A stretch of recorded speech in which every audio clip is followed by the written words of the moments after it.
System's rigged, man, it's time to break free. Eyes wide open, gotta see what I see. Standing on the front lines, fighting for the truth. Lift the veil of lies, it's time to be the proof. Take a stand, don't you back down. Raise your voice, let's shake the town. We're the voices that won't be ignored. Breaking chains, yeah, we're ready for war.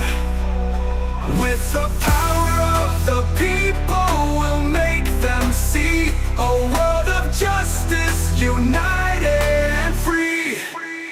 United and free. United and free.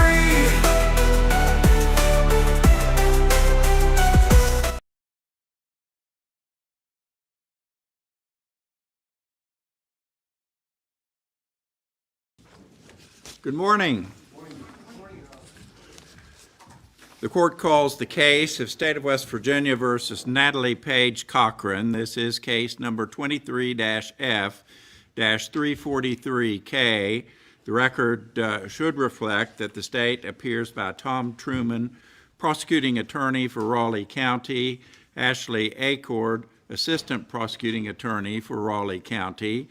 The record should further reflect the presence of the defendant, Natalie Cochran, in person and by counsel Matthew Victor and Stanley I. Selden. We are here now for the penalty phase of this case. We need to discuss some ground rules and make sure that we are on the same page in this regard. The court will permit brief opening statements from each side. As I explained to you yesterday, the defense goes forward first, but yet there is no burden of proof. In my review of the law, also the defense has the last word before the matter is submitted to the jury for determination. And we can work that out. The court will permit instructions to be submitted if you wish, and I believe the state has submitted a penalty phase instruction. We have been working on a proposed verdict form, and we have one, and the state has submitted one, and at the appropriate time we will discuss that factor. We will concentrate on character of the defendant. The court will employ evidentiary rules 401 and 403, 401 pertaining to relevancy, 403 the balancing test to ensure that there is no undue prejudice to this defendant. Let me hear if you have any questions or suggestions. That's for the statement. Thank you. It's up to you. Mr. Victor. I think that at some point, Your Honor, we may consider the instruction that has been offered by the state, but I don't think it's necessary to do it at this time. Certainly. Unless the court believes otherwise. It's sort of a bland instruction, and I don't mean that in any derogatory way, but it just sets forth the circumstances and explains to the jury why we are here, and if the jury recommends parole eligibility, the defendant would be considered eligible for parole after serving 15 years in prison. So it doesn't seem to be very controversial, I should say. Is the defense prepared to go forward at this time? Yes, Your Honor. Is the state ready? State's ready. All right, bring out the jury bailiff.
Good morning, members of the jury.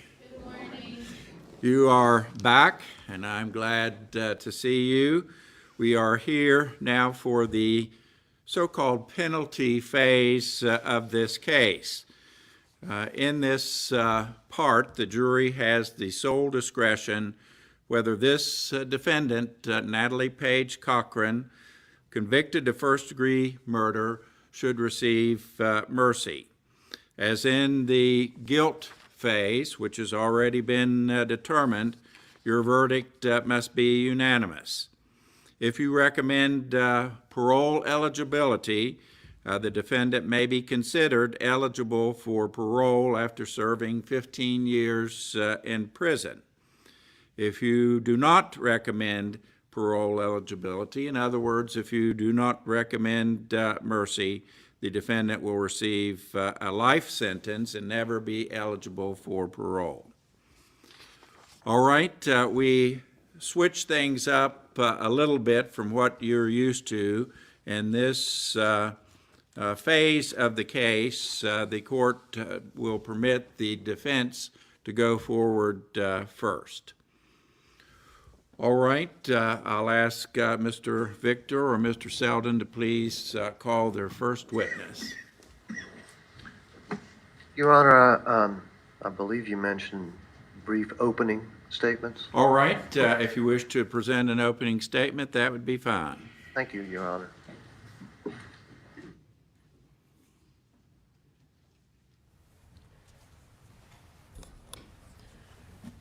Good morning, ladies and gentlemen of the jury, the court, and all of the spectators.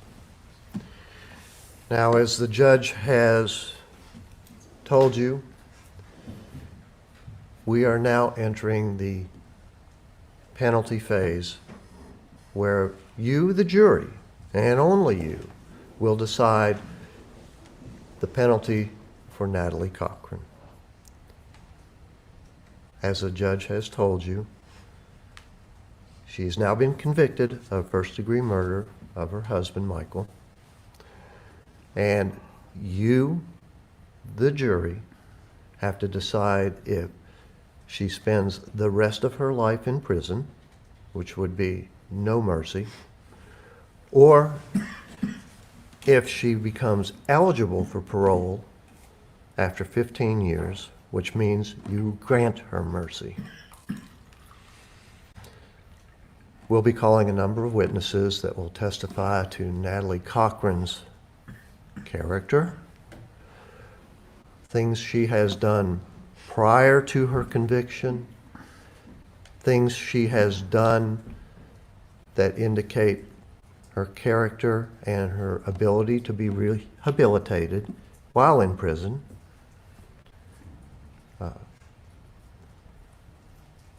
The sum total of why Natalie Cochran, we hope and implore you to grant her mercy.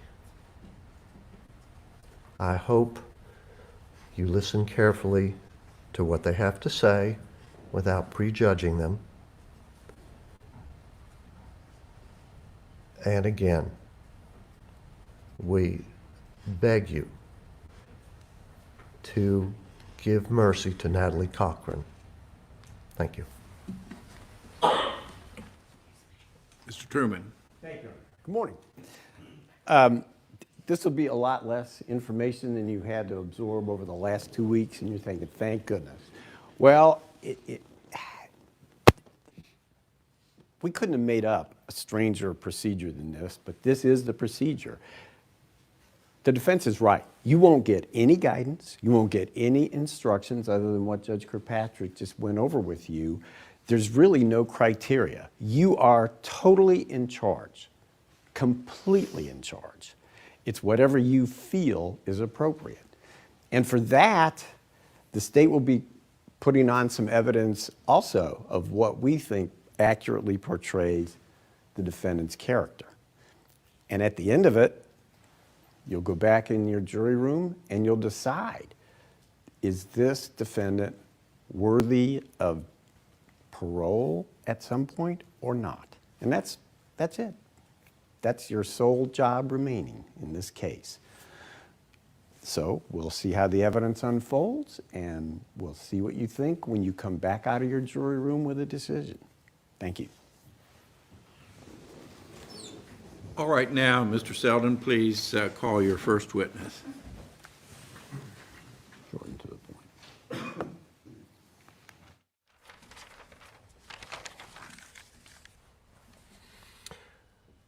Your Honor, we would like to call Penny Carrico Lowry to the stand. Very well.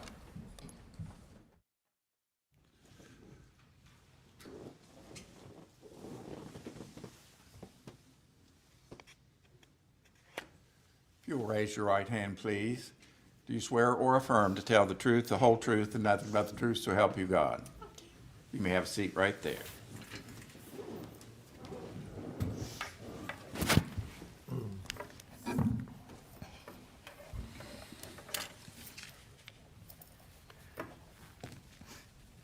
You okay? Yes, I'll be fine. Okay. I know these proceedings they're hard on everyone.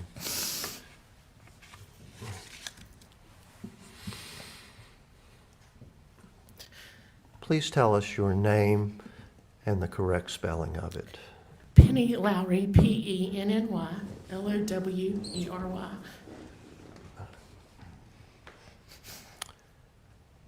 Do you know Natalie Cochran? Yes, Do you have any relationship, family relationship to her? yes, she's my baby sister.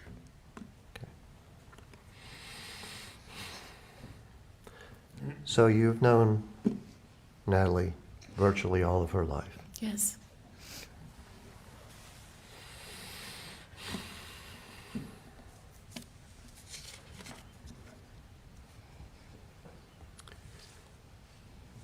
I would like you to tell this jury any aspects of Natalie's character, her good works, her actions towards others in the community. I'm leaving it pretty open for you to convince this jury as to why they should grant your little sister mercy. And feel free to go into any details that you think they might like to hear. Okay? yeah. I was thinking about this last night, and I know that you don't see her like I see her. And I was 12 years old when she was born, so she was like my little baby doll. And I just remember her, just things about her, like she would come to my room and sleep with me. Okay. She was afraid of the dark, and Go slowly. okay, I'm sorry. I know you want to get it all out. Yes. But I want to make sure the jury hears everything. So, slowly, please. So when I see her, I see that little girl that came to my room every night and was afraid of the dark and would sleep with me. And I see the little girl that I drove to and from school every day. And then on Saturdays, I would want to watch what I wanted to watch, and she always wanted to watch My Little Pony. And we would do that together. I watched her grow up, and she was a beautiful, smart woman. And I was there. We helped plan her wedding. I was with her when she had her kids. Okay, again, I'm sorry. I know. I'm having a little trouble Okay. hearing and following you. I know you're extremely emotional. We understand that. Yes. Just a little slower, please. Thank you. Are you all understanding me? Okay. So I watched her become this woman and have her kids, and I love her and I love Michael. And I remember one time, I was thinking last night that I asked them to babysit for me when my daughter was a little baby, and they were so excited. They weren't married yet, and they came over and kept her, and I was gone for a few hours, and she was awful. And I came home, and And Michael said, we are never having kids. But then they had those beautiful 2 kids. And I just love them so much. And Natalie, I know all 40 plus years of her. You've seen her just this short amount of time. She is good. She's done so many great, so helpful, and she would help people. She wrote a devotion book. We grew up in church, and she knows what right from wrong. And we've been taught to be forgiving. And I look at my family, and I'm just begging you for mercy for those kids and for my mom and dad. Giving her mercy does not mean she'll get out of prison. It means there's hope for a parole. She's been in prison already. She's missed every milestone at, their graduation, of Nikki's prom. She'll miss weddings and probably when they have their babies. I don't think my mom and dad will be alive when she gets out. But I just pray that you give some hope.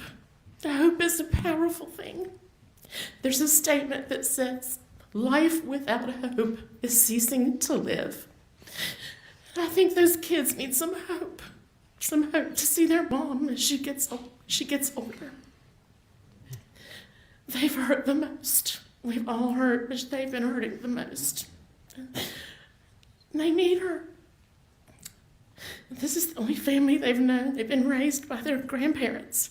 They're 77. And I just need you, babies, consider giving her some mercy. It doesn't mean she'll be paroled, but give her that chance to be reformed and to do better. We love her. We just plead with you to do that for her. You've talked briefly about Natalie's character prior to this conviction.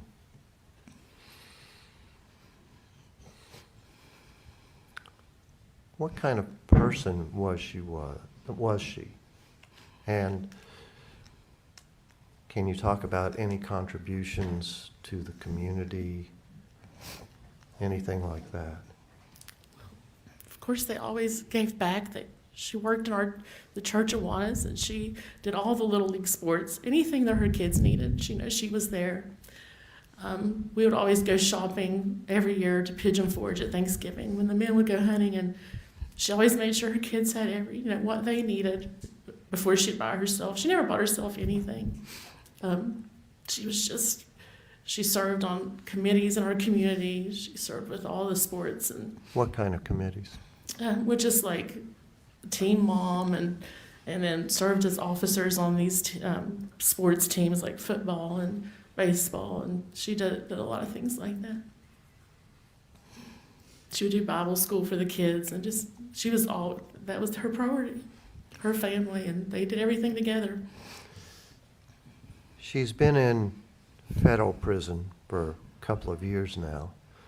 Do you know anything about her activities while she's been in prison? I do. I know that she teaches classes, and I know that she's helped, I don't know all the details, but she's helped with helping people get their GEDs. She does devotion. She wrote a devotion book in prison, and she's a friend to a lot of those people.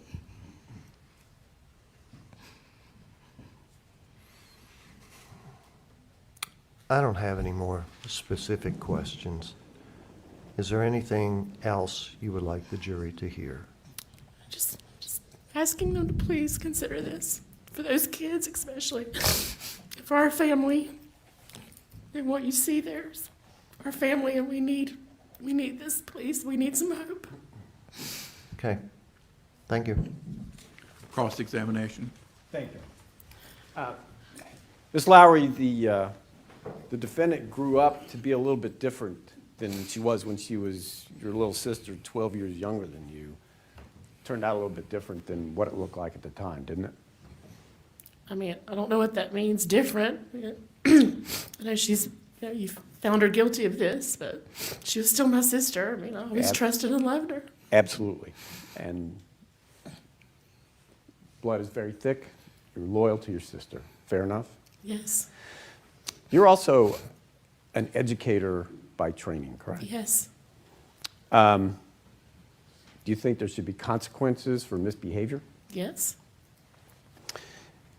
And it should be proportional to what the misbehavior was, correct? Yes. Okay. But I also believe that fair is not equal and equal is not fair. I just think a lot of things have to be considered. I know that there's been mercy given to people that did a lot worse. Okay, we'll just accept that. The last time you testified in this case, you didn't recall how much you lost in your investments with the defendant. Did you go back and check? I did. I said it was around $50,000. And is that what it was? I told you I didn't keep accurate records. She would use my credit card, then I'd pay some, then I'd give her more and pay, and I just never really kept. But I was $50,000 in the hole, and everything was said and done. Where did that money come out of your retirement or something? No, Just cash you had? actually, it was more of my credit cards. Oh, okay. So when you had to pay your credit card bills, you were paying the principal, or did you pay them off each month, or did It you just have interest? depended. It just depended. I tried to do as much as I could. I was a single mom at the time. Oh, okay. In her federal case, she pled guilty to the wire fraud and money laundering, right? I don't know what the exact charges were, but she Okay. did plead guilty. Right. I don't remember. I don't know the exact charges. Okay. And you'd mentioned her contributing to the community. Yes. Were you aware of some scholarships, the Michael Cochran Legacy Scholarships? Yes. Those scholarships were awarded by the defendant, Yes, I think so. but they were never funded, were they? No. But she did raise some money for the Michael Cochran scholarships, Legacy Scholarship, correct? I do not know. Okay. You just know that in her community activities, she awarded them, but those kids never got a dime. Correct. Your Honor, I think that's all the state has of this witness. Thank you. All right. Anything further, Mr. Selden?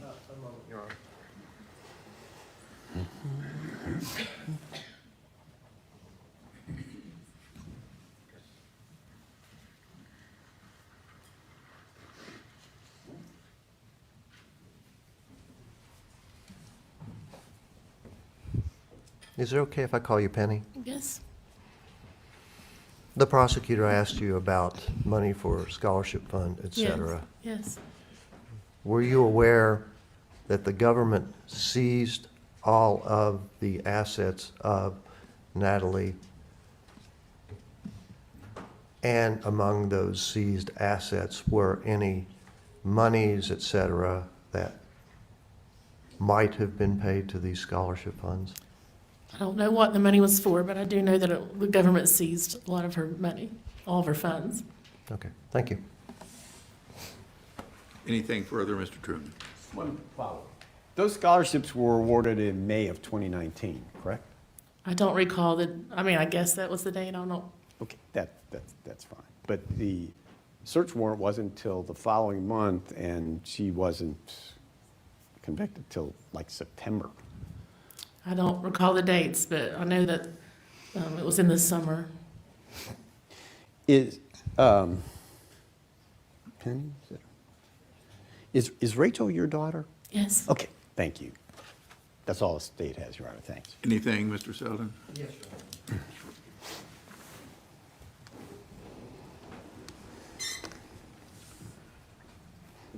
Now, I just want a complete understanding of these scholarships. They were awarded in the summer to the students, is that right? They were awarded, I think, at the end of the school year. Okay. And the monies to be paid for these scholarships was for the following school year, isn't that right? Yes. And all of this investigation into the Ponzi scheme and the seizing of her money all that occurred before the school year started, isn't that correct? Yes. No other questions? Anything, Mr. Truman? Nothing from the state, Your Honor. Thank you. Thank you very much, Ms. Lowry. You may step down. You are excused. Thank you. Call your next witness, Mr. Selden.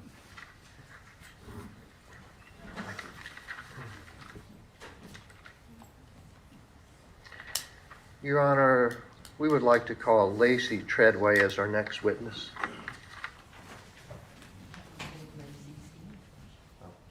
Is she not here? Your Honor, it does not appear as if Ms. Treadway is here, so we will call Sharon England. All right.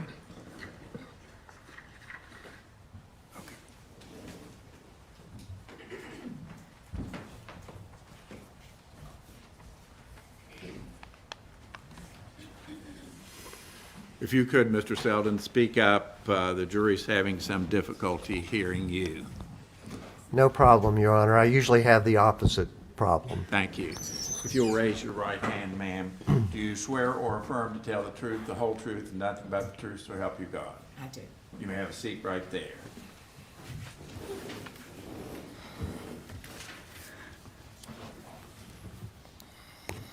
Would you please state your full name and how you spell it? Sharon England, SharonEngland.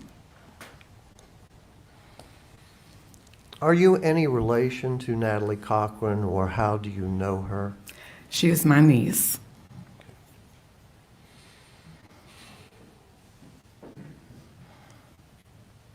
And as you've heard, we're here and you're here to tell this jury why you think Natalie should get mercy and give this jury a better understanding of what type of person Natalie is. Okay? Okay. To that end, would you speak on behalf of Natalie and tell this jury what type of person you think she is? Okay. Well, first of all, And if you would, please speak into the microphone. okay. First of all, because I've known Natalie all of her life, we've been in close contact ever since she was born. Natalie's always been the most compassionate, kind, caring person throughout her life, always putting others before herself. She is a loving mother and is selfless when it comes to the needs of her children. After Natalie's heart became worse and more difficult, to where at times she couldn't drive, and her parents were trying to help, and they would have appointments, and my husband and I would drive the children to school in Greenbrier County.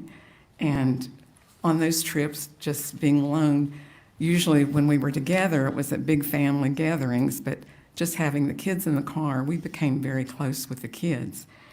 And since the death of their dad, they became extra close to their mother, and she was just always there for them. Now, ma'am, I want to interrupt you for just a moment. You're referring to some notes. Did anyone other than you prepare them? Oh, no, I prepared it. Okay, and can it be assumed you jot some notes down to refresh your recollection? Yes, definitely. And you mentioned Natalie's heart problems.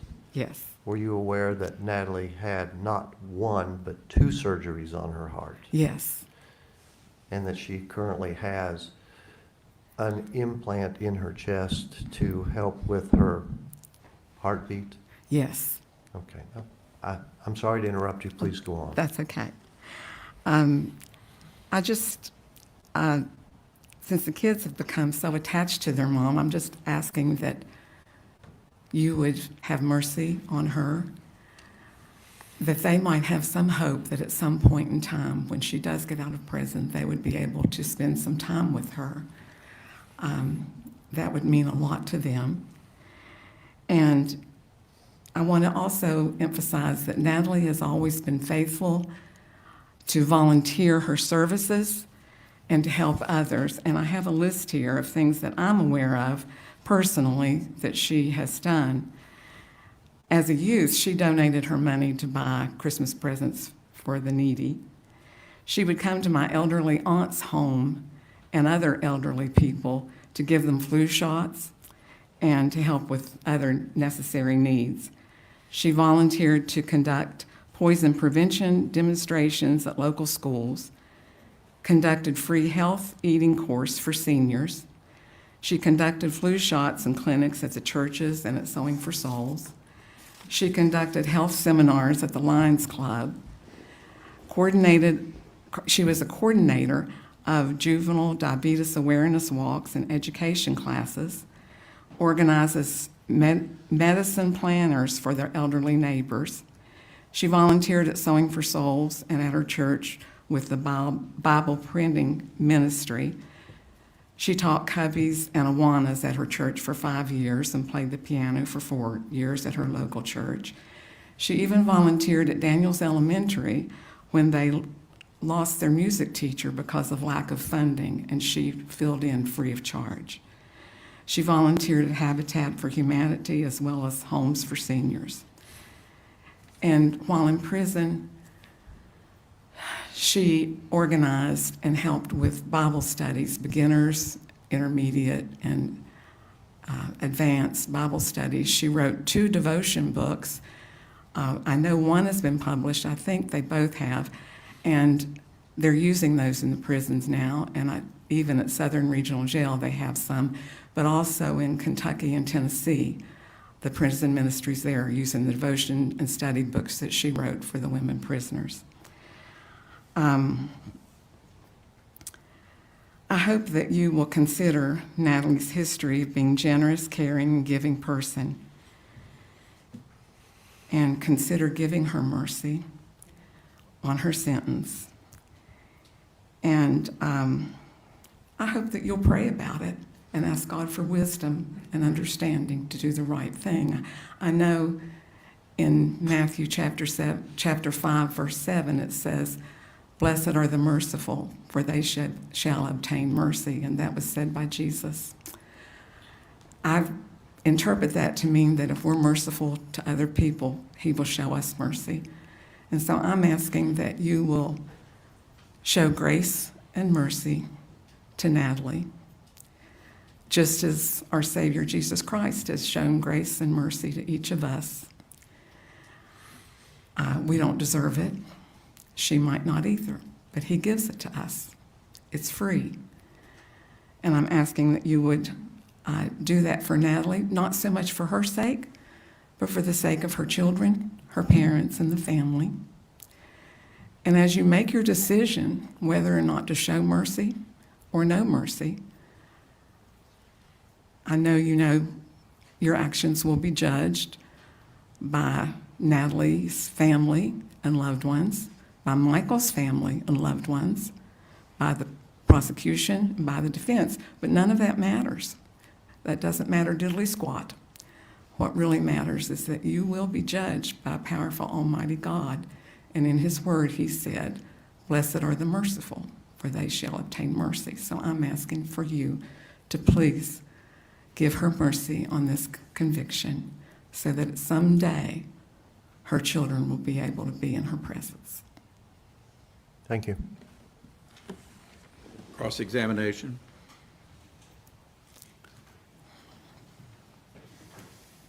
Do you mind if I take a look at your notes real quick? I know they're probably You can, but it's old notes and I revamped them, I so understand. I've got little notes on there. Okay. Some things I didn't say. That's just something that we have to do. Thank you, ma'am. Now, you describe Natalie as being a compassionate, kind, and caring person. Is that right? It is. I've So- never seen her any other way. So where do you think it all went wrong? Well, I don't know if I'm supposed to say this, but she loved Michael with all of her heart. When he asked her to quit being a pharmacist because he was jealous of her coworker, he asked her to also be the woman because they were giving the contracts to women to start that business. And I believe she would have done whatever he said. And I believe she made some unwise, bad decisions. I believe that too. You were talking about the Bible and the teachings of Jesus. Are you familiar with the Ten Commandments? Yes, I am. So you know one of those is, thou shalt not kill. I do. Do you believe that we're judged by that as well? Yes, I do. I also believe God will forgive those. And he's asking us to forgive if we want to be forgiven. I know you talked about her volunteering her time and money and services, especially with things like youth sports too, right? I wasn't as aware of the youth sports thing. I was more aware of the community things. That's fair. I don't think I have any more questions for you. Thank you, ma'am. Anything further, Mr. Selden? No, Your Honor. Thank you, Ms. England. You may step down. You are Thank you. excused. Call your next witness, please, Mr. Selden. Your Honor, I would like to call Rachel Carrico to the stand.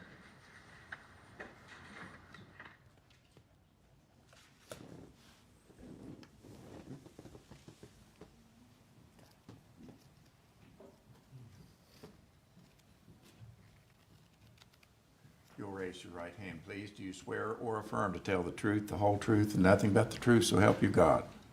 You may have a seat.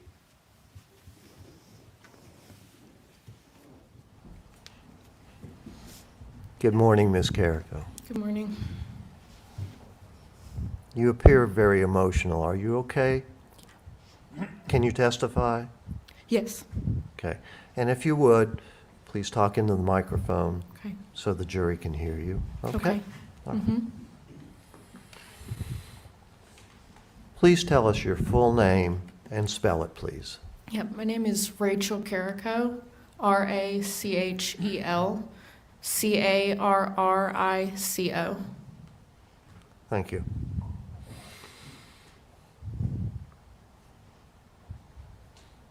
How do you know Natalie Cochran? Natalie is my aunt, but I would describe her as more than that. Like my mom was up here saying, she's been a very close and influential person in my life. I would consider her more of a mom than an aunt to me. Okay, I just want to Okay. clarify. You said when your mom was up here testifying, your mother is Penny Carrico Lowry. Is that Yes. correct? Okay, please go Yes. on.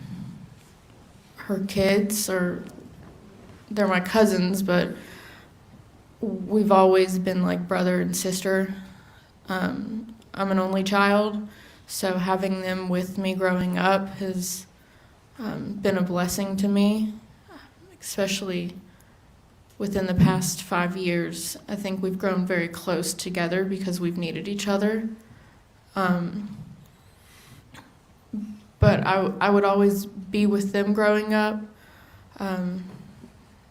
Natalie would always include me in anything that they were doing, big or small, whether it was going on a day trip or just going out to eat. They always invited me, and I've just been a member of their family.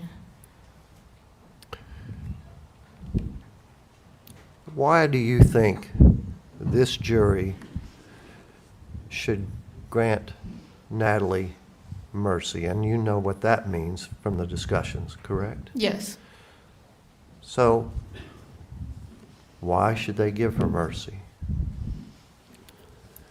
I don't think anyone truly knows Natalie like we do. My family does. Like I said, she's been a mom to me, and she didn't have to do that. Just even last Wednesday, I had to put my dog down after court. And on Thursday, that's when my two cousins had testified. And Natalie called me after from Southern Regional, and it wasn't to talk about court. It was to check on me because I had lost my pet. And she's always been that way with me. She has included me like one of her kids. And when my mom was in the hospital, on my 17th birthday, Natalie bought me a cake, my favorite cake, and took me out to eat so I wouldn't have such a crappy birthday. She took me to Disney World. She taught me how to ski. She bought me my first Starbucks drink. She's had such an influence on my life, and looking back and even looking at now, I'm very thankful for the influence she has had on me, and it has been nothing but good. She has shown me how to love and be strong, and I love her kids tremendously. I will always be there, and it's because of her and her demonstrating that love. I know that there's been things said, but no one truly knows her like we do. And I just beg for mercy because we need it. We need her back. I can't fathom her not being around to not even see me get married or have kids, but much less her own kids. Just, we need hope.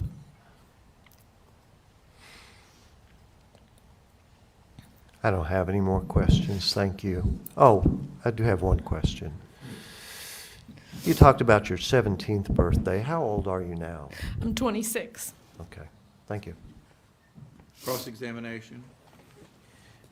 Ms. Carrico, what do you do for a living? I'm an occupational therapist, So where did you go to school? West Virginia University. When did you graduate? College, Yeah. May of 2022. Okay. And you were one of the recipients of the Michael Cochran Legacy Scholarship, were you not? Yes. Did you ever get any of that money? No. You mentioned that the defendant was so influential on you. Can you be a little more specific other than this generalize she's a loving person? How else did she influence you? To be smart and to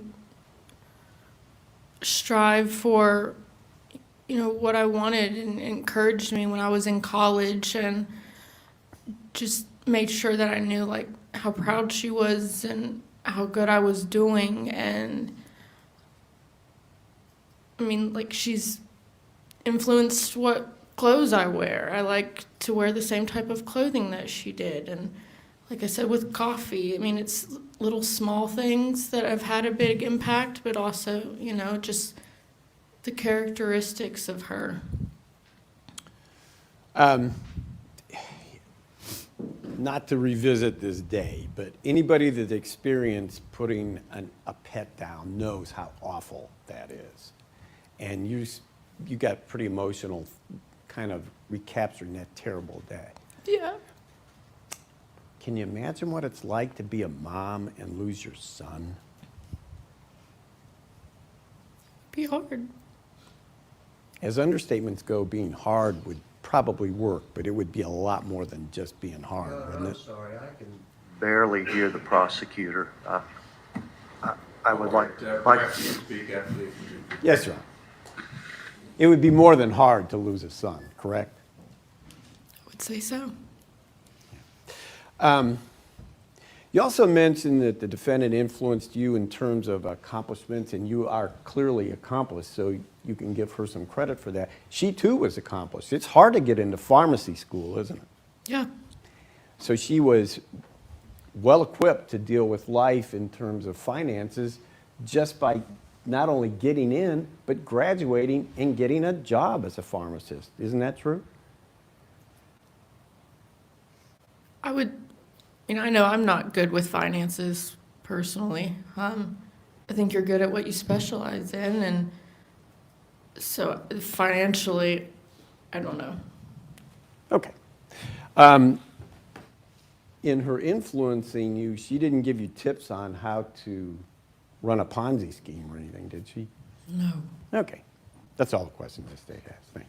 Anything further, Mr. Selden? Yes, Your Honor, just a moment.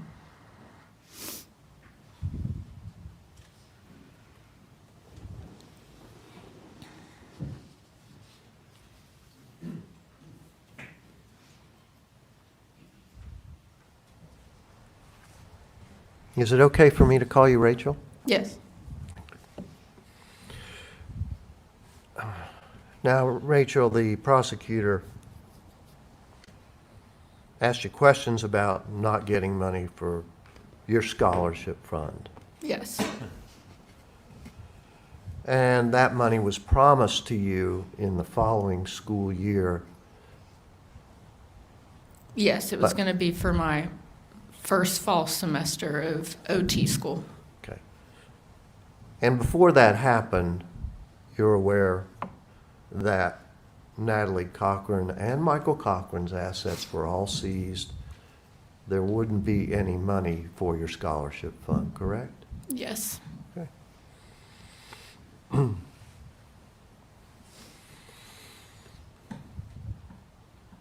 There were questions about your scholarship fund, but did Natalie Cochran give you any other financial help, either in school or otherwise, over the years? I don't know so much about school. My mom took care of most of that for me. Right? But they would always, she would buy me clothes, or she would pay for my meal if we were out eating, or to get my nails done if I was with them. She helped you all along Yeah. with finances when you needed it. Would that be a fair statement? Yes.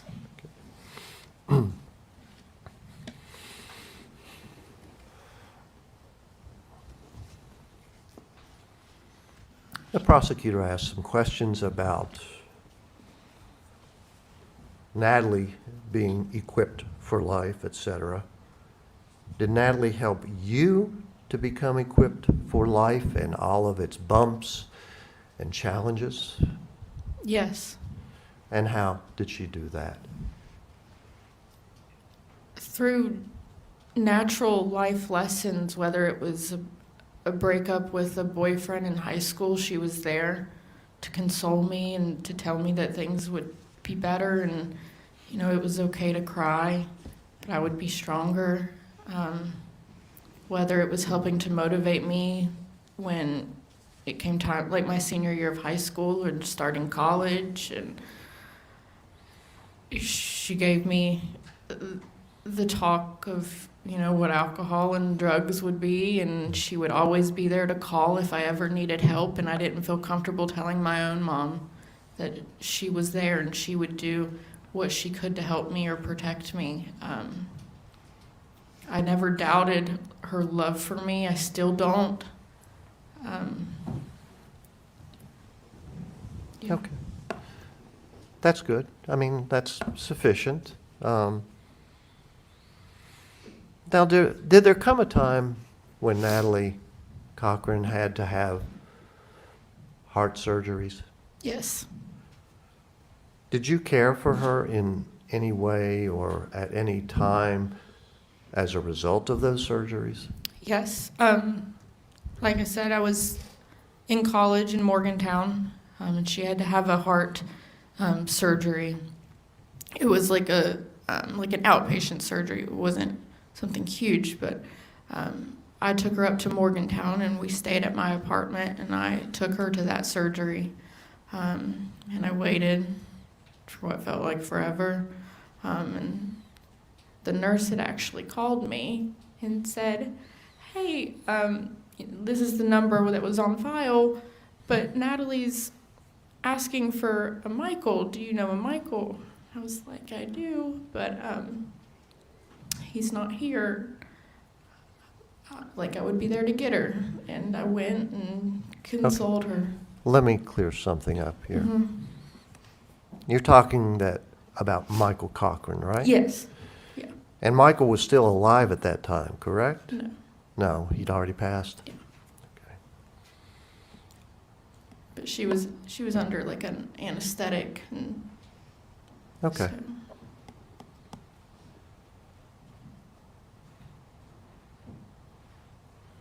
No further questions. Thank you. Cross-examination, Mr. Truman. State has no additional questions, Ms. Carrico, thank you. Very well. Thank you very much. You may step down.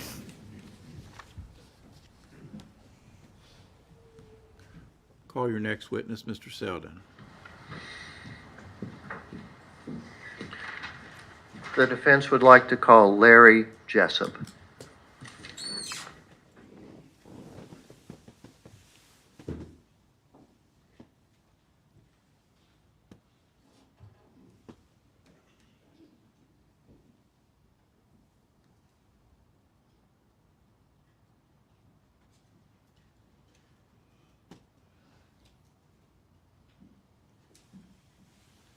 You'll raise your right hand, please, sir. Do you swear or affirm to tell the truth, the whole truth, and nothing but the truth, so help you God? I do.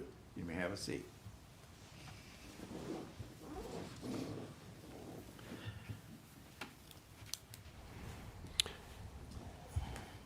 Would you please tell this court and the jury your name and how you spell it? Larry Jessup, Larry Jessup. Mr. Jessup, are you any relation to Natalie Cochran? Yes, I'm Natalie's daddy.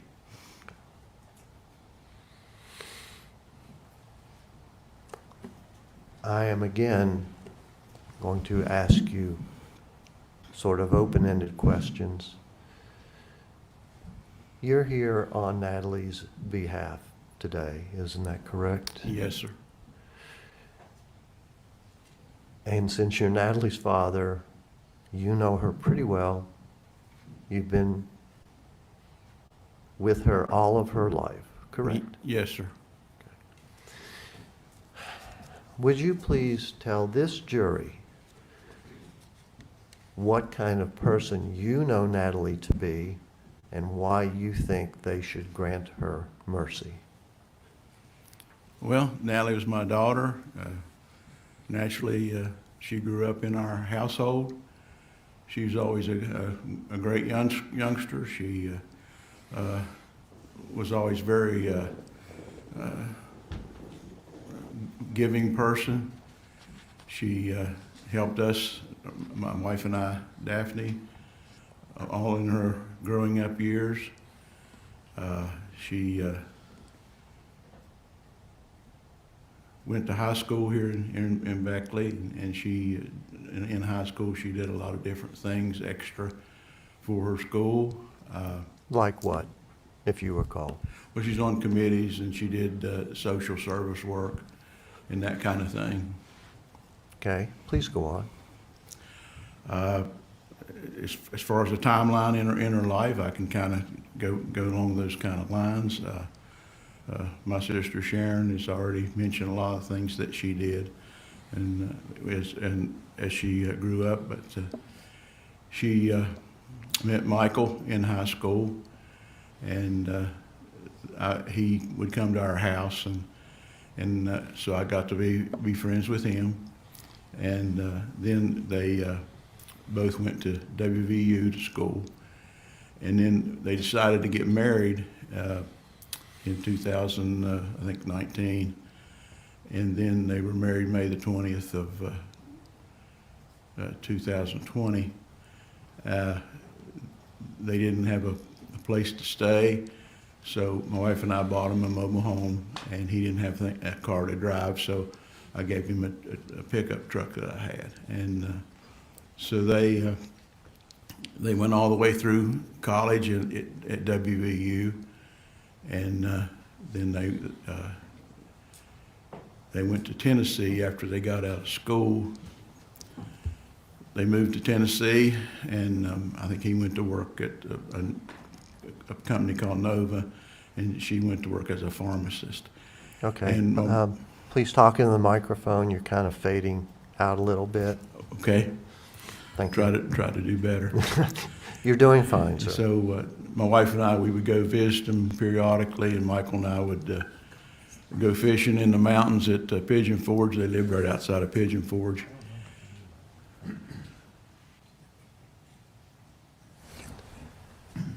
I'm sorry, sir. Go ahead. Okay. And we would visit them there, and our first grandchild was, well, not first grandchild, but the first one from Natalie and Michael, was born in Tennessee, and then they moved back to here in 2006. And they bought a home on 4H Lake Road. It was repossessed by the bank, and it was in dire need of repair. So Michael and I worked on the house for about a year, repairing the house. And Michael and I became very, very close. And of course, Natalie, she would come over and help us, and my wife would keep the children.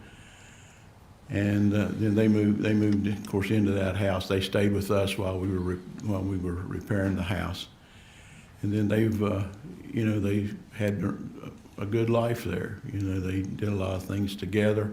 We did a lot of things with them. What are some, now, I'm sure the jury wants to hear a lot of this history, but you said they did a lot of things together. Please tell what kinds of things and what Natalie was doing, if you would. Well, in your everyday life, you see, you just kind of go along. Some things you remember as events in their life. Other things are just every day going along together. Can you speak to Natalie's personality, her character, things like that? Well, just like she had always been, she was a very caring person. She took care of her family. She took care of us a lot of times. If we needed something, she would help us. But as far as her family, she always put her family first in everything. How old are you, sir? 77. Has Natalie taken care of you for any physical ailments or anything like that? She would always take care of, me getting shots and that kind of thing. I had a massive heart attack in 2014, and she was always coming over, checking on me, blood pressure, my heart rate, and those kind of things. And then in January of 2015, I had a defibrillator and a pacemaker put in, and she was always trying to monitor those for me. Yes, sir. I need just a moment, Your Honor. Very well.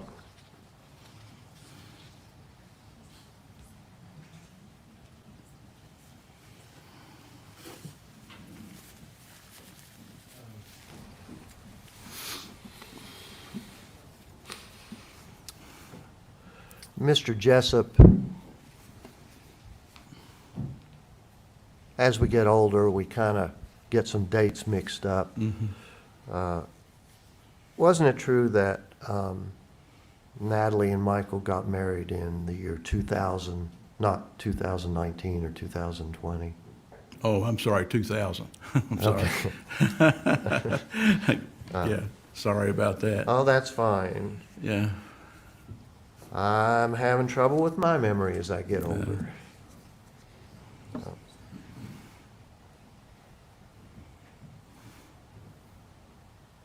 Would you classify Natalie as a good daughter? Certainly. Excellent daughter. How would you classify her as a wife and mother? Again, excellent. She took care of Michael and the kids, did every, just almost as a servant to them. Yes, sir.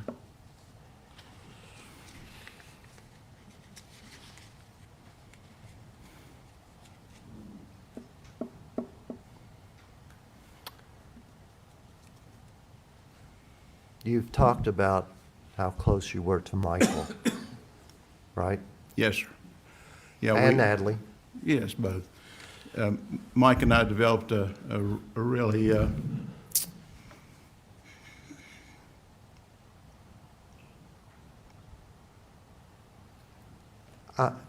just a minute. I'll be all right. Okay. A real, You're obviously very emotional. Yeah. Just take a moment, okay? a real close relationship over the years. We hunted and fished together, went on vacations together. He took me deep sea fishing. He became just like a son to me. You know, it was a very good relationship. We did a lot of things together and also with my grandson Ashton, his son, and that went on for years. And then 2000, we had a lease in Greenbrier County, and we built a shelter up there. And he could do a lot of the work that I couldn't do. Of course, I was a little bit more able to do things then. It was about 10, I guess. Okay. 10. Well, let me just interrupt you for just a moment. It's obvious you had a very good relationship with Michael. Yes, You had a very good relationship with your daughter. yes, sir. This jury has already found Natalie Cochran guilty of killing her husband, Michael. Yes, sir, I understand.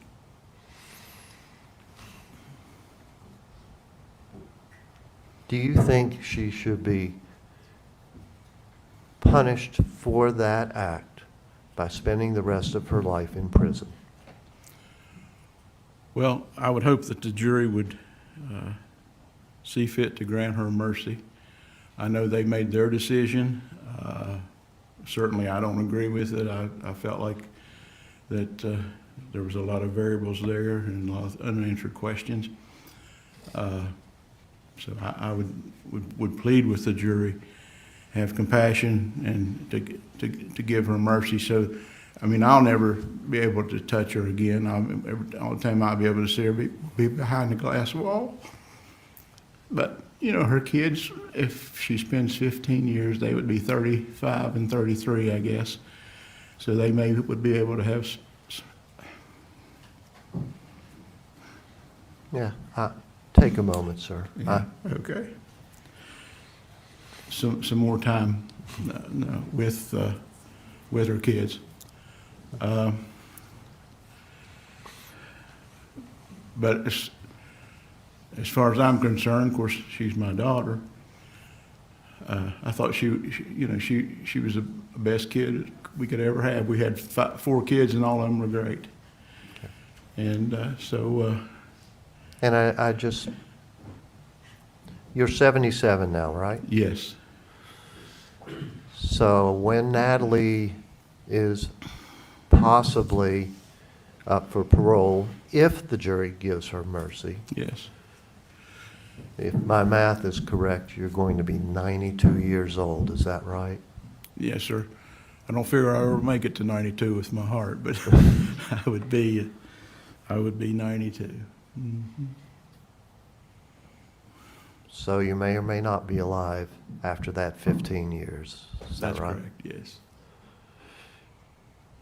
Would you like the possibility of spending time with Natalie, not behind the glass or in prison, but in person, and hopefully you'll live that long and the jury would grant you mercy? Is that a hope of yours? Certainly. Mm.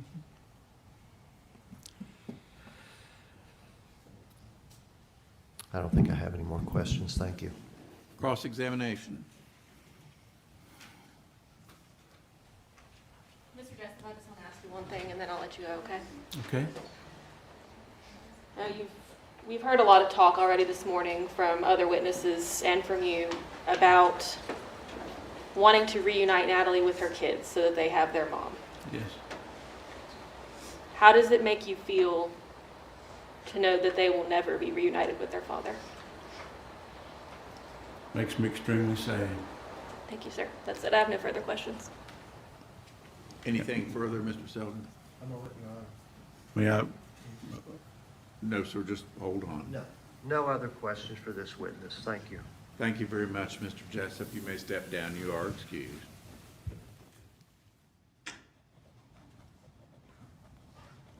Call your next witness, Mr. Selden. Your Honor, this time we would like to call Daphne Jessup to the stand.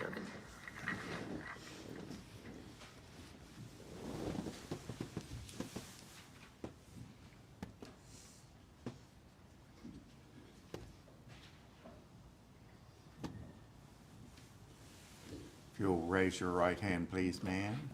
Do you swear or affirm to tell the truth, the whole truth, and nothing but the truth, so help you God? Yes, Your Honor. You may have a seat.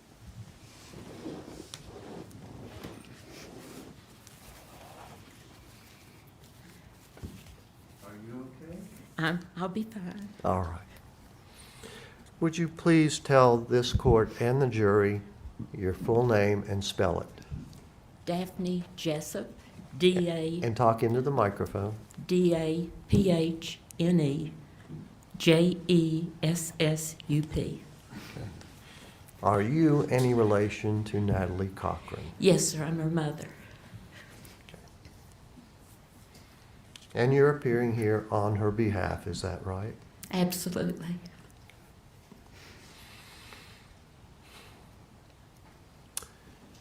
Would you please tell this jury what kind of a person Natalie is and was to you, and why they should consider granting her mercy? Yes, sir. My husband and I didn't talk about what we were saying, but I did a little timeline. I thought that would help me stay focused today. But she was born to us late in life, and all the siblings were growing up and going, and she was still home with us. So there was the three of us, all through childhood. Ma'am, if you would, No, slowly. So I want the jury to hear everything you have to say. Thank you. all through childhood, she did terrific in school. There was never a problem. And I don't want to be funny, but the only problem I had with her in second grade, over half of her classroom got lice, and she was one of them. And so with her curly, tight hair, I had a hard time with her. That's the only thing. She was a wonderful child. She was active in cheerleading, music. Oh, she's talented. She can sing. She can play the piano. It embarrasses her too, and she gets nervous, so she seldom does it. But I think she'd probably go to Nashville. She'd sing at church and things. But always a joy. And like others said, her aunt would give all the kids a good bit of money at Christmas. She always took half of hers and gave it to others. And that's in childhood. And then in high school, it was the same way. She didn't date very much. She worked. She didn't have to work, but she wanted to work, and she worked at a sporting goods store. And that's where she met Michael. And they were 18 when he came to our house, and he became like a son to us. I made notes. I don't want to forget anything, but Yes, ma'am. And I just want to clarify those notes. yes, sir. Those are your notes. Yes, sir. To refresh your memory. Yes, sir. 'Cause- Nobody else made them, nobody else told you to write them down, is that right? No, sir. Okay, go ahead, please. So they dated, and then the summer after the 12th grade, I think it was, they graduated. Larry and I drove Michael other places to play summer baseball. He loved baseball. We stayed together in motels, Larry and Ashton, Michael, and then Natalie and myself. Okay, just a little slower. I know you want to get it all out, and I want to hear it. I know the jury wants to hear it, so just, slow it down a little bit. Thank you. So then college came, and after the first year of college, they were married. When they had the wedding, her professor had a band, a bluegrass band, and he brought his band down, and they played Civil War music for the wedding. We had it outdoors, and Michael wasn't real close to his dad at that time, his biological dad. But his dad came with his stepmother, and her name was Dream, I believe. They helped me. We painted. We did yard work. We put down mulch. And they were in his life at that time. After they were married, Dreama and Mike gave him a cruise for a wedding present. So we took care of the wedding. His daddy and stepmother took care of their honeymoon. When they came back, we bought him it was a nice trailer, a dentist had it, and we added patio and a porch to it. We made sure they had a car. We helped them with school all we could. Okay. Did Natalie and Michael have much money at that time? No, sir, she worked 3 jobs. At times she was working 3 of them. Michael tried, but Michael had a different temperament, and that's him, and that's fine. And he just couldn't work with public. Sometimes he would work at the school gym and get paid, helping people to exercise. He loved bodybuilding, so that was perfect for him. But she worked at different places to make money, and we tried to help. When they graduated, and before we took them on vacations with us, we did everything we could for the kids. We loved them and we were close. They moved to Tennessee for a little bit, and that's where Nikki was born, and I was there with Michael when a few hours after she was born. I stayed with them to help them. They came to live at our house and wanted to remodel that old house. So the men worked, and we think sometimes Michael was like married to my husband. He loved him so much. They hunted, they fished, they built on the house. Larry taught him electrical work and carpentry, because my husband had to do all that on 2 houses we built. So they worked every time they were able, weekends, holidays, after hours of work. Natalie would work extra shifts. She worked as a pharmacist in Oak Hill at that time, driving to CVS.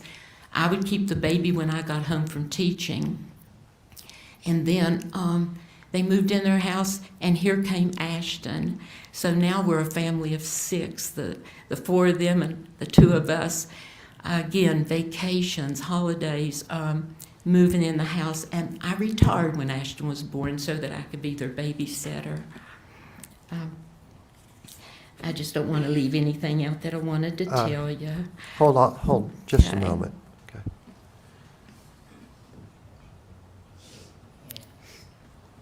Okay. If you would, as to Natalie and Michael's son, would you just refer to him as their son and not name him? Yes, sir. Because yes, sir. he's a minor. Yes, Okay? sir. Yes, All sir. right. Please go ahead. So we start going to on trips. We eat out. We do a lot of things as a family. And my husband's still working, so at this time, Michael and him take a few holidays. And Michael always, I think we were very close, and the kids said he loved me. I thought he did. I wouldn't know for sure. He never said he loved me, but he'd always say, "Daphne, you're going with us." And he was the domineering figure in the family, but Natalie didn't mind. I didn't mind. So I'd go with them while my husband stayed here and worked. I'd go on holidays with them. And I'd offer to stay in the room and take care of the kids at night so they could go to a dinner or something. He'd say, "No, you're going with us. I want you to go to this steakhouse." He always took care of me. He'd do anything he could for me, and I'd do anything I could for Michael. Okay, slow down a little bit. Well, it broke our heart when he left this world. Our last trip was in the summer before Michael passed away, and we went to Ocracoke Island. The men fished, and we sat aside. We played in the water. They did the boards on the waves. It was a wonderful week. And Michael had a golf cart, and he got me a golf cart, and we'd ride the others around because that was fun for this person. But Michael was sleeping more and more. Even in the car on the ferry, he'd fall asleep. He wasn't staying awake much, and he'd hold his head a lot. He was sick.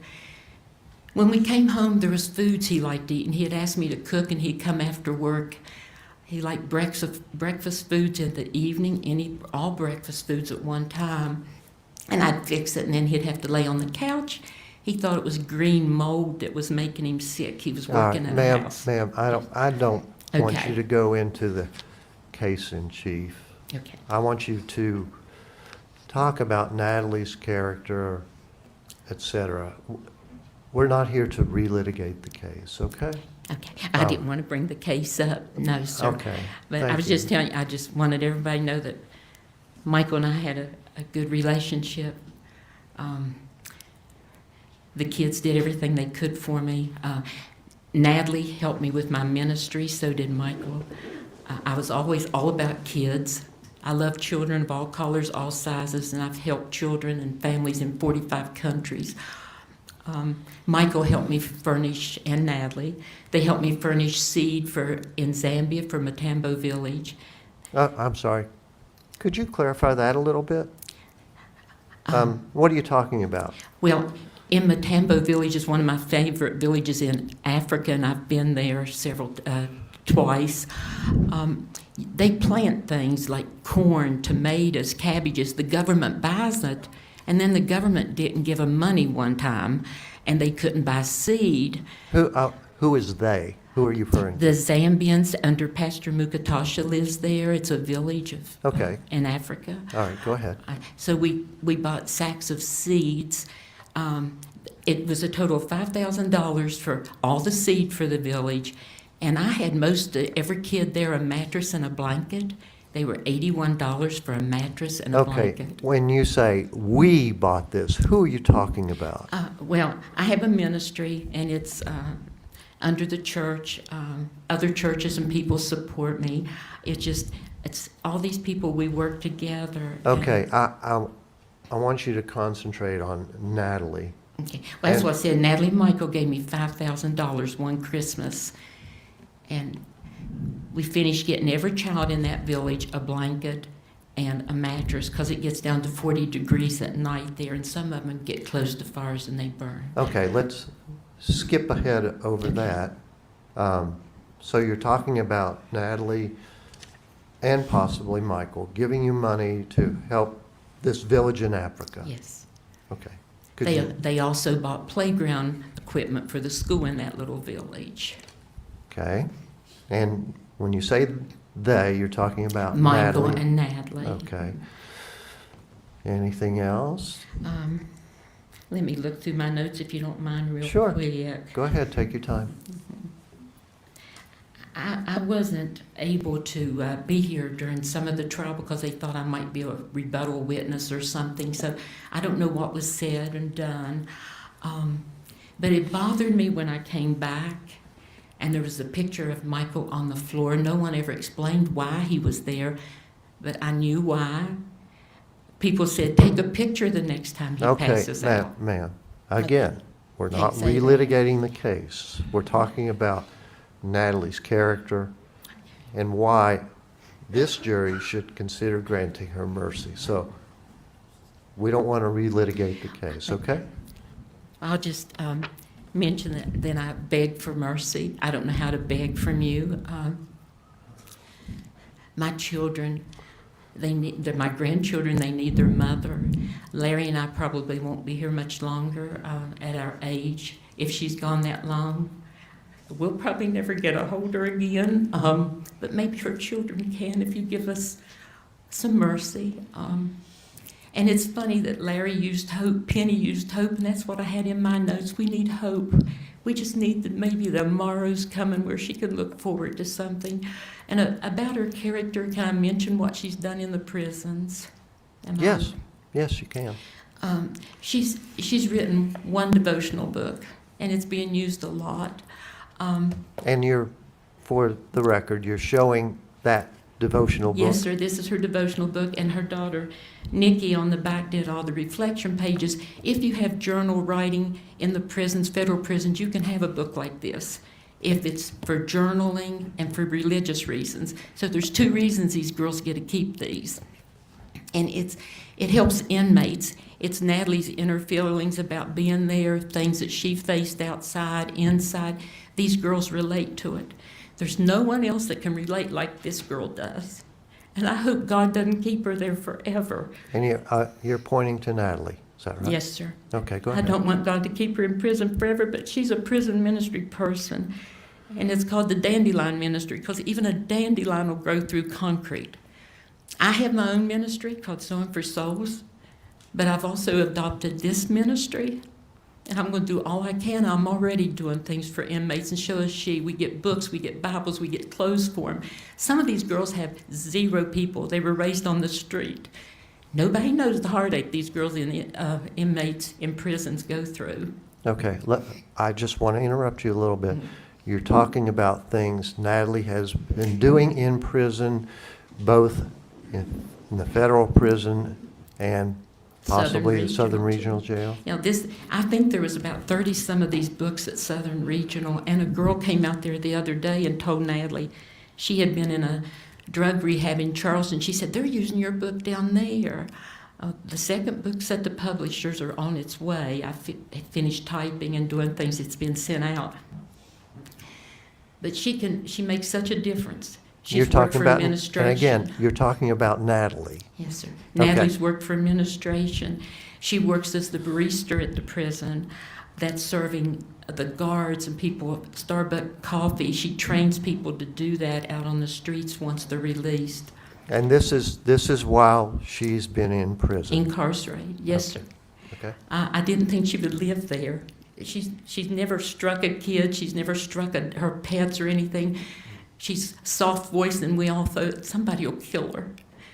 She's been in some situations, but there's always been someone to look after her. She does not know the difference in the color of people, and I don't either. She does not notice the difference in sizes of people, and they know that.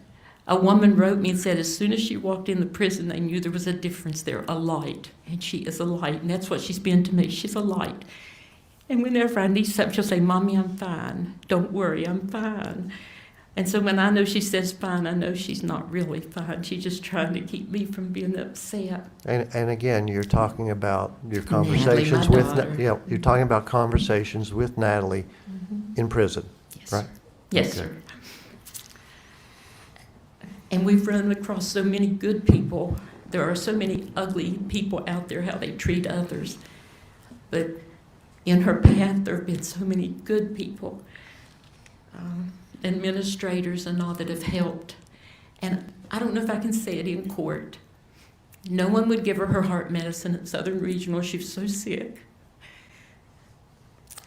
Senator Roberts helped me to get medicine for her. At the federal prison, people here didn't even sin that she had had heart surgery or heart problems. They didn't know, and they wouldn't give her anything. They wouldn't listen to Senator Roberts because he's state. Okay, I need to interrupt you here. When you say they, are you The talking? administrators. Hold on, let me ask my question. Are you saying the prison's personnel are not giving Natalie adequate medical treatment? Is that what you're saying? They are now. They are now, thanks to Representative Carol Miller. Let's not go into Okay. side names and issues. Okay.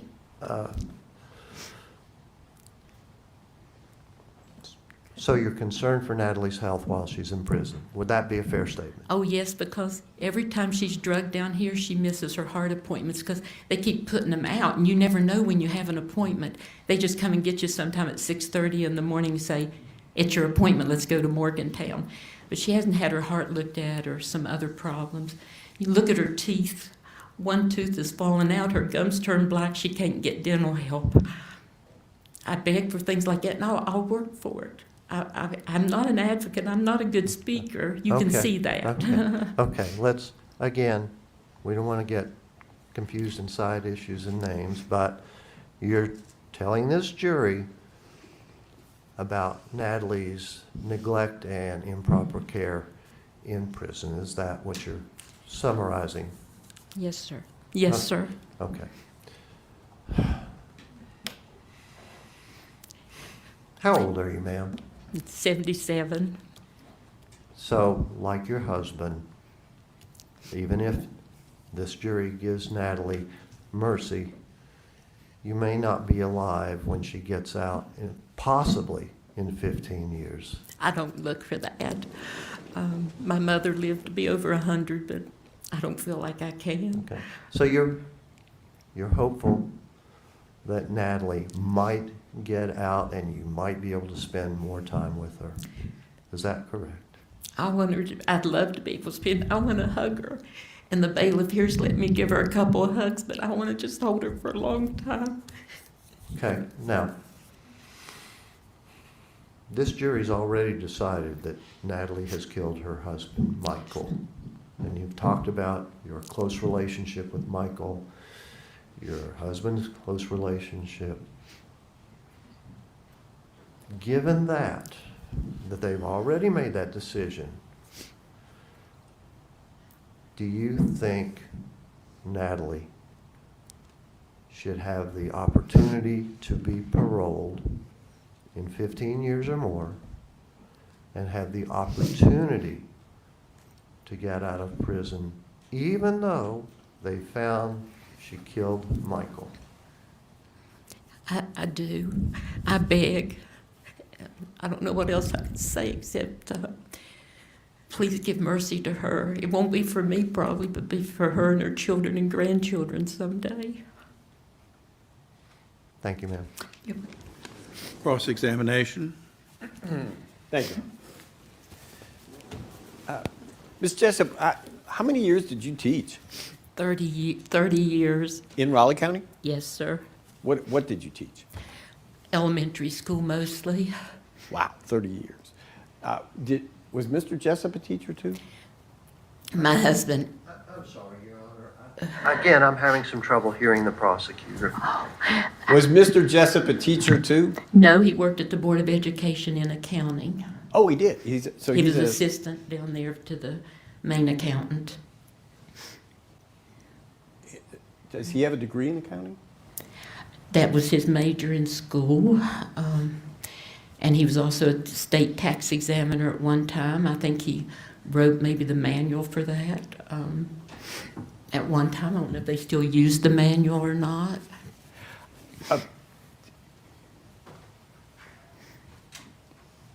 The defendant has a degree in pharmacy, correct? She's a doctor of pharmacy. So it's beyond just graduating from pharmacy school. She did something else? Well, I think they put more title to it, more courses or something. Used to be you could be a pharmacist without having that doctorate degree, but it's more years or something at her time when she graduated. And then she went on to get an MBA, right? Access Health paid for that. And I went with her to take tests and things in Morgantown and stayed with her while she did group work with other people working on that degree. As a teacher, you must have been ecstatic that your daughter did so well academically. All of my children have done well. We strive to do well in school. Now, did you and Mr. Jessup provide the financial aid for the defendant to go to pharmacy school? We did all we could, but she worked, and I think they had some grants, because I had to put 4 through college. And I'm sorry, you had to do what? We had to put 4 children through college, and then we were helping Michael and Natalie together as much as we could financially. You were also a victim of the Ponzi scheme, were you not? I was not a victim of the Ponzi scheme. So you and your husband didn't invest with the defendant in the I contract? invested, I gave money to Michael's company at the time, $226. I knew what I was doing. I was investing. $226 is all you had? $226,000. $226,000. Or more. $1,000, okay. Thousands. And you didn't get that money back?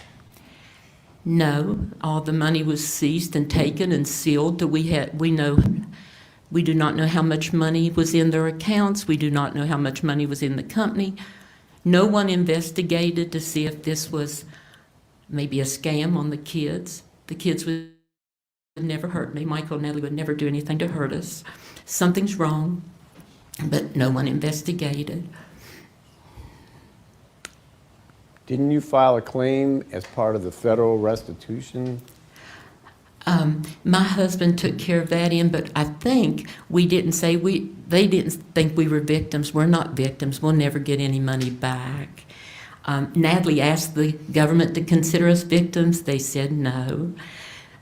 We tried to buy if I'm doing something wrong, you tell me. We tried to buy Natalie's house for the children, put it in their name and our name. We offered, we could pay $320,000. We sold our house to do it. Michael's family fought us on that. At one time we were getting it, and then one judge backed out. They sold the house for $280,000 or $285,000, so the children don't have their home, they don't have their dad, they don't have their mom, they have two old people. And I'm so thankful for the other young folks that take care of the kids, teachers in Greenbrier County, principals. These kids can stay at their homes if there's ever snowstorms and things like that. That's why I said, you don't know the good people that have come out of this, the blessings we've seen from people. And I gather by your discussion of times that you've been to Africa and helped people out and stuff that the defendant was raised in a very religious-oriented environment. Is that fair to say? Yes, sir, but I think she's more spiritual than I am. I cannot write and speak like she can, and how to reach other people. I help children, but yet it multiplied. We put in wells, we feed people, schools. I built schools. Nobody knows just all the people that come forward throughout the United States. There's a man in Zambia watching every minute of this, Pastor Luke Katasha. I've got people in Burma and different countries that are praying for us around. One of them prayed around the clock a whole month, a big church. But back to my question, you raised the defendant in a very Christian, religious-oriented home. Is that fair to say? Yes, sir. Yes, sir. And since you've been involved with the defendant since she was put on this earth, right up to the present, where did things go off the track with her? Well, if I overstep, you tell me to stop talking, because Michael was out of work. She was a pharmacist. He watched a movie called War Dogs, and I do not appreciate all the cursing, but he wanted me to watch it, so I watched it. He was going to do government contracts. In the movie, the two men go to prison for 20 years apiece or more. I think they're out now. And I begged him, I said, don't you do anything wrong. He said, I won't. And then he started to open it up to family, and I said, keep it in the family. I knew some of the family members involved. I did not know some of the doctors involved at the time and people like that. If he kept it in the family, I think things would be fine, but it got outside. And I don't think Michael was doing anything illegal. I think Michael thought he was doing right. They were going to look in to see if it was a scam. But then they had Natalie. Can I tell the jury what she pled to? It wasn't a Ponzi scheme. The first thing, and I wrote the numbers down on the indictment, was number 6. She bought Michael a black car frame. It doesn't even have a motor. It was a Cobra, and that's called money laundering because it went across state lines or something. The motor came from somewhere else. They didn't do a thing about that.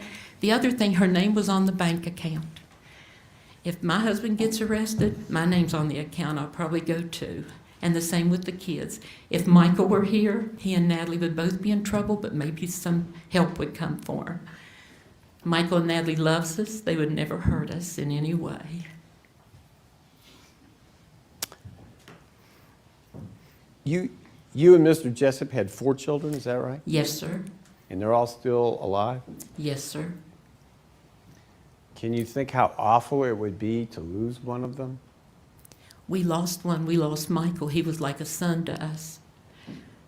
And from his mother's perspective, that would be as bad or worse than your loss. Is that fair to say? No, sir. I don't think it's fair to say. I'd like to say something, but I've not been negative about his family. And I don't know if I can do that in court, so I probably shouldn't say anything. Okay. Thank you. The state has no further questions. Anything further, Mr. Selden? Yes, Your Honor.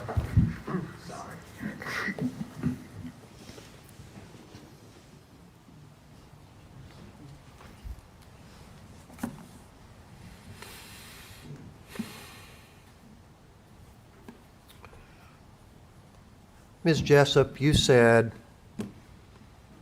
if I recall correctly, that you tried to more or less salvage the Cochran's home from being auctioned off.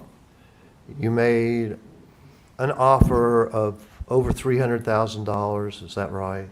Yes, sir. You wanted to buy it back so the children would have a place to stay. Yes, sir, and the federal prosecutor asked me to... Please, just listen to my question, okay?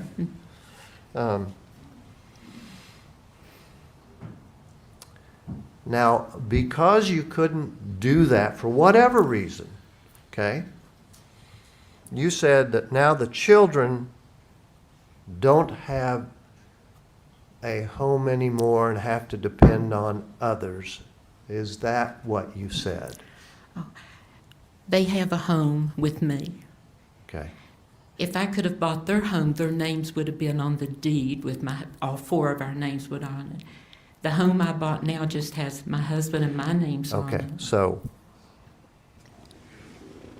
you wanted the children to have their original home back and not be dependent on you and others. Is that a fair statement? Yes, sir. I want them to have their home. Okay.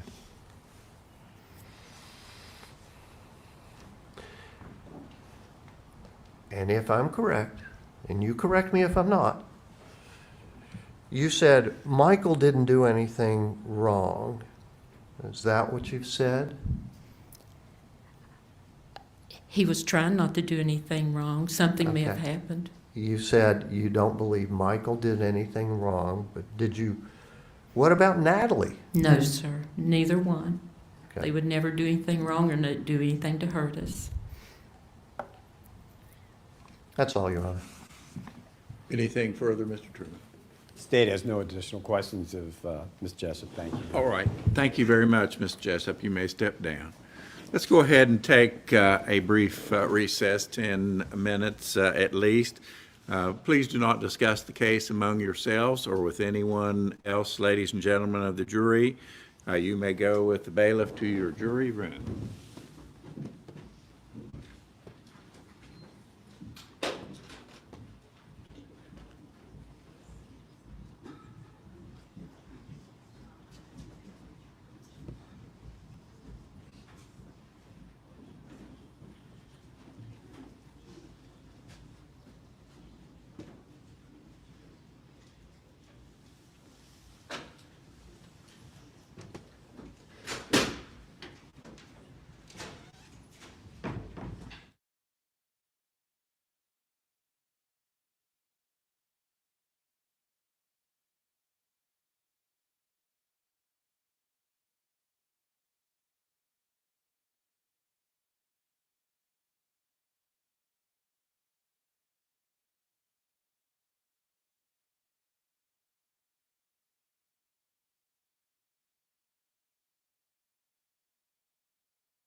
All right, are there any matters that we need to take up at this time out of the presence of the jury? That's from the state, Your Honor. Thank you. No, Your Honor, thank you. Very well. Bring in the jury, please. Bailiff.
All right, we continue with testimony provided by the defense. Please call your next witness, Mr. Selden.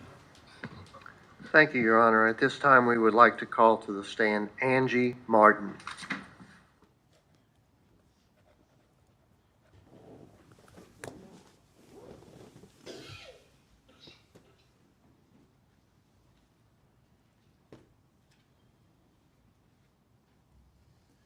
If you'll raise your right hand, please. Do you swear or affirm to tell the truth, the whole truth, and nothing but the truth, so help you God? Yes, sir. You may have a seat.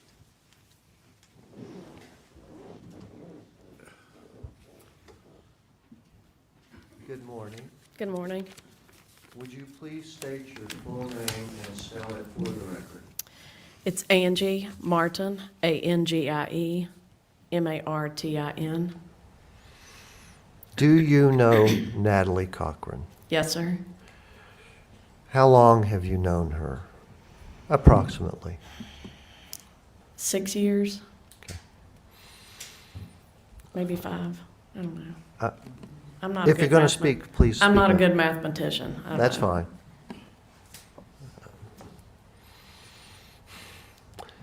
If you would, please tell this jury about your experience with Natalie Cochran as a person and your familiarity with her character. Okay. And first, well, I'll get to that. Please go ahead. Okay. And again, you are referencing a piece of paper. Is that notes that you have written? Yes. Has anyone else provided you with those notes or told you to write anything down or anything of that nature? No, sir. Okay, please go ahead. Natalie's son and my daughter dated 2 years on and off. That's how I began to know Natalie and her family. In the beginning of their relationship, I had no idea who he was, much less who his family was. Okay, I just want to caution you. Their son is a minor, Yep. so when you're referring to him, just say their son. Yes. Okay, go ahead. When my daughter began making plans to visit his house, I knew I had to find out more about this boy, like any other mother would do. I totally accidentally somehow came across Natalie's name as being a lady accused of murdering her husband. I immediately went into research mode, making sure this was not the boy's mother that my daughter was dating. Unfortunately, we discovered it was in fact the same family. I was skeptical. I knew this was a young love and it would never last. I told myself not to worry about it. Guess what? The months went on and on and on. Then I realized, maybe this is something. As the months continued, I had several interactions with Natalie. Eventually, we started to become friends. She opened up to me about things that had happened with her family. As the months continued, Natalie began to work for me. She kept me organized. She was great with customers, and everybody loved her. Okay. What is your business? I own an antique shop. Okay, please go on. We did a lot of things together in the short amount of time that we knew each other. She was compassionate, she was loving, and caring for everyone around her. My daughter would go to their house multiple times throughout the relationship. She loved Natalie and always enjoyed her time at her house. My daughter and I had dinner at their house, game night. We even spent New Year's Eve with them. Okay, now, I just want to clarify the time. This is when Michael Cochran was still alive, but Natalie had been indicted in the federal system. Is that correct? Michael was not alive at this time. Okay, but I- Natalie was Natalie, indicted. yes. Okay, please go ahead. When Natalie was sentenced for 11 years, her parents and children were devastated. But through it all, Natalie stayed positive for her parents and her children. Her son and daughter have dealt with so much. They've lost their dad, the home they grew up in, and their mom for the last few years. Their mother means the world to them, and they mean the world to her. Nikki and MAC want nothing more than their mother in their lives. They want her to be a part of their weddings, to have a chance to see her grandchildren, and just to be a part of each stage that they go through in their lives. Natalie's mother and father also want nothing more than just another chance to hold their daughter in their arms and know that everything would be okay once more. Natalie is a mother, she's a daughter, she's an aunt, niece, friend, but she's a human being that has a life just like we all do. She has taught both myself and my daughter that no matter how dark the tunnel could be, there will always be light at the end of that tunnel. She has proved that to us multiple times. Natalie has been strong and courageous throughout many trials and tribulations she has been through. For people to sit here today and consider this woman guilty of first-degree murder has left many people distraught and heartbroken. How can you, as a jury, convict Natalie Cochran of murdering her husband when there's been no hard evidence proven? Now, ma'am, let me stop you there. That decision's been made. Right. It can't be questioned, okay? You can't comment on Sorry. the jury's actions. That's And- okay. Okay, so please. To omit pull that. this mother away from her children and family is just hard to understand. Whichever side you decide, I know that no matter what and no matter where, Natalie will forever be a great friend towards both me and my daughter. I ask that you please think long and hard about deciding Natalie's fate for the next chapter in her life. Consider mercy for Natalie. Think of her children while making this lifetime decision. I don't think I have any questions, Your Honor. Cross-examination? Ms. Martin, you never met Michael Cochran, right? Unfortunately, I did not. So I'll ask you a question that I've already asked here today. How do you feel knowing that because of their mother, these children will never have their father in their lives again?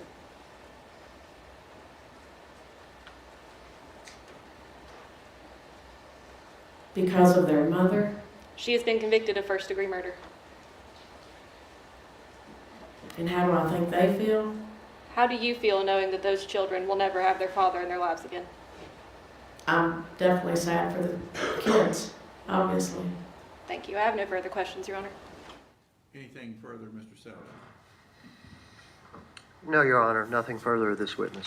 Thank you, Ms. Martin. You may step down. You are excused.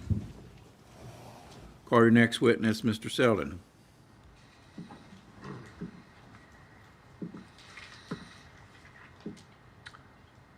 Your Honor, at this time, I would like to call the Cochran's son, M.A.C., to the stand. Very well.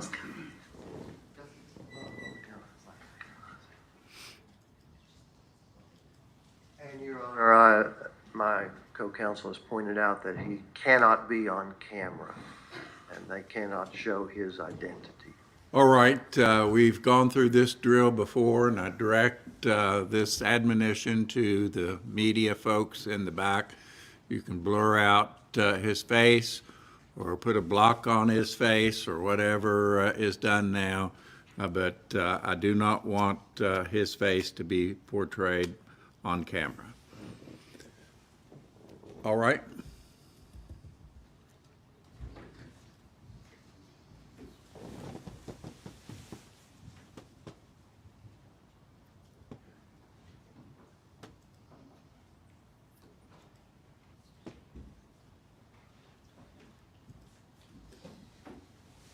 If you'll raise your right hand, please. Do you swear or affirm to tell the truth, the whole truth, and nothing but the truth, so help you God? I do. You may have a seat there.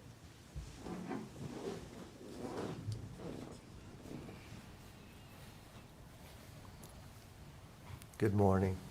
Good morning.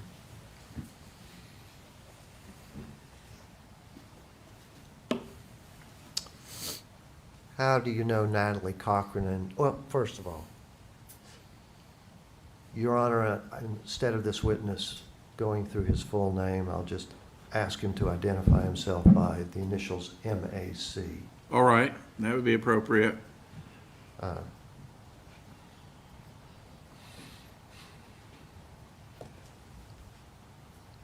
And as you've heard, you're appearing here today on your mother's behalf, Natalie Cochran, to appeal to this jury to find mercy for your mother. Is that right? Yes, sir. Now, you're probably one of the two most familiar people with your mother. Yes, sir.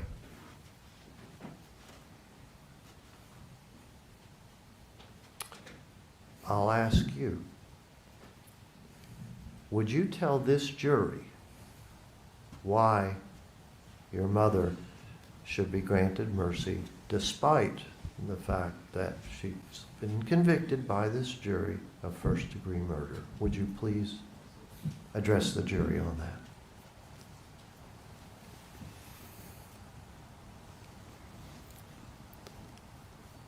My mom has done. Could you tilt the microphone up a little bit Yeah. and speak into it? Thank you. My mom has been there through everything for me.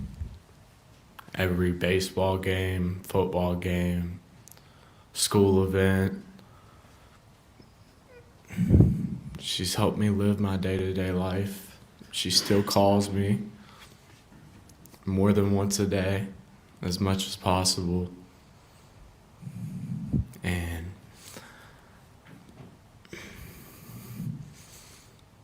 I know this is hard for you. Just do the best you can, okay? If you need to take breaks, take breaks. Gather your thoughts, whatever you need.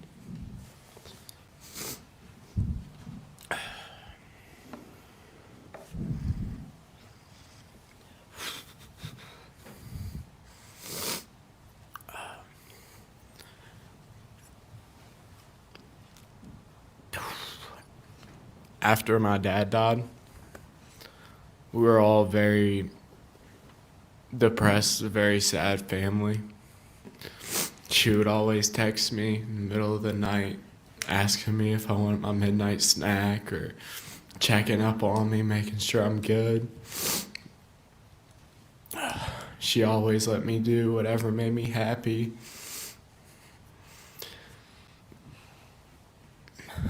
She took us to church.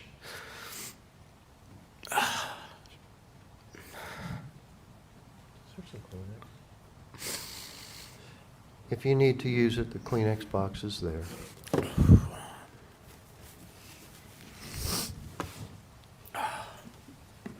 Go ahead.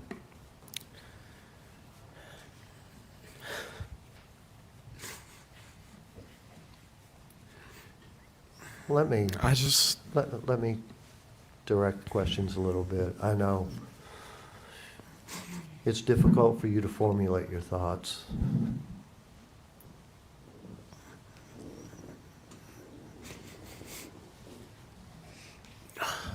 How do you think your mother is needed in your life from this point on? She's been convicted, okay? She's going to prison. The question here today is, does she go to prison for the rest of her life, or is she eligible for parole in 15 years for mercy? How do you think you need your mother in your life, or even if you think you need your mother in your life from this point forward? I want my kids to have a grandmother. I want them to know her. I want them to be able to go over to their grandma's house and have Christmas and spend time with her.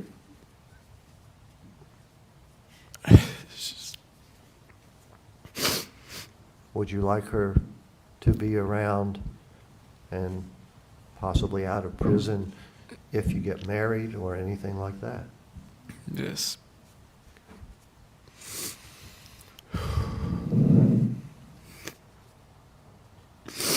You were close to your father as well as your mother, right?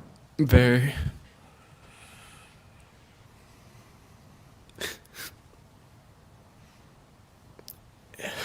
And even though your mother's been convicted of your father's death, do you have any animosity towards your mother, any desire for her to stay in prison for the rest of her life, or anything like that? Not at all. Not at all.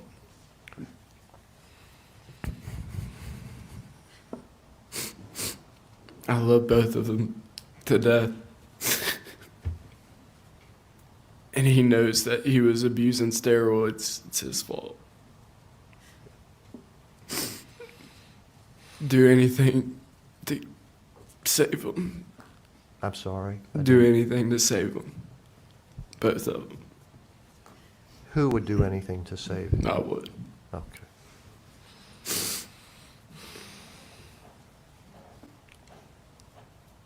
Are you 17 years old? Yes, sir.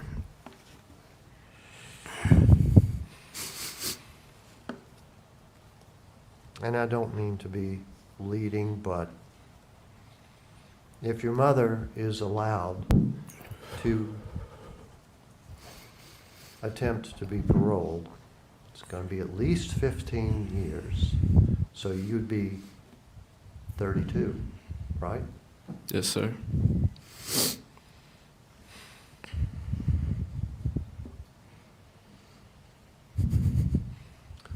You'd have a lot of life left, right? Yes, sir. Would you want your mother to be involved in that life after at least 15 years? Yes, sir.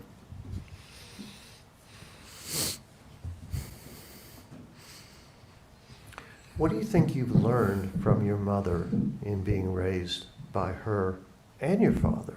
What life lessons or attitudes or things that would help you cope with life have you learned from her?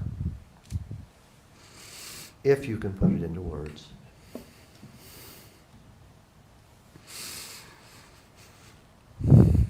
to stay strong through everything, no matter what. And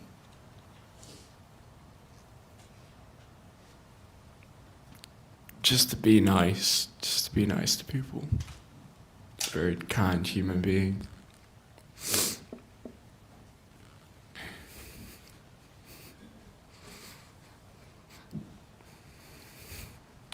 You'll have some challenges in life from this point forward. You're only 17.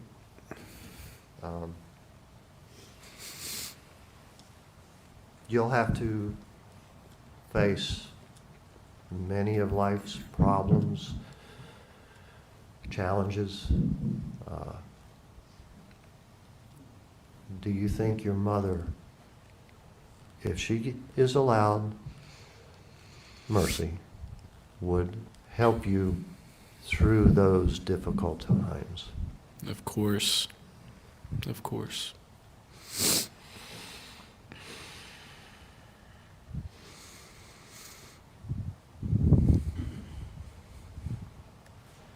Would you like to make a plea to this jury on your mother's behalf for mercy? Would you like to address them?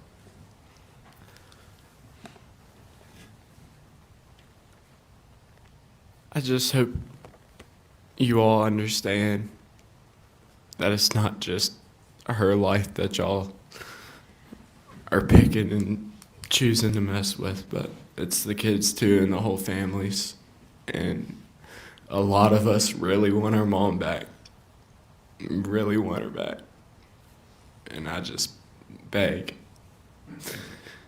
you, give her mercy. She's a great woman.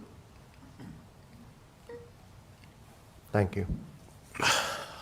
Cross-examination. A few questions. You're in what grade in school? Senior.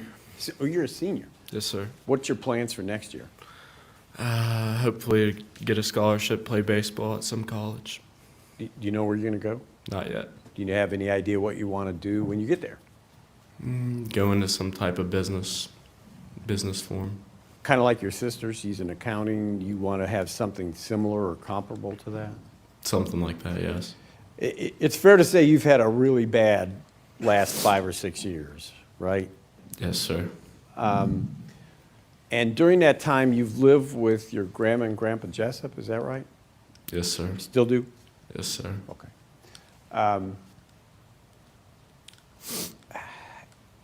Even though it's not fun, life has gone on for you. Is that fair to say? Yes, sir. Okay. If I could have just a moment, please. Very well. That's all the questions the state has. Thank you. Anything further, Mr. Selden? No, Your Honor, not of this witness. Thank you very much. You may step down. Call your next witness, Mr. Selden. Yes, Your Honor. At this time, the defense would like to call Nicole Cochran.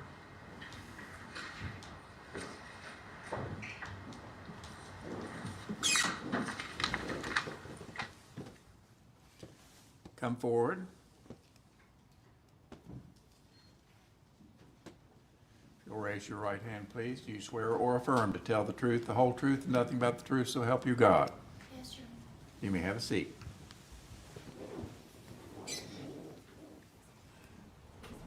Would you please state your full name and spell it for the record? Nicole Cochran, Nicolecochran. And what relationship, if any, to Natalie Cochran are you? I'm her daughter. How old are you? 19. So along with your brother, who just testified, you are probably one of the two most familiar people with your mother's character, temperament, everything as far as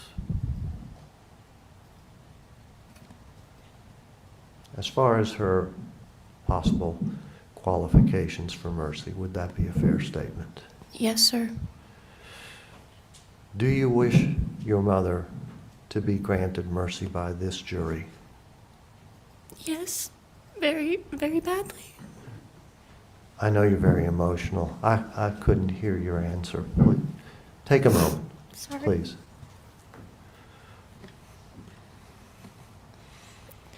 Yes, I do.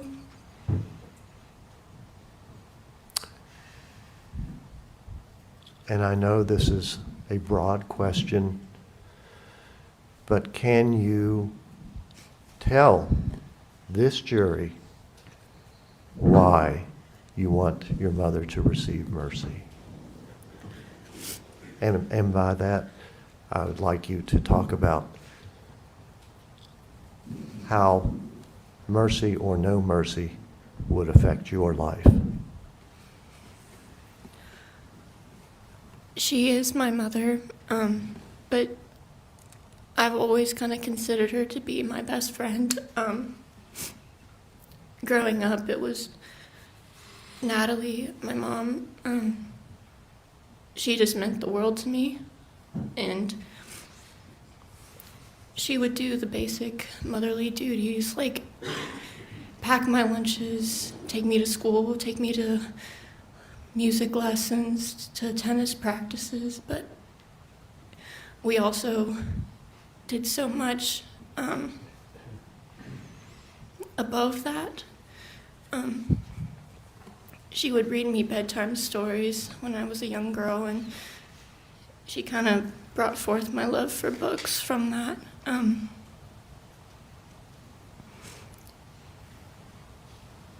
She used to do anything for me.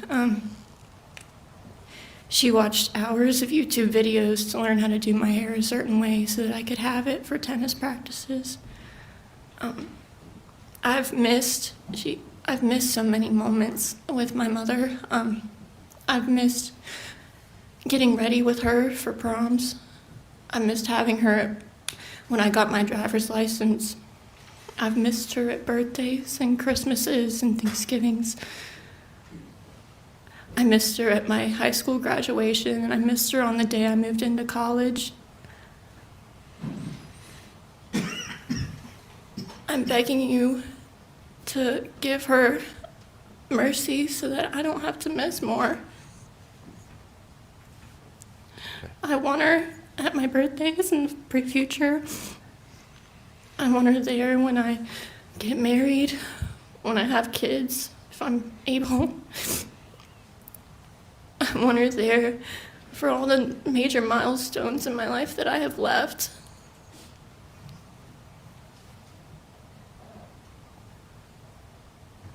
Does that include those statements? And I'm not telling you to go on. Do you want to say anything else? I'm going to have a couple follow-up questions, but is that? You can go ahead. Okay. You're 20 now, is that right? 19. 19, sorry.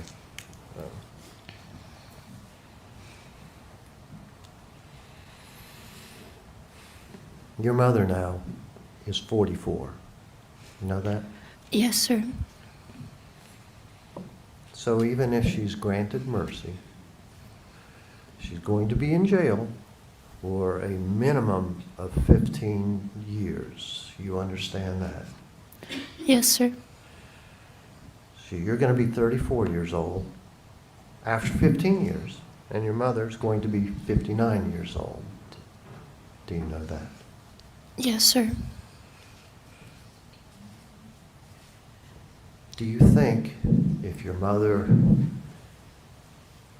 gets paroled or is eligible for parole in 15 years at the age of 59, maybe 60, she would still have life lessons to teach you? Yes, I do.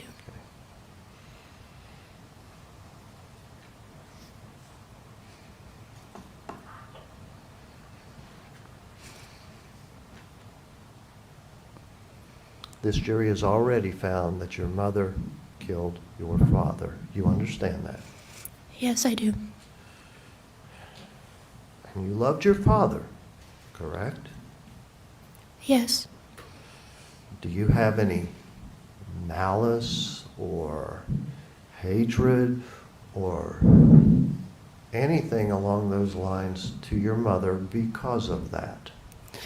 No, I love her so much, and that just hasn't changed.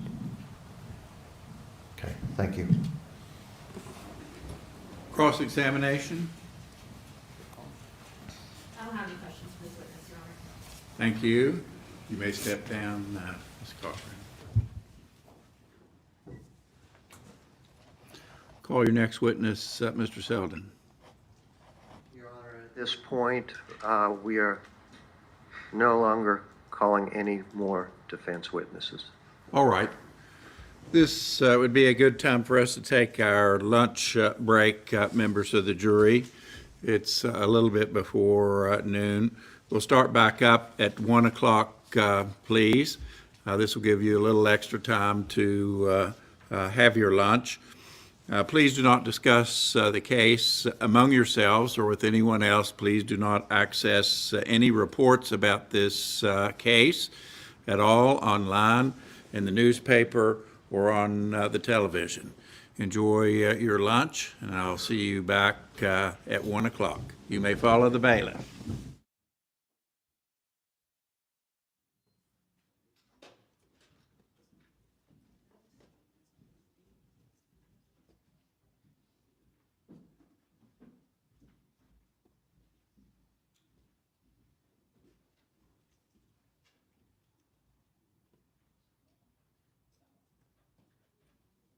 All right, we'll break until 1 o'clock.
Hello, hello, everybody. So I thought, you know what? It's lunchtime. Let's have a talk. We haven't talked about the verdict. I've been in chat, talking, chatting in transit, and there I am. Look at that. As you can tell, I'm observing. Turn myself down, my observing phone. So, let's talk about the verdict first of all, right? We're seeing a very interesting thing that a lot of you have never seen before, and that is West Virginia's mercy phase. It is something that we retained. We used to be a death penalty state. The background behind it is we used to be the death penalty state, and then they abolished the death penalty, and they decided that they would keep the hearing or keep the phase where the jury would be the one who would the jury would be the only one who could send someone to prison for the rest of their life. So this has been this way for years and years and years. This is nothing new for us. If you're watching a trial, there's been many people that have been convicted and got a West Virginia life sentence, and they were out in 15 years. West Virginia is, a state that is actually pretty favorable in the way we sentence. Now they're trying to strengthen this and they're trying to change this. It's been something that's been debated at the legislature, because even if you got convicted of second degree, you got what would be called an indeterminate term of 10 years, 10 to 40 years in jail or prison. So basically what happens is you would have to spend a minimum of 10 and a maximum of 40. But here's the deal. Here's the kicker. In West Virginia, every day you serve, you get 1 day good time. So in West Virginia, a 40-year sentence is a 20-year sentence. Now you would have to do the 10 minimum. So it's really a 10 to 20. Same thing with manslaughter. Manslaughter is 3 to 15 in West Virginia. It's an indeterminate sentence, meaning you are sentenced to 3 to 15 years, and then you're eligible for parole after 3.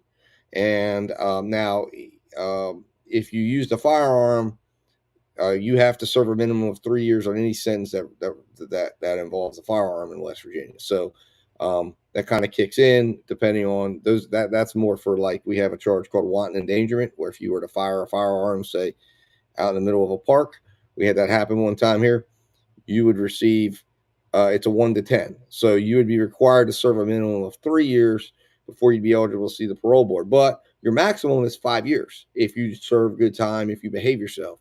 So for manslaughter, it's really 3 to 7.5, because you kill a day. Every day you serve in West Virginia, you kill a day. So if you get sentenced to 30 years, it's 15. If you get sentenced to 40 years, it's 20. They do that because they want to make sure the prison population doesn't get overwhelmed, and they believe that, again, we're a laid-back state, as you've seen this whole proceeding. Our breaks are longer. Our proceedings are less formal. There's no rules in our mercy phase. So welcome to West Virginia justice.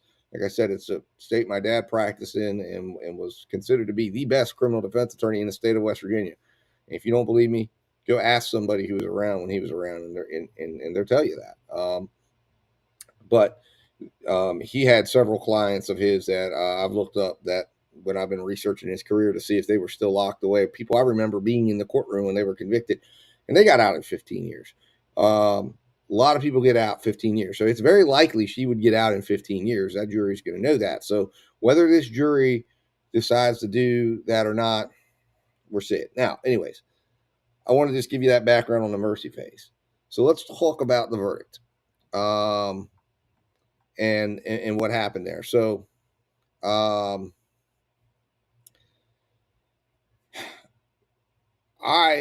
I stand by what I said in my previous video. I believe that if she would have had competent counsel, and believe me, what she has sitting in that courtroom is not competent counsel. Boobling, bumbling, whatever you want to call it. Some of the worst I've seen, and I think it was highlighted by one of the worst gaffes I've ever seen in court, when you have the defendant's children who you're arguing to a judge for extra time, and they're sitting right behind you where they've been, very obviously been the entire time since you called them to the witness stand. I mean, my God, Mr. Selden, what are you doing? But anyways, look, they were bought into this benzo defense. They believed, I guess, that was the best explanation for what he was doing. There is an explanation for what happened to him. And the explanation is secondary Addison's disease. That is what he was suffering from. He's a steroid abuser. Everything that I've looked into, everything that I've had. Now, here's the problem, right? The defense did not have an endocrinologist on hand. So those witnesses that testified could not have testified regarding secondary Addison's with any competency. And they probably knew that. And they probably were aware of that. I know for a fact, because I actually was in contact with the defense team at one point, and let them know what my thoughts were, and they agreed they were going to investigate. They were going to look into it. They had not looked into that. They had not even considered that. So take that for what it's worth. The good news for Natalie Cochran's family is that they should have some opportunities here. And if her parents have money, my question is, if they were willing to throw away $260,000, why in the hell did they not invest money in a good defense attorney in this case? That makes no sense to me. You're crying on the witness stand about your daughter. You're upset that she took an 11.5-year Ponzi scheme plea.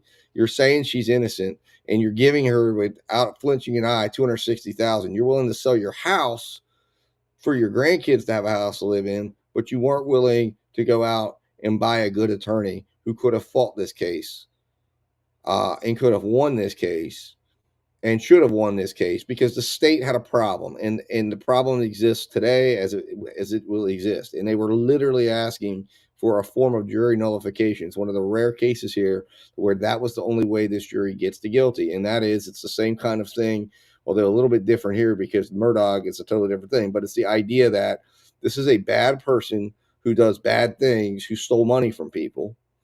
She already admitted to that in federal court. So she's a bad person by definition of having stole money. So we're going to ask you to make the jump. She's a bad person who stole money, so she probably killed her husband too. But the problem is, when you have a medical examiner, two medical examiners, remember, who said it was inconclusive. You have the original, right? You have Dr. Kubitschek, right? Or maybe Kubitschek was the original, but you have two, and then you have the defense expert, and then you have, the only one is Uribe.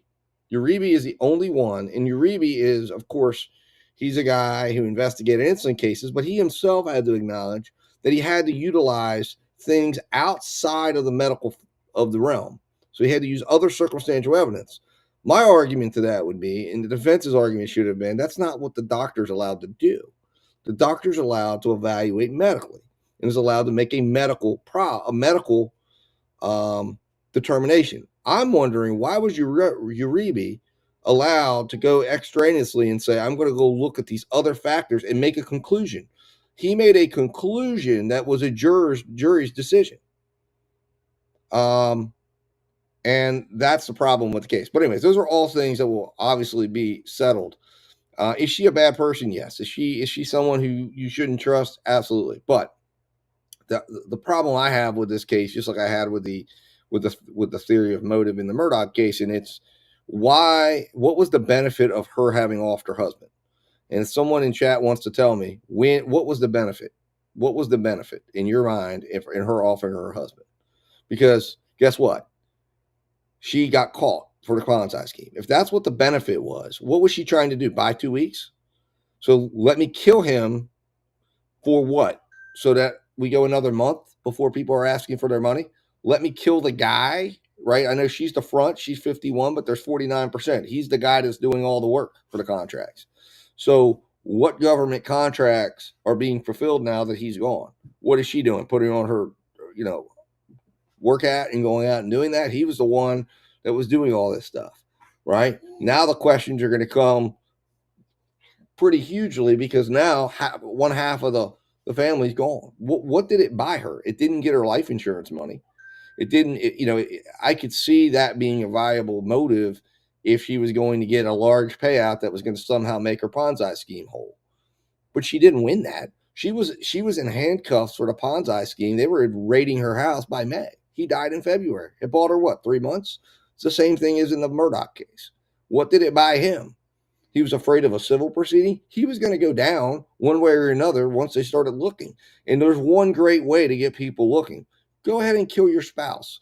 And here's the thing. This is what her defense attorneys weren't really communicating well. For everyone who says, well, she took this picture and showed everyone and let him sit for the day.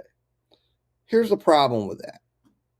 And the problem with that as your sole basis of argument to make the leap to say, okay, well, that means she's guilty of killing him. Why would she call police officers mandatory reporters? Now, you might say, well, she thought that they wouldn't report. Well, she doesn't know that. Police officers are mandatory reporters. So are nurses and physician assistants. So when you call someone to your house to look at your husband who's on the floor, they didn't believe he needed to be rushed to the hospital enough to put them in their own car or to call 911. One question that should have been asked of all those witnesses is, did you have your cell phone on you that day? Did you have cell phone connectivity problems? And why didn't you call 911? Because if you had a guy that in your observation was dying on a couch and was gravely ill and his wife was doing nothing, and you walk out of the house and let him die, you're as culpable as she is in this. So the idea, and my point in pointing this out is the perspective of the moment. So the perspective of the moment that everyone continues to live under is, well, she decided to do nothing, but she didn't do nothing. She called friends, she called family, and she was someone, as we know, by definition of how she was, and by the way the family described the dynamics of the relationship with Michael, that she knew Michael was not happy about her calling, was not happy about him going to the hospital in November. And she is in the moment evaluating this, in the moment not thinking to herself, my husband's going to die, right? And I'm sure that if any one of those people that walked in the house felt he was in that condition, and this is what should have been argued in a different way by a better attorney, and saying, if anyone would have, they would have picked up that phone, and every single one of those people should have been hammered on that by an attorney that was competent to say, did you have your cell phone on? Did you have cell phone connectivity issues? Why did you not call 911? Why did you explain to the jury why you didn't call? Well, because she told me not to. Oh, she told you not to. So you have an individual that you're telling this jury was so sick and ill that you thought he was going to die. So you made the decision 911 didn't need to be called. Thank you very much. Leave out the courtroom. And you made the decision. Thank you very much. And then the individual that comes to the house and did. Now that's the damning witness against her. And then the question is that is, did she resist? Did she get in the way? She was waiting for someone to say, yes, this is what needs to happen, and to take charge and take command, right? I mean, that's what it appears to me, at least. I don't think that's a very strong evidence beyond a reasonable doubt that says we're going to hang our hat on, well, she just ignored him and left him on the floor and left him on the couch. I mean, her sister comes over and changes it. Are they all culpable? Did they all want Michael to die? Did they? Because if we're going to use that as the main, and that's really it. That's all you have. You have her not calling 911 which was allegedly because she wanted him to die and let this insulin tape out. Now, as someone who has a type 1 diabetic son myself, I also know how insulin works. Okay, I see it. I see how it works. I know how fast it works. And it is not something that if she would have stabbed him with an insulin needle, okay, he's not dropping on the floor in the kitchen. It doesn't work that fast. It takes 15 minutes. The fast acting, my son takes Humalog insulin. I know what this does. And in fact, we had an incident where my son, there was an issue and he had taken too much insulin because of there was a mix up, and it happened at his mom's house. And we did end up having to take him into the ER, but he did not drop dead on the floor. He did not go unconscious in 15 minutes. We did act and we did evaluate. We did start taking steps to try to get his sugars up. But when the insulin hits, whatever he's eating, his Starbucks coffee, his breakfast, all that stuff, it's not just going to just bottom you out and you're on the floor. These people clearly were not very well versed in how insulin works and how this whole process works. And I am, because I live it every single day with my son. He's got a pump now. But there has been times he's gone off the pump. Now he does the pens. He doesn't do the physical needles. And I question how somebody how he would have not known that this needle would have been stuck in him. Now, when he was unconscious, yes, but at the beginning of this, if you're sticking him with a physical needle, knowing how this whole thing works, we've even had to we had to use needles when we were at the beginning before we got the pens, and she would have to draw this out of the insulin and then stick him with it and then plunge it in. And when it goes in, as my son will tell you, if you're not used to it, when it goes in, I mean, he's going to know, he's going to be aware something just got stabbed inside of him. He's awake. It's not going to just instantly knock him out. He's not just going to fall down, right? So the question is, what the heck was going on? How did this get administered? And these are questions that didn't get answered. And if you don't understand it, if you're not around it, if you haven't witnessed it, if you haven't witnessed the administration of insulin, if you haven't witnessed actually how long the onset takes, okay, and I see it, I can look at my son's Dexcom. He has a Dexcom meter, and we watch it. And there are times that we cover his food, and it doesn't go down as fast as you want. And certain foods and things that you eat would have counteracted some of that. He would not just have gone into an unconscious state because she applied all this insulin to him inside of 15 minutes. When did she apply it? How did it get applied? What was, what was happening here? What makes more sense is that she was sick, he was sick, there was a viral situation coming on, he was taking steroids unmanaged, and it takes before it the onset is 15 minutes, meaning it takes 15 minutes for it to start lowering at all. The peak time is an hour for human log insulin. I know this because my son is a diabetic, okay? It takes an hour. And then at about the 2-hour mark, the highest point is an hour. So he would have had an hour, okay, to where he would have started feeling the effects of this. He would have been aware she stabbed him with this needle. I mean, the only thing, and this wasn't the theory that was put forward, the only way I could envision that initial stick that would have allegedly set this in effect is, you're correct, Deanie. That's the problem with her not testifying. If she would have testified, then what everyone has to remember, and this was where these boomling idiots, they didn't want her to testify, but the jury already knew about all her bad shit. She should have explained it, and she should have looked the jury in the eye and given them an explanation. But part of the thing, testimony is evidence. So if she would have testified to that, then the state would have had to prove that wrong. They would have had to proven, and the jury would have, of course, have evaluated her credibility. They could have chosen to also not believe her, but she could have testified to it. But she did go to a doctor. Okay, she went to a doctor in the 2 days before. But the idea that she would be thinking, I'm going to stab my husband with insulin and bottom him out and go through this process, and then I'm going to call everyone over to the house, and then I'm going to take pictures, it makes absolutely no sense. And this is why, as a parent of a diabetic, this does not make sense as a way of killing someone. It sounds good when you don't fully understand how all of this works.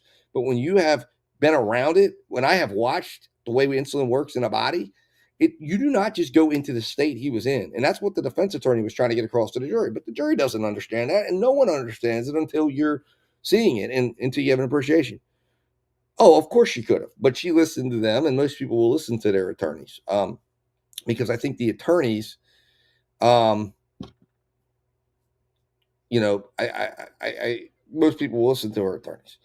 Well, unique me one, I am having a hard time believing that that's what it was, because what I believe is there's another explanation for everything that was happening that day, and that is that he had it, and that was happening in his life. That explains all of the symptoms that all these people were talking about. And if they would have presented this correctly, if they would have presented the doctor to come in and say, this is what we believe was going on, and then you have all the family witnesses, and you end with that, and you talk about all the things, it would have absolutely been a much clearer picture to the jury that there was an alternative explanation. And remember, if the defense attorneys when you're in court, right, she's not proving anything. The only thing that is, being evaluated by the jury is, can the state prove beyond a reasonable doubt that she murdered him? And for them to get the first degree, she had to plan this, and then she had to administer the insulin, right? And then we had to believe that that's what she was trying to do, and by bottoming him out, and that was her plan, and that this is what it was. However, the first problem is you have to prove. You can't just suggest, okay, well, there was insulin in the house and there was this. You have to prove that that's the cause of death. Well, the first problem was the original medical examiner says it's undetermined. We have the defense expert who agreed it was undetermined. I do believe, I have to go back and research. I thought there was another state doctor that came in and said it was undetermined, but I could be wrong. You have only Uribe in 2023 who acknowledges the fact that they could do nothing to rule out an adrenal crisis, that they had no ability to rule that out because of the fact that tests weren't done and there was no ability that many years later to do it. The state should have, or someone should have at the time at the hospital, and this is something that hasn't been given as much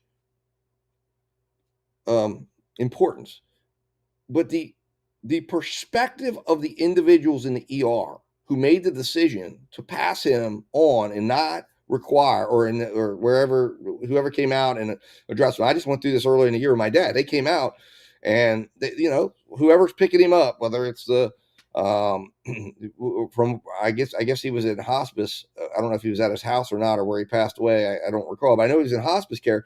But whoever came out to take possession of the body for the funeral home, at that point they would do a evaluation. Should there be an autopsy? So the question is, what was the basis for that? The defense should have been calling that person on the stand and said, why did you not believe that an autopsy was warranted? Because there wasn't an autopsy for originally. He wasn't sent right away. It was 7 months later. So you have to remember, the body was exhumed twice. He was buried without an autopsy. It was 7 months later, after the financial crimes were uncovered, that happened. Well, unique me though, he was critical when he was brought in. Remember that. So he was critical, and they were aware of his low blood sugars.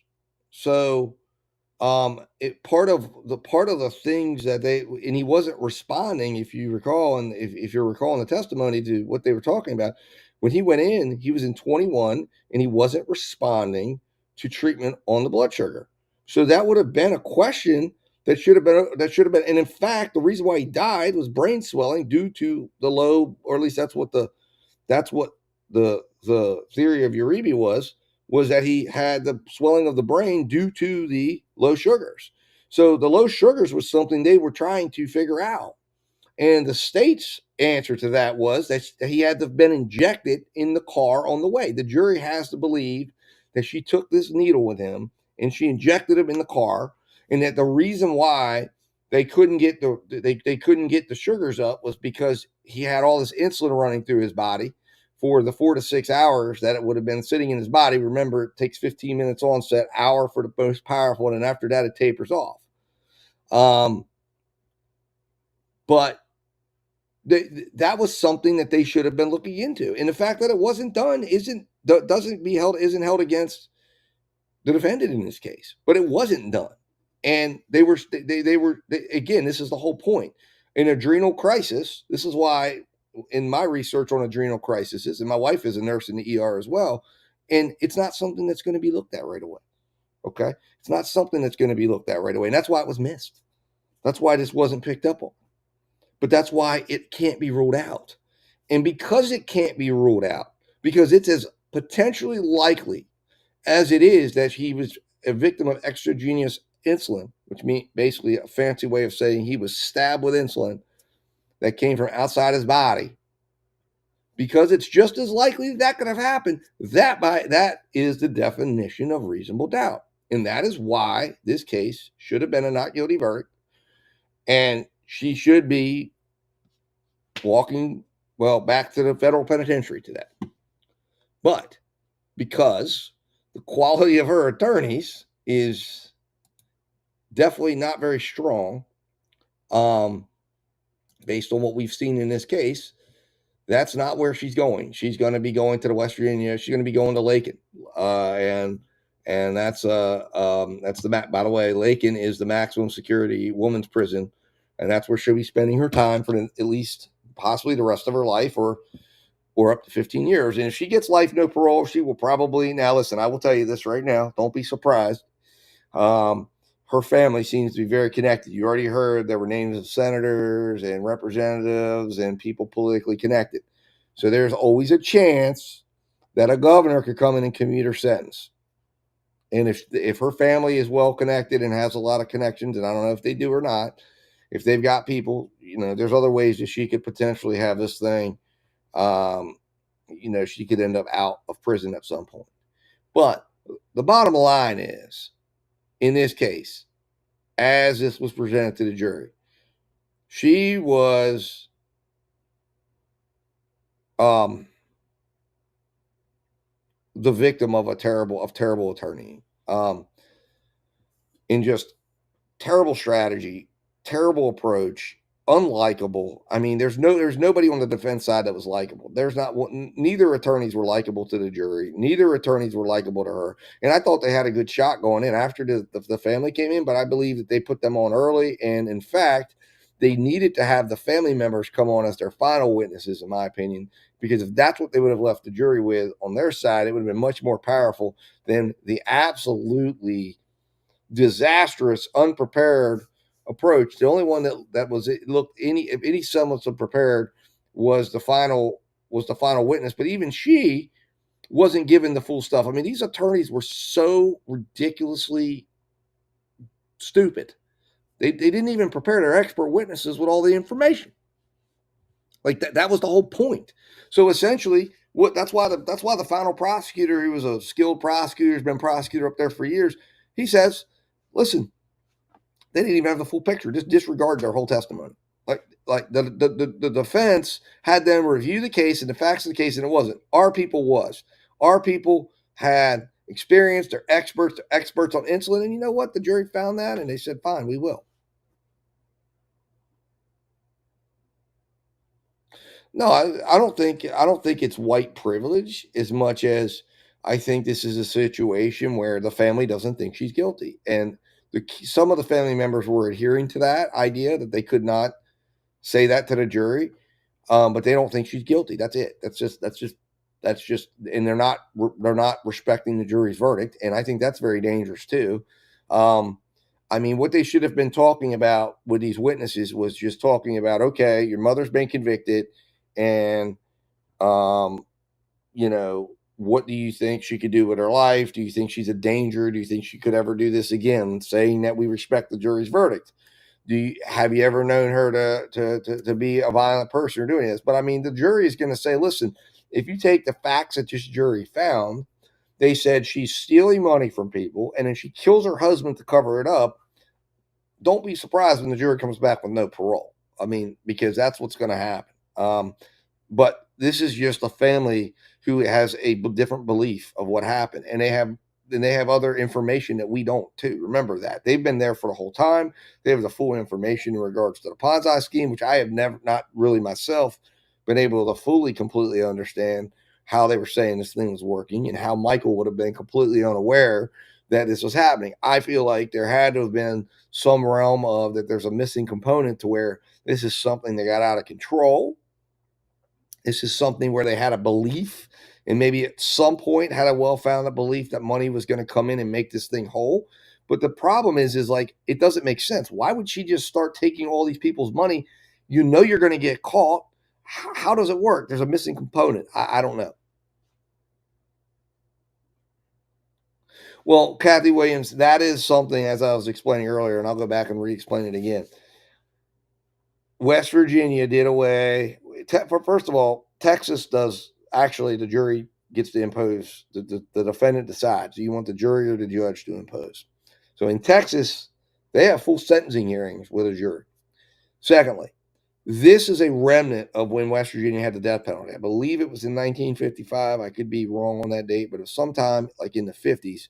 They did away with the death penalty. But the West Virginia Supreme Court held it, became a contentious thing that said that basically the top, because it used to go to the jury, and the jury would make a decision in capital cases, and this is a capital case of death penalty, life no parole, or 15 to life. And when they did away with the death penalty, they held that since this is the highest and most serious penalty, before that this should be left up to 12 jurors, and they have to unanimously find that she should be sentenced to life, no parole. So if they don't, then, and they can't come to a verdict, then basically it's akin to her getting 15 to life. That's how this will work. So it's a little different than when they're deliberating guilt, because guilt says you got to have 12 either way.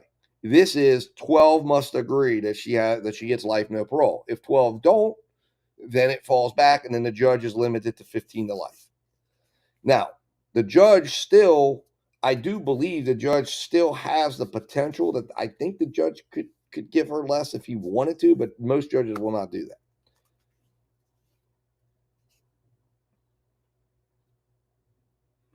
Well, except the problem, Unique Me, is I think here's the question for those people, and they really did not adequately answer this.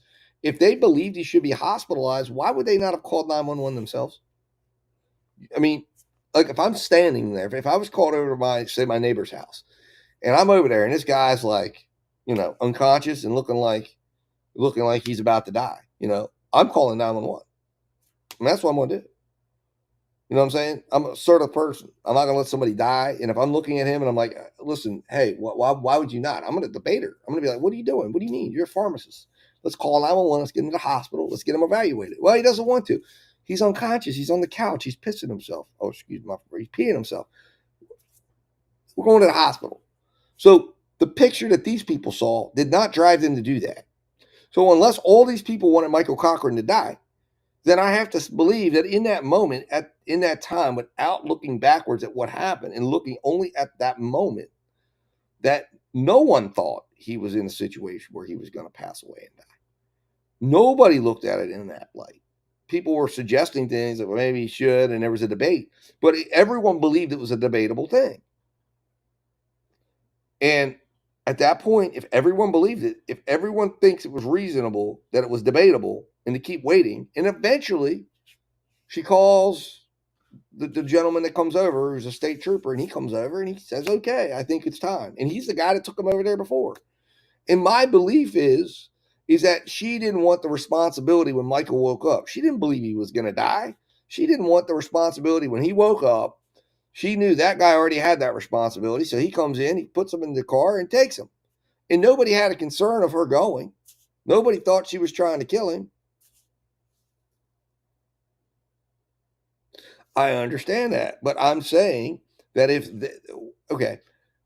if you saw someone that you thought was dying and the wife is saying no, and you think she's being unreasonable, and you're a friend of that individual and you're close with that individual, you're going to dispute with that individual. You're going to pick up the call and call 911. You've been brought into a position of responsibility. You were called over by her to assess the situation. So what these people are leaving out now is they're wanting to say, oh, we wanted him to get help because he died. But that's not what I think was the real story. And the fact that nobody else sought help, everybody was still saying, da, da, da, da. Now, once it got to 6 hours and the trooper comes over and it's like, okay, I think we've waited long enough, guys. Like, we've given him his time.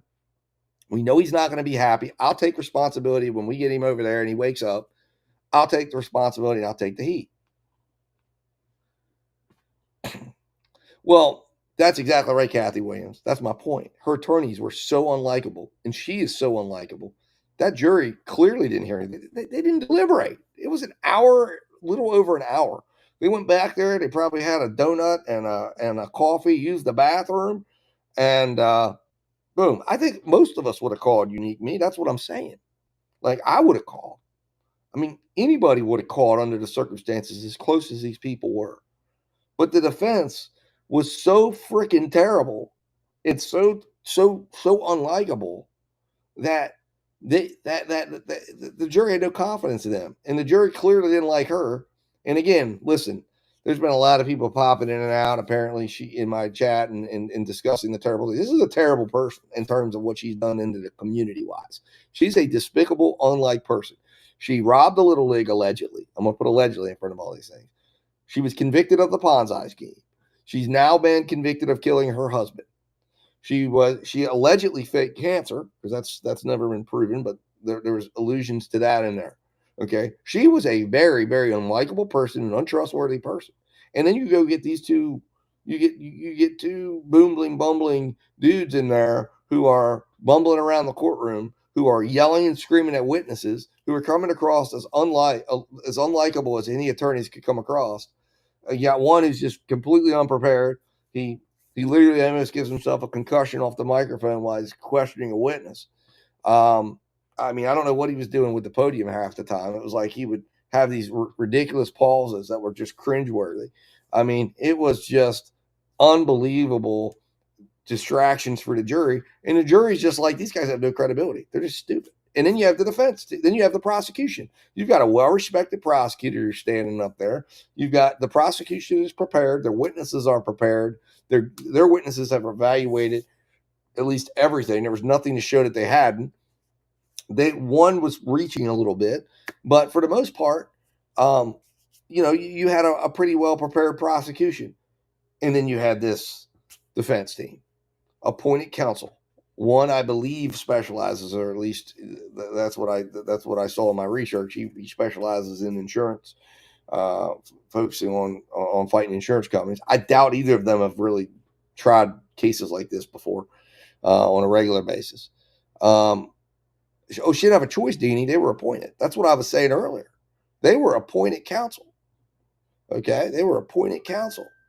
And the problem, and this is why I said her mother's sitting on the witness stand, saying, I was willing to sell my house and pay $320,000 so my grandkids would have a place to live. Why were you not willing to put forth money to buy your daughter the best damn defense counsel that she could have if you believe she's as innocent as you claim?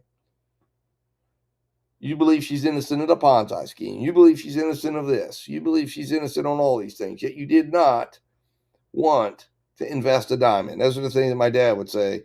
You know, you want to live in a comfortable house, or or do you care about your kid, the welfare of your child? If there's a grave injustice and you have the resources to correct it, why would you do that? Why would you put her hands? When you get appointed counsel, you get what you get. And there's guys on the appointed list, and I can assure you, on the way it works, most of the people on that appointed list are struggling attorneys.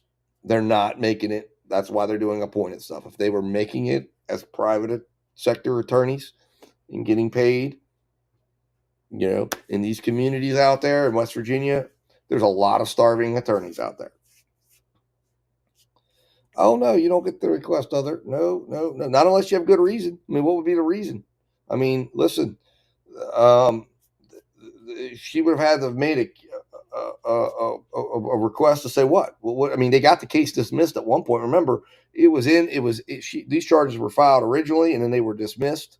So, maybe she thought they were competent, but I can tell you what they demonstrated in this courtroom, the fact that they missed this thing, I think they really believed they were on to something with the benzos. I think that they thought that they were raising reasonable doubt, but I don't think that they really realized that they didn't know how to put the case together in a way that was going to survive. And I mean, I don't know. Well, that's Florida though, Jamie. That's Florida. And she wrote the judge's letters and she fired them and they weren't getting in contact with her. But these guys, I don't think that problem existed. And like I said, they got the case dismissed once. Boone was a victim of the public defender system down in Florida, and then the appointed system down there, which is severely broken. Remember, in Florida, there's a limit of $14,700 on appointed counsel.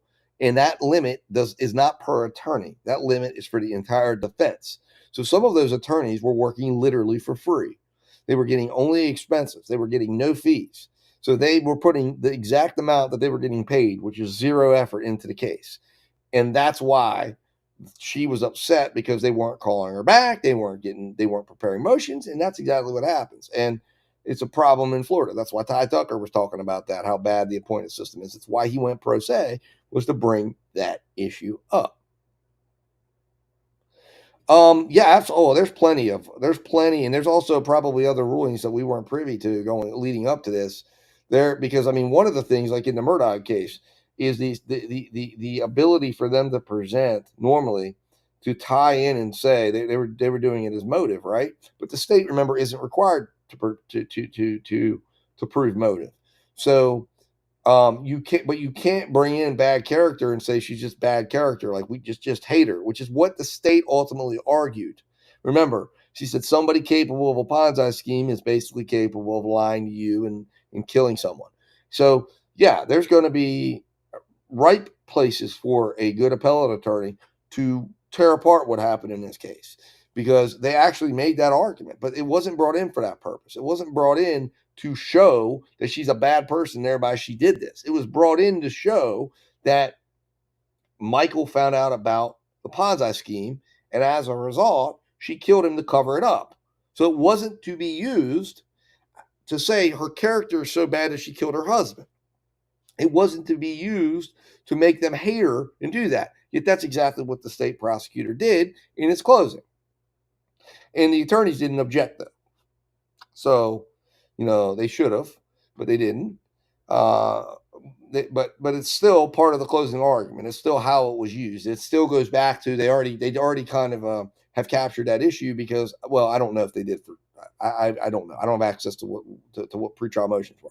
But if at some point, I'm sure it was an issue because the one attorney seemed like he was at least competent enough to raise issues. He seemed like he just didn't seem like he was experienced in a realm of criminal law. He was a pretty intense questioner, but he really wasn't very likable in a way. And that's why he let Selden kind of be like the Mr. Bean, Mr. Rogers, grandfatherly approach, although he was just so, even in his handling of some of these people, when he'd be like, I'm sorry, get your voice up.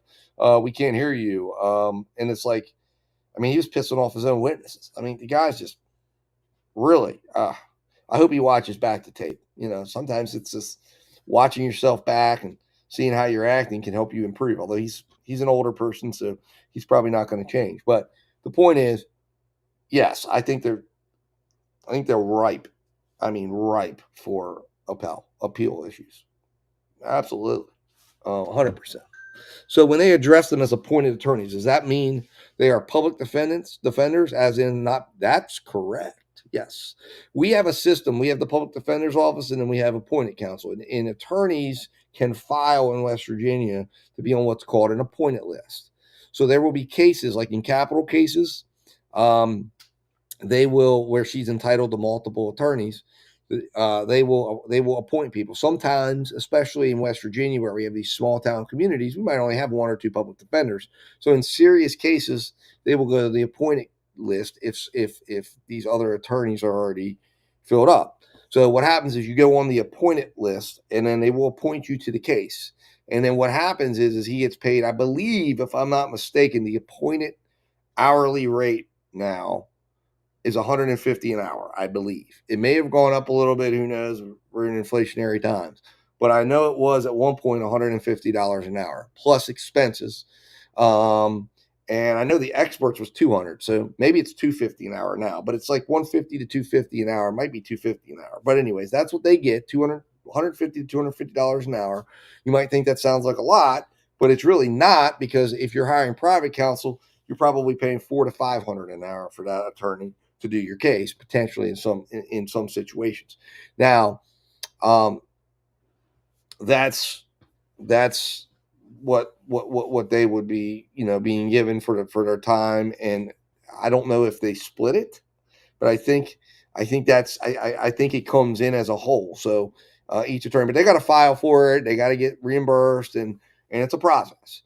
But the appointed people, when they're on the appointed list, normally that's a sign that the attorney doesn't have a very strong private practice because they're struggling. And so what ends up happening is a lot of attorneys, because we have a lot of attorneys in West Virginia, and we have a lot of old attorneys, because it used to be if you graduated from West Virginia School of Law, you automatically were admitted to the West Virginia bar. And that changed because they had such an over influx of attorneys. They changed it and said, you got to now pass the bar exam in West Virginia. So we have a lot of attorneys in West Virginia. We have a lot of people a lot of attorneys that are sitting out there that are trying to make it in criminal law in a state in that area. As you heard, that area has a median income of 40,000, family income of 40,000, individual income of 24,000. They're not making huge money out there. Well, yeah, he that's why I said he was a jerk. He was a very he was very much unlikable. Oh, you're welcome, Kathy Williams. I'm glad to have you in here. I'm glad we could chat. I thought I'm here. I was happened to be running into the house. I've got to go out, and I'll be back in transit again around 1:30 because I got to go pick my son up. But I thought, you know what? The baby's sleeping and we're on lunch break. It's a great time to talk about the case, and I hadn't really got a chance to talk about my views on the verdict. So we're transitioning here momentarily to talk about, we talked about the verdict. I still stand by what I said in there as far as Addison's disease. Hats off again to the defense rest. Head over there and show her some love.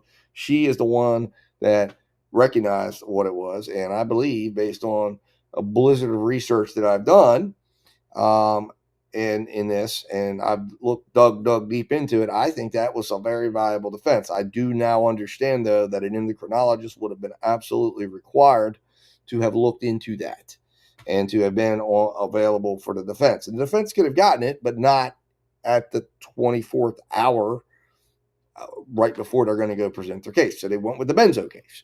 In the benzo case, well, I thought it was very weak. When I heard it, I wasn't impressed. I thought this is probably not going to fly well. Not to mention that these attorneys have not conducted themselves in a way that has made them have credibility in front of this jury. And remember, believe it or not, how your attorney conducts themselves in a courtroom is absolutely paramount to how the jury will receive their arguments. A lot of cases are decided by the jury based on closing arguments, based on what is said in closing arguments and how they've related to that attorney. In this case, we've all agreed neither attorney passed the likability test, in my opinion. They were not likable individuals. And that meant that when they came and stood before that jury, and they needed to be able to get through to that jury. And my dad was powerful at doing that. I've talked to many people who sat as jurors when my dad was in the courtroom, and they talked about how he commanded the courtroom when he was questioning, whether he was questioning a witness to when he was doing his closing arguments. And that's where my dad was really strong, was in his closing. And he would tell the jury what the law was. And when he spoke, people listened. People believed him, and people thought, yeah, this guy knows what he's talking about. And if he would have been in that courtroom, I guarantee you it would be a different verdict today, because there was no way that this jury could make the leap to, if you understand how the presumption of innocence is supposed to be utilized, how it's supposed to be interpreted, and you understand that she is presumed innocent. So that means when you have an expert that says something is inconclusive, it breaks for the defense. If you have two experts that can't agree on something, and the jury can't figure it out themselves. Now, the jury, of course, as trier of fact, is allowed to say, well, I believe it proves this. But if they're sitting back there and they say, I can't, I don't know. When you as a juror are sitting back there trying to decide these things, the court already has a built-in answer for you. You break to the defense. So you view it in the light most favorable to the defense. So if you're looking at this piece of evidence, if you're looking at the inconclusive, if you're looking at, well, is there another explanation? Now, the defense did give him another explanation. They said it was him taking benzodiazepines. But the question was, that was dangerous, because you were inviting possibly for some juror back there to say, well, did she poison him with that? Did she put it in his stuff? Did she do that? Now, what I was surprised about on the state is, remember, there were two vials. There was a vial of insulin that had his steroids, and there was a vial of insulin that had his that had insulin. At least that's what I recall the testimony. And I believe it was incredibly interesting that they didn't make an argument that possibly the poisoning was that, remember, she had told people she was in charge of his supplements. So maybe it would have been believable that she would have potentially said, hey, when she administered, that maybe she administered his steroids. Maybe they couldn't prove it, though. But that somehow she spiked his stuff, whatever he was taking that morning, and he took it. And then, and this would have been the danger possibly of where you could take the adrenal crisis in, and maybe they could have said, well, she wasn't sure how it was going to affect him, or that it was going to instantly kill him, but that, maybe she put the benzos in there and she put mixed with some insulin, and she knew that was going to bottom him out, and then she was just going to sit there all day and feed his ass insulin until he died. But that's not what the state came with. That was just something that I thought of as maybe they could have gone that route and made a more compelling case.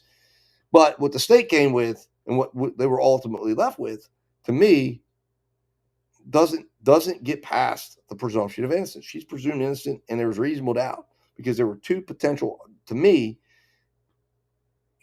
it did not make sense based on what I know about insulin that if you're telling me that you believe she just walks up and sticks him with a needle, and he has pretty much an hour before that insulin's in peak. He's got 15 whole minutes before anything happens. He didn't shoot a text out. He didn't call somebody. Are you telling me he wouldn't have just called, hey, Natalie just stuck me with a needle, dude? I don't know what she's doing. She stuck me with something. Get over here. Help me.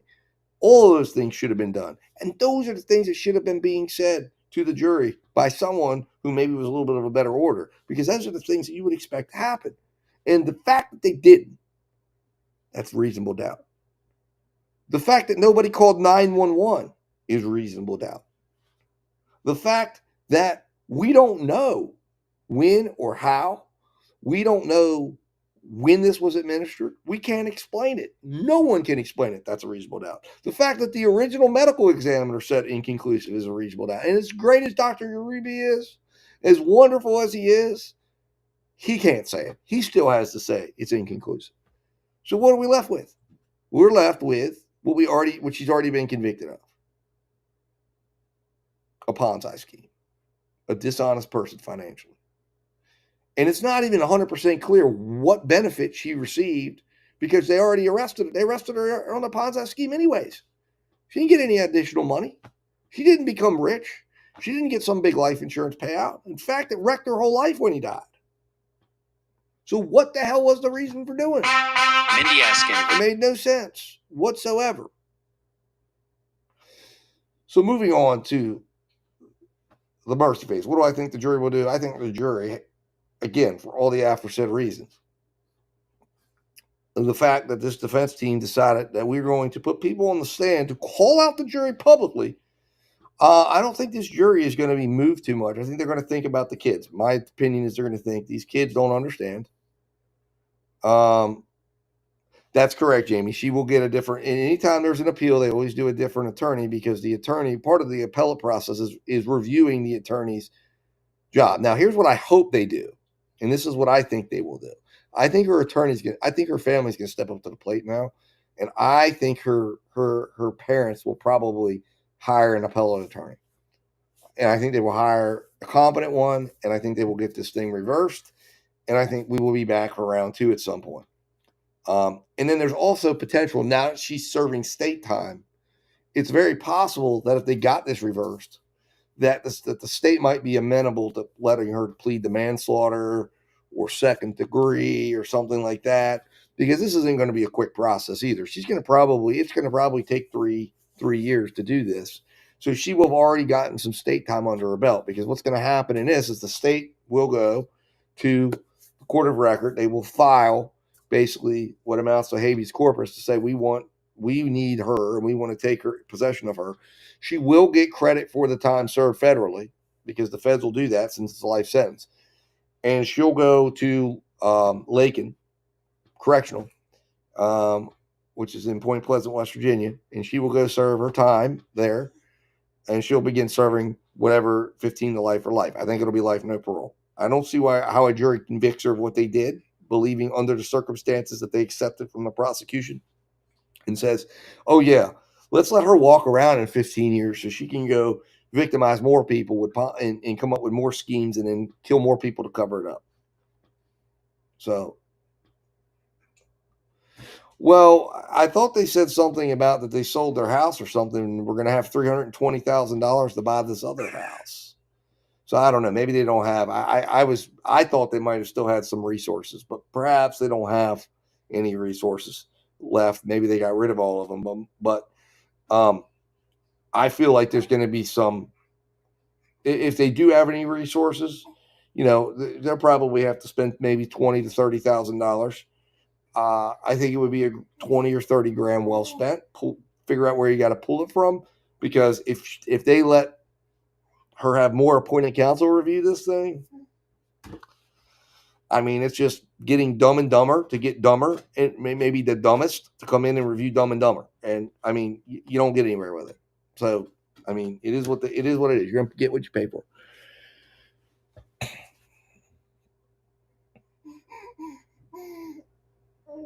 Oh yeah, well listen, I think Natalie's pissed at the attorneys. I think they all know that these attorneys were some of the dumbest I've ever seen in a courtroom, in some of the things they did.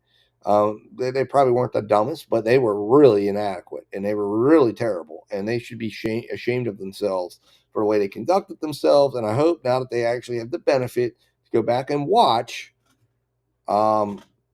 themselves, that they should see what an injustice they did for this woman as far as defending her. And listen, I'm all for, in my opinion, that if I think everyone should have the right to competent counsel. These were not competent attorneys. And the fact that they appointed two of these guys. Now, I will say Matthew Victor was an aggressive questioner, and he was good at questioning people. And in insurance cases, in his realm, I think he probably does okay. But those are totally different scenarios than how you treat people involved in a unaliving case and in a criminal case. And I think he was out of his element. Are you talking about during sidebars, Unique Me? Or maybe I missed something. But in the sidebars, I found that very interesting myself because, but I'll tell you, it's called, here's what it is. It's West Virginia. Let me tell you something about West Virginia. We are laid back. And then that end of the state, now my area has kind of become less that way because we're right near Washington, D.C., and we have a lot of transplants that have come in from Baltimore and Washington and down south in Virginia, and they all come up because it's cheap to live here, or at least it was until everybody started coming. Over there, like I used to say, you'd go in there Walmart, right? You go to the other end because we used to go over there for, state championships and basketball and football and all sorts of stuff. You go over that end of the state, and they were always looked like they were 10 years behind where we were at. You walk in their Walmart. Their Walmarts get the last. In fact, I went over there when I was going in to go to the state championship for my son's track. I went into Walmart down there. That Walmart looked like it was from like 10 years ago. It was, and even all the clothes. They didn't even have the clothing lines. They didn't have any. They are completely different people back over there, right? So the point of the reason why I'm sharing this, and not in a bad way, they're just a different style of mindset. So there, you're seeing a more old-fashioned approach where this lady's no threat to anybody. She ain't running out the courtroom, and that's an old-fashioned judge. And he's like, of course you're going to come up. And remember, one of the things they're respecting in doing that, which I have a lot of respect for the judge doing that, is she is presumed innocent. So what the judge was doing is he was respecting the presumption of innocence. He understood he had bailiffs at all the doors. And if she wanted to go take a run for the door in front of the jury and look like she's guilty, that's on her. But, yeah. And, well, I agree with you, Jamie. He was very rude and he did not conduct himself. But he's from that area, okay? He's from Charleston. Beckley's a little bit further down. I think it's about an hour and a half, 2 hours away from Charleston. It's definitely more backwoods. Charleston's the where he's from is the state capital. I'm not going to say it's like metropolitan by any means because it's a city, right? But it's still a city that's in the butt end of West Virginia. That's not going to be what you would necessarily equate to being completely city if you go down to DC or you go down to Baltimore or stuff like that. So it is, but this is a culture down there where like everybody knows everybody. Like back in the day, you would have jailers. The jailer's wife fed the jail. Okay, they would cook and they would cook for their prisoners, and people's parents could bring meals down to the prisoners that were housed at the jail while they were waiting. I mean, listen, my dad, I remember going in there. I mean, listen, he had clients that were at the jail, but when they were there, we'd be sitting in a conference room, right? I mean, they would just have a bailiff that was outside the door, and his attorney, his clients would be sitting in there. And he would be getting them food. He'd go down and get them hot dogs. He'd get around. I mean, and we'd go in there. I'm standing in there. This is a guy. I met several of my dad's clients, that I remember sitting at his trials. My mom would take us down there to observe him after school, especially if it was a really popular one. And we'd be down there, and I'd be talking to the guy. I remember talking to Mr. Chevalier. He was the guy who shot a guy. He shot a doctor. And there, Mr. Chevalier was sitting, and I hugged him before I had to go home because the jury was out, and it was like 10 o'clock, and it was a school night. So I hugged him and told him good luck. I was cheering for him. He got found guilty and got 15 to life. They found mercy for him. The jury did. So, like, and this was Martinsburg, which, again, like I said, is a little bit more like ahead because we're close to DC. So we've come out of the shell a little bit than that area that you're seeing in West Virginia. So it's a totally different, it's a totally different, totally different world. Totally different world. Well, Deanie, that was a plan at one point, but life sometimes throws its curveballs at you. And then I ended up going into the financial world, and then I ended up deciding to retire from that and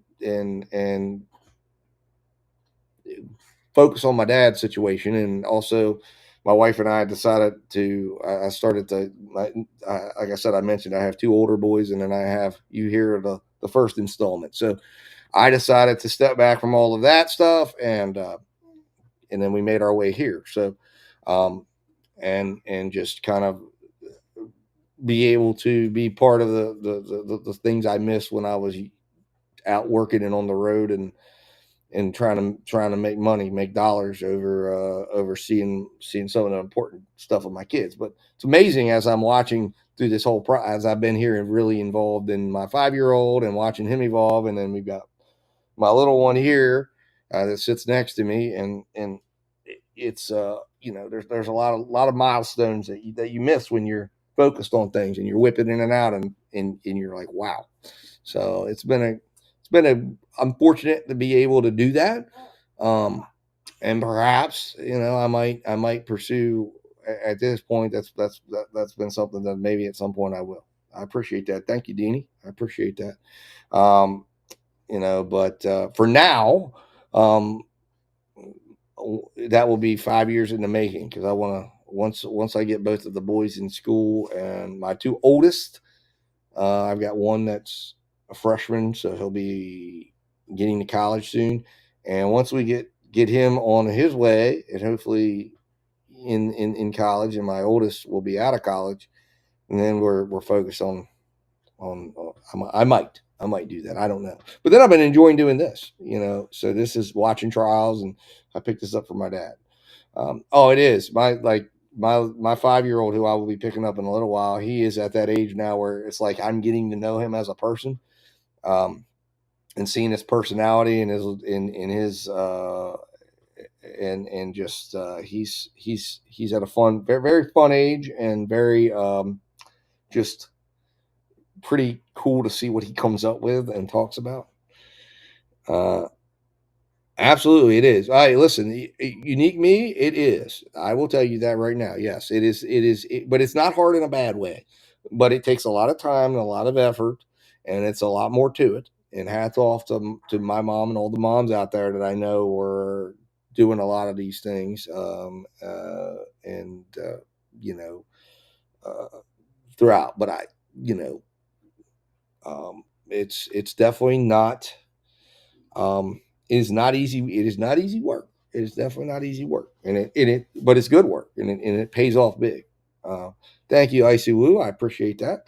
But it's good work. It's rewarding work, and the reward is watching. Like I said, watching my 5-year-old who's just doing really well, and I mean, both of my older kids are doing well as well. My middle child, we're working through some things with him, but all of them are going to be good.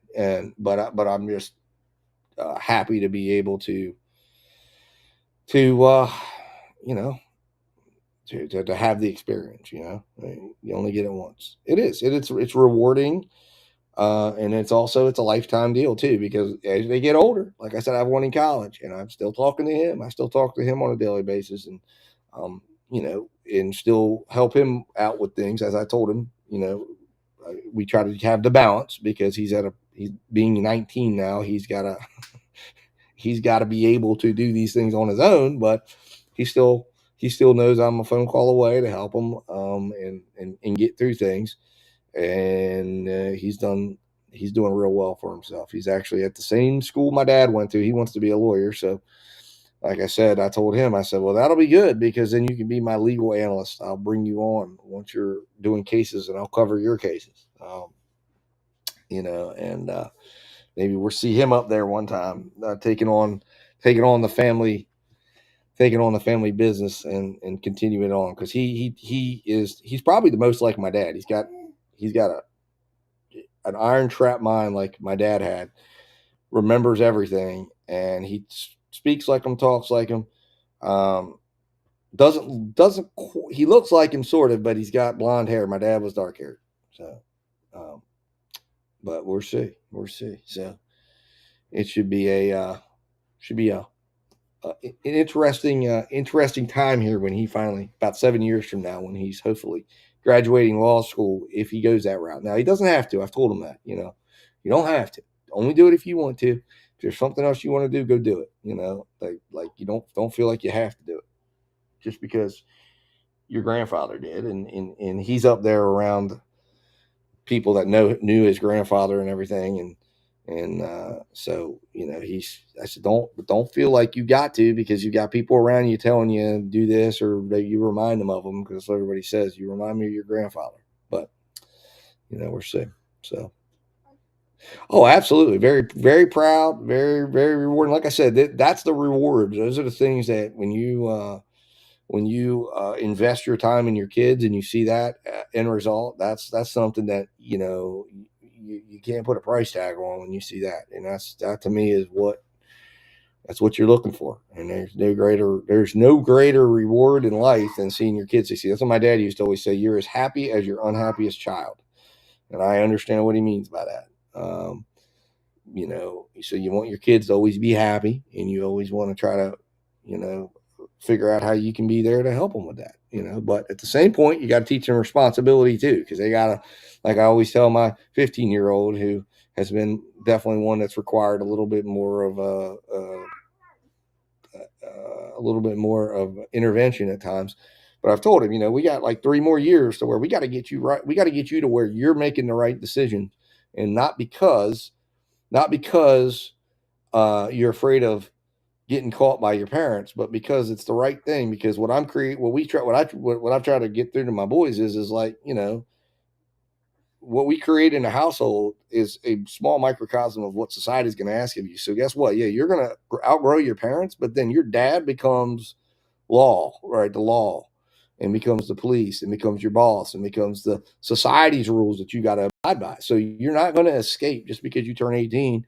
Yeah, you don't have to worry about me necessarily, but you got other people to worry about. So if you're not gonna want to have a good relationship with following the rules, then you're gonna continue to have problems. And I don't want that for you, because you're gonna ruin a lot of your life's experiences. And as you get older, you realize, the ones you waste, you don't get back. So you gotta be aware and ready to go, so you can take advantage of what comes your way when it does.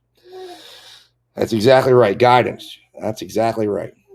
So with that said, guys, it is, being that it's close to 1 o'clock here, I am going to have to wrap this up. As you can tell, my little one is up from his nap, and he is in need of a diaper change. So I'm going to have to go take care of and address that.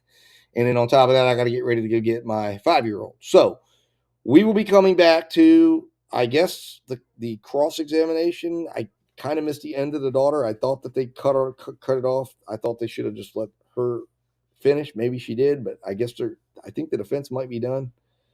And then we're going to see what his parents have to say. And I think they're going to be a little bit different than what you've heard hers. But I think the defensive strategy has been just really bad. It really shows that they don't have experience. And I'm going to say, instead of saying bad, it shows a lack of experience in this field. And that's a shame in a capital case. So anyways, yes, nice chat with all of you. Operation Cleanup is at hand. So guys, appreciate you all. We will be back to court soon. and I'll be in chat, observing and talking as I can. And then, of course, when this case is over, we've got the killer son case, and then I've also got to get started one of the California cases, and then the other California case will go on later today. I'll probably be starting the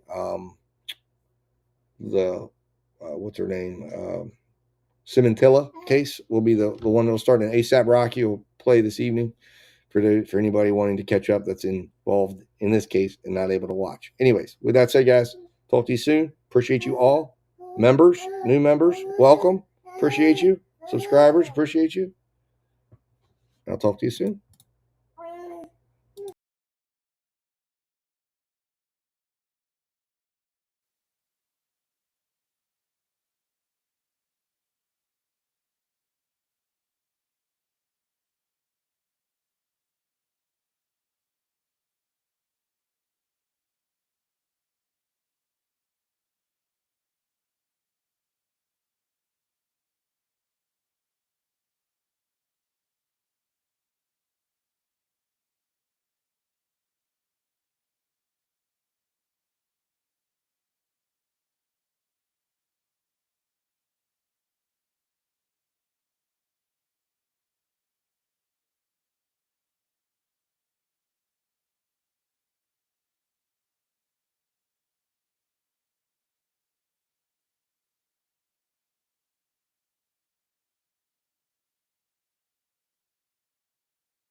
All right, are there any matters that we need to discuss at this time? Equipment for our case in Okay. penalty phase.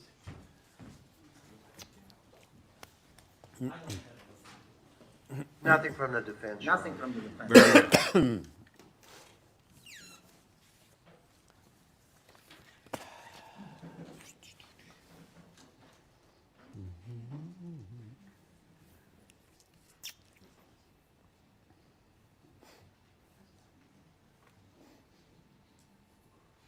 Bring in the jury.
All right, now we will hear testimony and evidence presented by the state.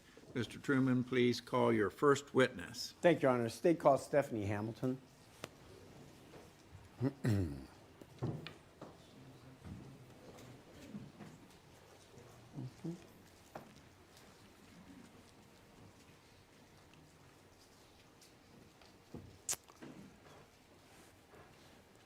your right hand, please. Do you swear or affirm to tell the truth, the whole truth, and nothing but the truth, so help you God? I do. You may have a seat.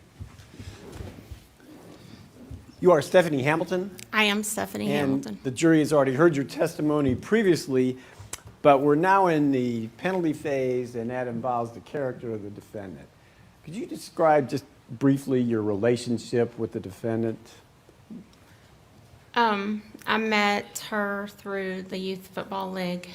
Mike was one of our son's coaches, and I met her through that, and we became friends. Were you pretty good friends? I thought so. You thought so. And did some things happen that led you to change your mind on that? Yes. Tell us what that was. She lied to us. She manipulated us. My son. I'm already going to object this, unless we have some specific testimony. We just. All right, perhaps we should establish a foundation as to who, what, when, and where, Mr. Truman. Yes, sir. Ms. Hamilton, you indicated that the defendant lied to you. Can you tell the jury some specifics as to that? Well, our son was very sick, and he had just went through a really bad surgery. We thought we were facing cancer. He was 13 at the time, and we didn't know what we were going to be facing with him. And she used that situation to talk about the contracts working for her so I could stay at home more with my son. And,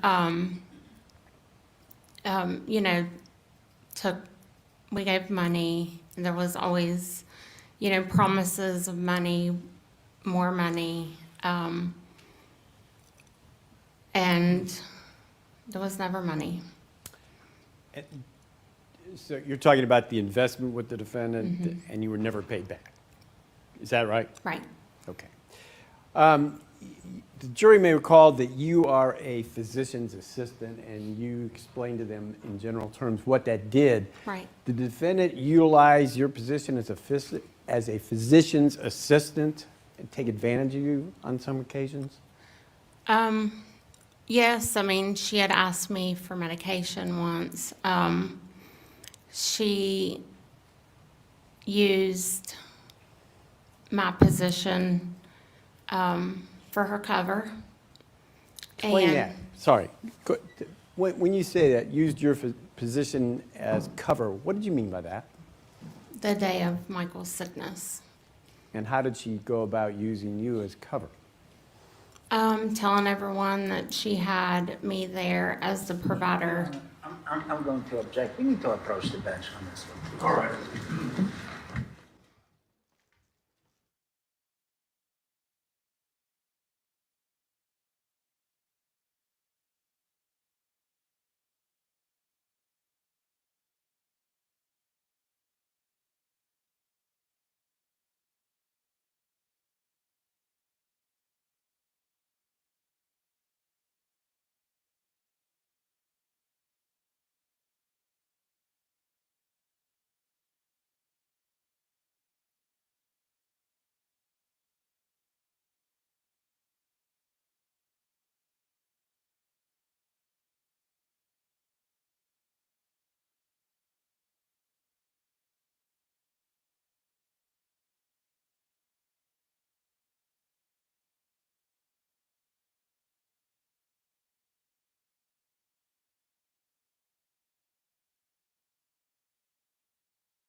Thank you, Your Honor. You can go ahead and answer that question. Telling investigators that I was there as the provider that checked Michael. She had a provider there, me, named me. Used that for her cover.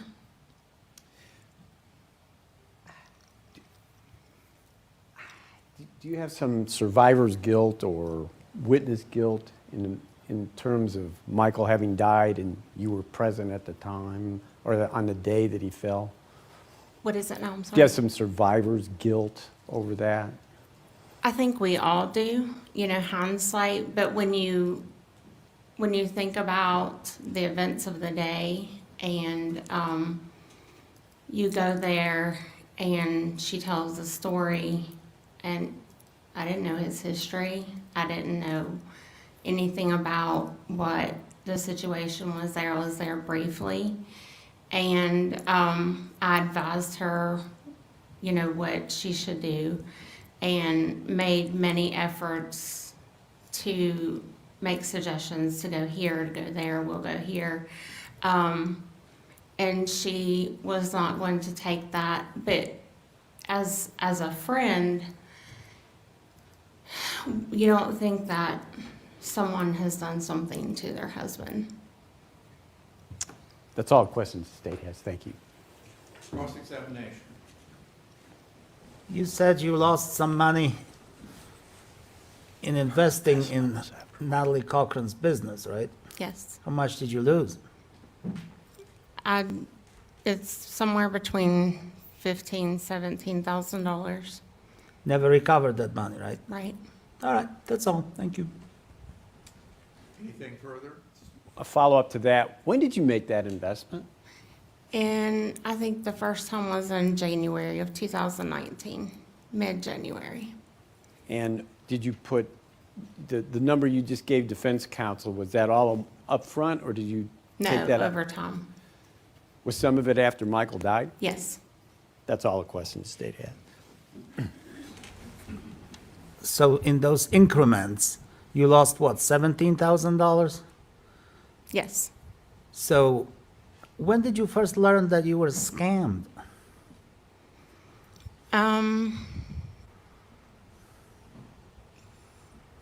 After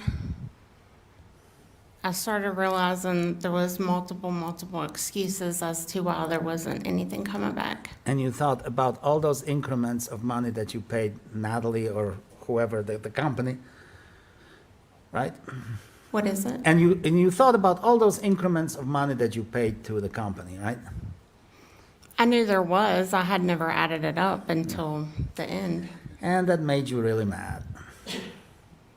No, actually, I was more hurt of the lies than the And money. and you were still mad and hurt, right? No, I'm not mad No, and you're not. hurt. All right, that's all.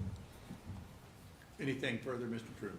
Nothing further from the state, Your Honor. Thank You you. may step down, ma'am. Thank you. Call your next witness, Mr. Truman. Your Honor, the state calls John Hamilton to the stand.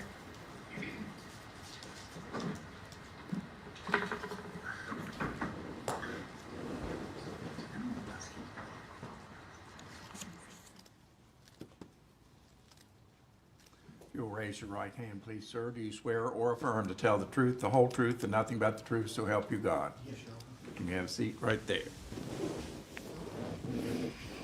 All right, Ms. Anger. Thank you, Your Honor.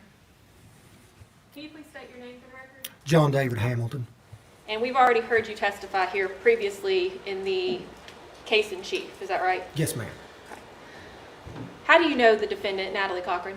Through youth football. And did you know her husband, Michael Cochran, as well? Yes, Mike was a good friend of mine. How do you feel about losing Mike?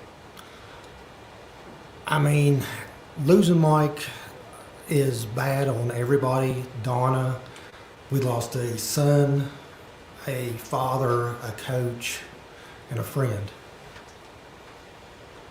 And how has that affected you to lose him? I mean, every day, you know, you think about it. At least I do.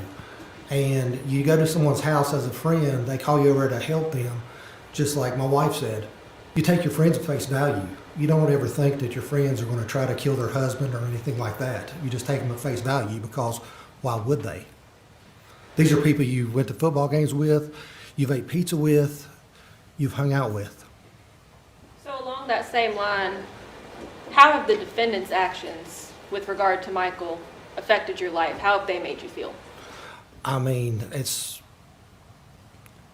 every day it's something there, you know. I mean, just like today, Steph gets a message from somebody saying that, you know, oh, we can't believe that you guys just let Michael lay there and this and that. The story we got was Michael had a seizure. I went there to help Mike, get him off the floor, get him on the couch. I sit there, I told Natalie let's take him to the hospital. Natalie told me she wouldn't let him sleep it off. Would the court give me a continuous Yes, exception indeed. in this case as well? Certainly. The exception is fully preserved. Continue, please, Ms. Anger. So would you say that the defendant's actions and Michael's death have affected your daily life? Oh, yes, sir. Yes, ma'am. And you and your wife are receiving some blame for that, right? Yes.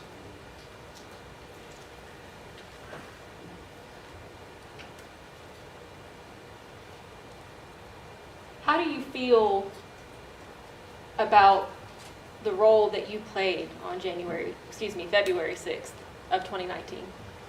As far as, and like what I wish I would have did or just what happened? As far as how you became involved, what do you feel in hindsight, looking back on that day? Well, I mean, you think about it almost every day, and you really wish you could have did something different. But given the information you have at the time, you know, you feel horrible, especially for Donna, the kids, this and that. Like I said, they lost a father. You know, Donna lost a son. I lost a friend. I think that's good for us. No further questions, Your Honor. All right, cross-examination, Mr. Victor. Mr. Hamilton, did you lose any money to Michael and Natalie Cochran's business? My wife made investments, sir, but yes, as a family, we did. Okay. Now, how is your testimony today different from the testimony that you testified to at trial? How is it different? As far as what, sir? Well, you're pretty much recalling the events of the day, right? Yes, sir. That's all. Thank you. Anything further, Ms. Akers? Just one question. Go ahead. During the case in chief and your cross-examination, were you ever actually given an opportunity to say how any of this made you feel? No. Thank you. No further questions. Victor? You said something on direct concerning the children losing their father. Yes. They also lost the mother, right? Yes, because she killed their father. I didn't ask you why, sir. I asked you a simple question. Yes. You don't like Natalie Cochran, do you? I don't like that she killed Mike. Do you not like Natalie Cochran? I wouldn't say I like her or dislike her, sir. As far as I'm concerned right now, sir, she's a criminal. So the answer is no, I don't like her. Is it? If you want to put it that way, sir. Anything further? No, Your Honor. You may step down, sir. Thank you very much. Thank you, Your Honor. Call your next witness, Mr. Truman. Christopher Davis.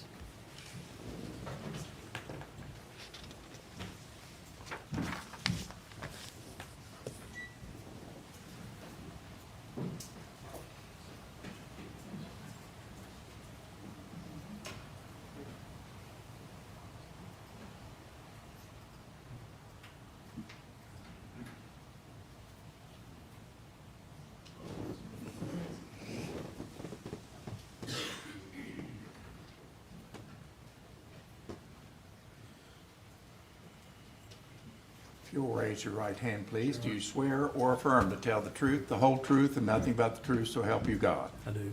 You may have a seat right there. Thank you, Your Honor. Go ahead, Mr. Truman. Thank you. You are Chris Davis, Yes, sir. and you had testified before this jury previously. Tell us your relationship with Michael Cochran. Mike was one of my best friends.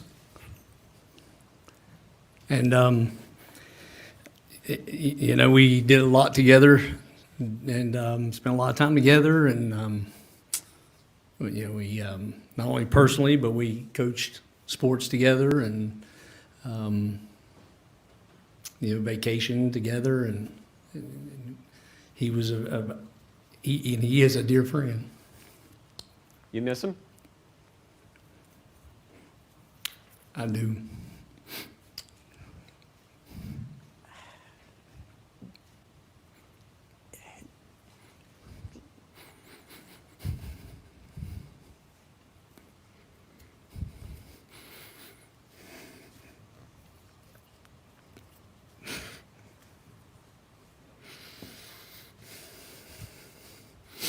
Mike was he was a very strong man. He's a good man.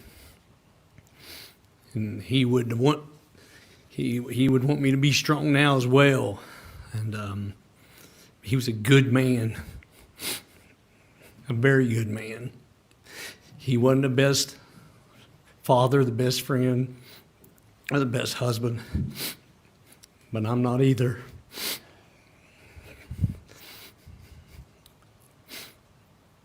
But he's not what you heard he was. He loved his family. He took care of his family. He loved his friends. He loved his community. Spent a lot of time in the community.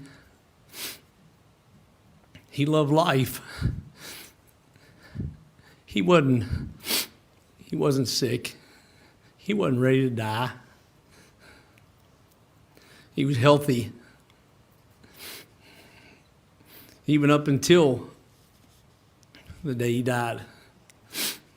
He had plans. He had lots of plans. He was doing lots of things. He couldn't wait to the things he was doing. And that was also for his family.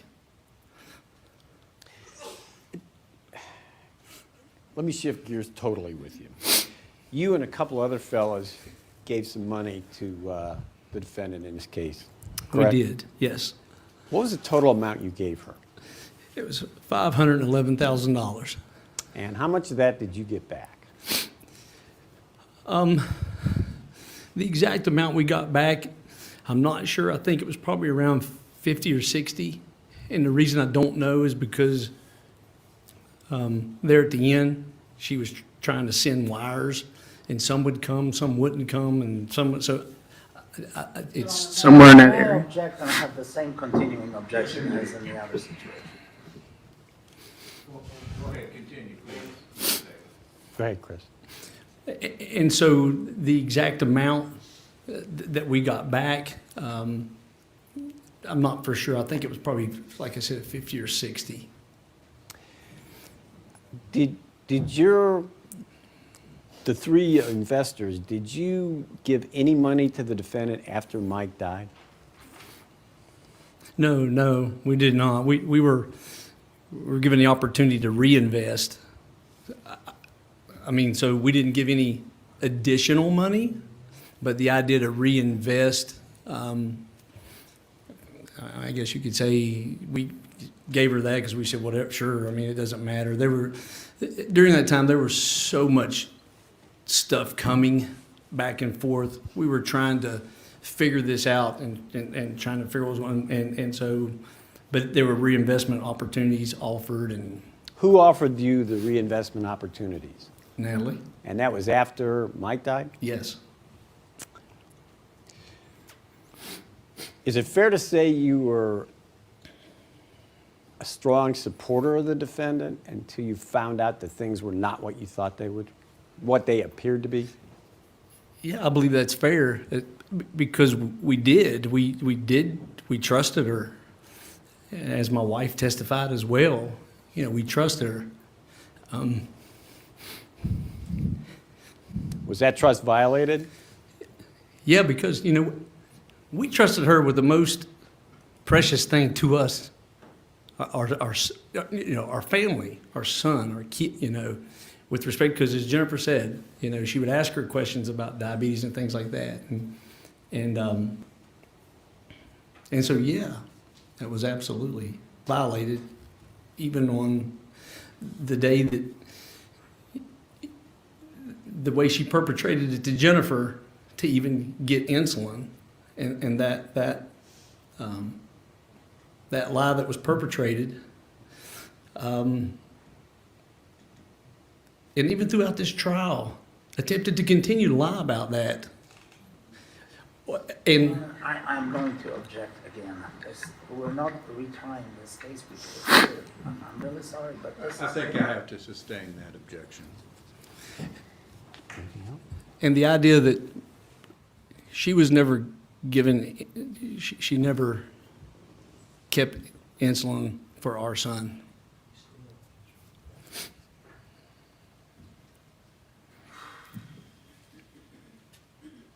Do you have an opinion as to whether or not this jury should grant mercy to this defendant?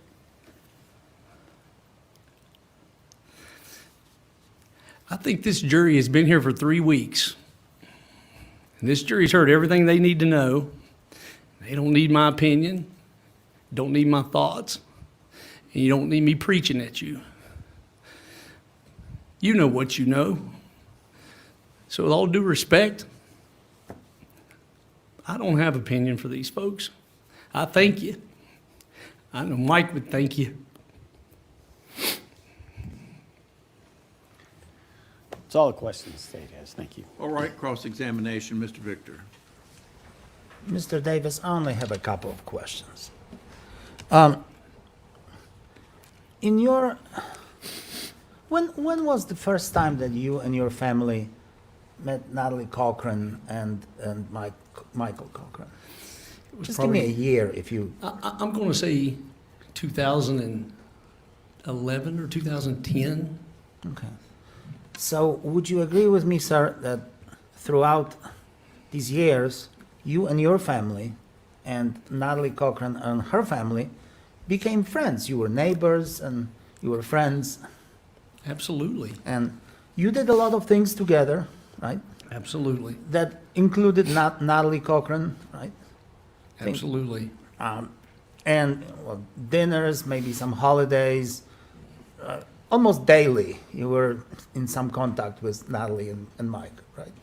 Maybe Yes. not daily, but I mean, to get to your question that you're getting at, we knew these folks very well. Okay. Yes, and we're daily contact, whether it was me contacting Mike daily or my wife contacting Natalie Right. daily. Yes, there was friend interaction. a Now, lot. would you agree with me, sir, that throughout those years, you had an opportunity to observe Natalie Cochran's good deeds? She was active in the community. She was involved in sports teams, supplying money for it. She was in Bible school. She was a pharmacist, helping people, giving lectures, et cetera, et cetera. Did you have that opportunity before you started realizing that something was awry? Well, to answer your question directly, you started it out, I would agree with you. I don't agree with you. Okay, all right. So now let me further state, I witnessed a lot of deeds, good, bad.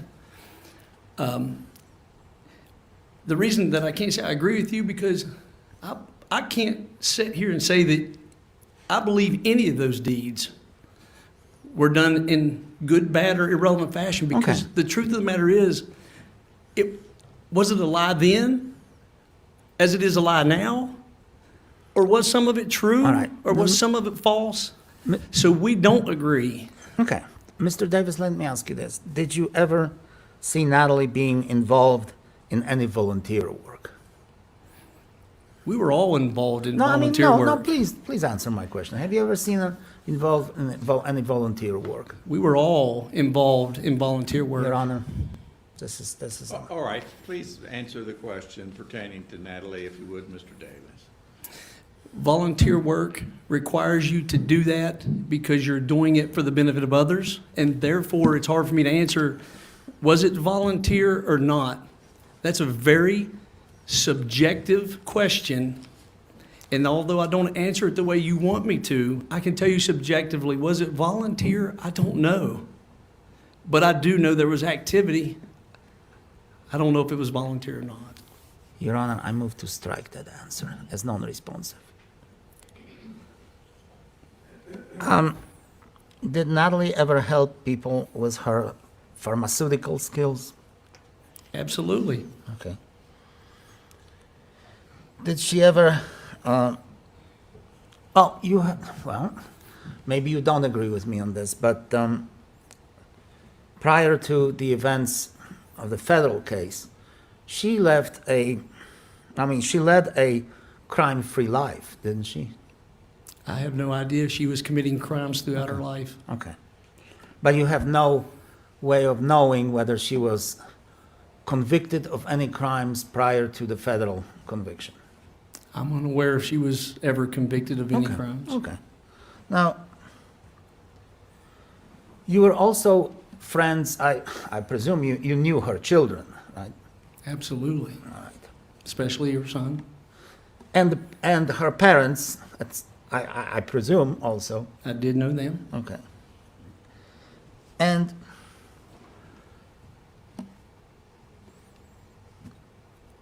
yet you testified against her in federal court at her Yes, sentencing. yes, because we were the victims of her Ponzi scheme. Okay. And therefore, they requested a victim statement. All right.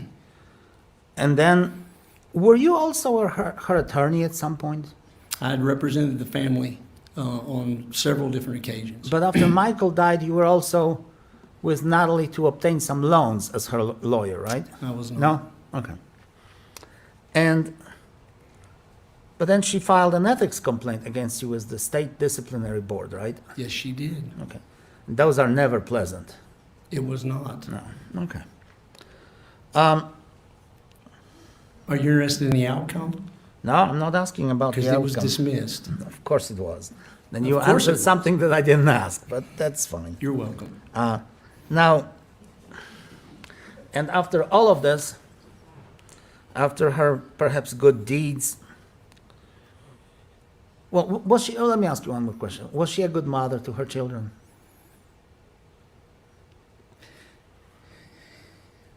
If I believe then what I believed, No, from your observations. I mean, if you're asking me, as I sat here today in this chair, do I believe she's a good mother to her children?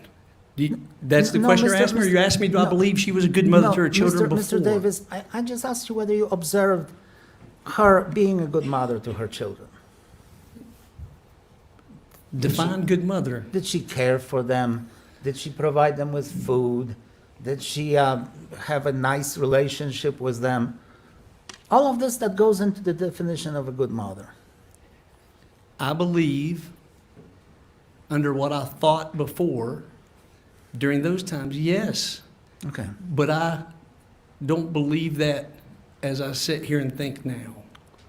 Because she was conniving financially, she somehow was feeding these children falsely? Or what are you testifying to? Because she was doing something that was financially horrible, you're saying you're not sure that she was a good mother to these children from your observation?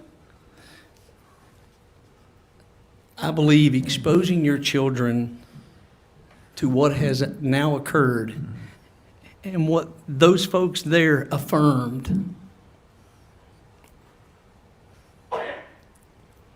is not a good mother. Okay. Okay. So,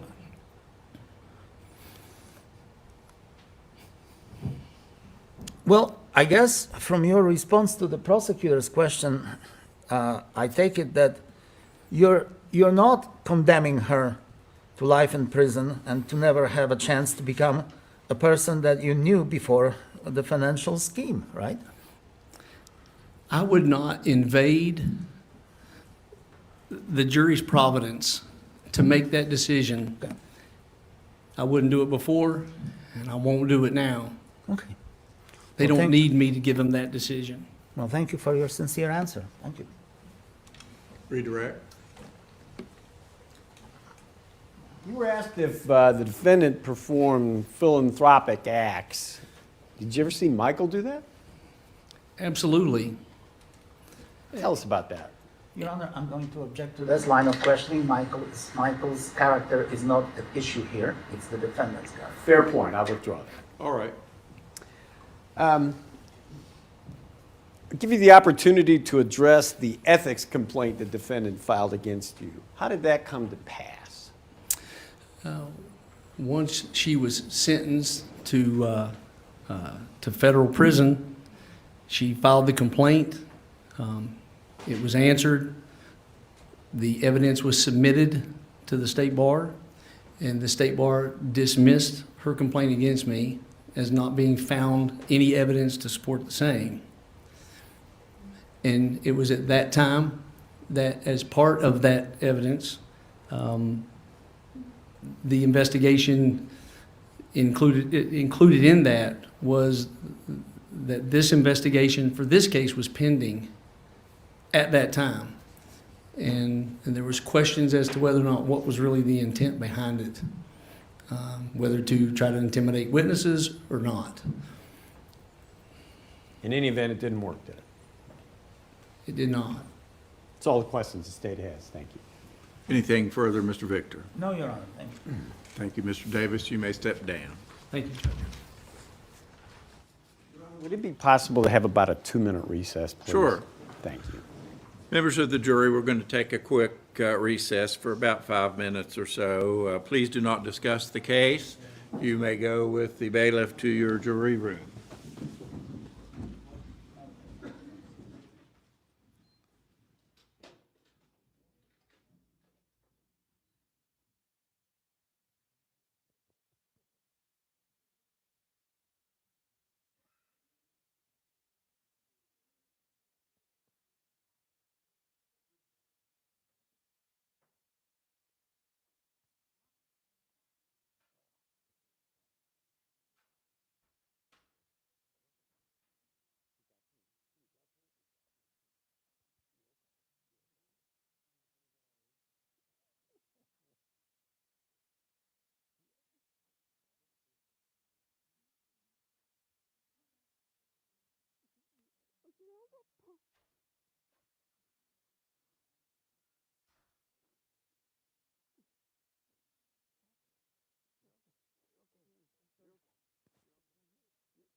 Any matters to take up at this time out of the presence of the jury? Your Honor, thank you for the break. All right. Are we ready to continue now? Bringing the jury, Deputy Fry.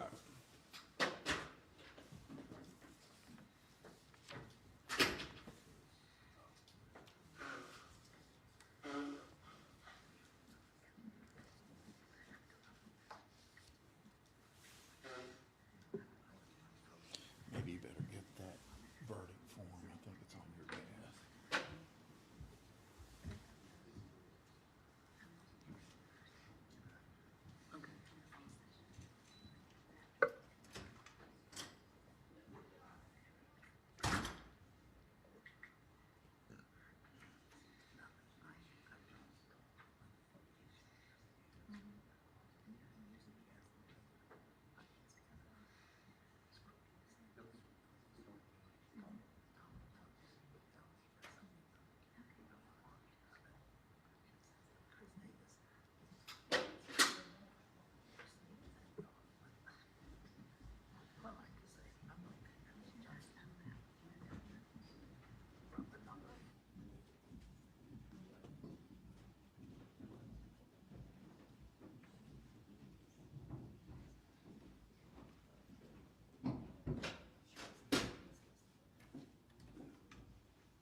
All right, we continue, please, Mr. Truman. Your Honor, the state calls Tony McCall.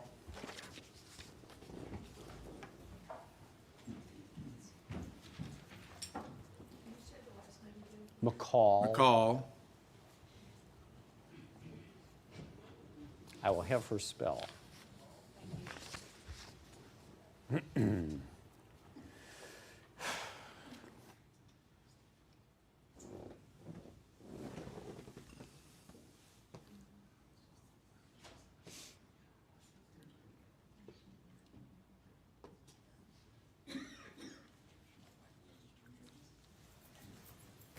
If you'll raise your right hand, please. Do you swear or affirm to tell the truth, the whole truth, and nothing but the truth, so help you God? I do. You may have a seat there. All right, Mr. Truman. Thank you, Your Honor. Tell us who you are, please. Tony McCall, And to help our court reporter, would you spell your first and last name, please? TONIMCCALL. Thank you. What was your husband's name? Curtis McCall. Okay. And when did he pass? July of 2015. What did he die of? Leukemia. Okay. How old was he at the time? 58. The two of you had some children? We have 3 children. 3? 3. What's the mix between boys and girls? 2 boys and 1 girl. And they are all adults now? Yes. Okay.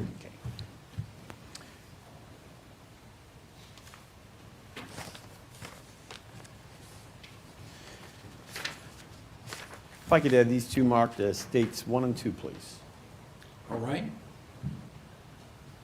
doesn't matter which order you put them.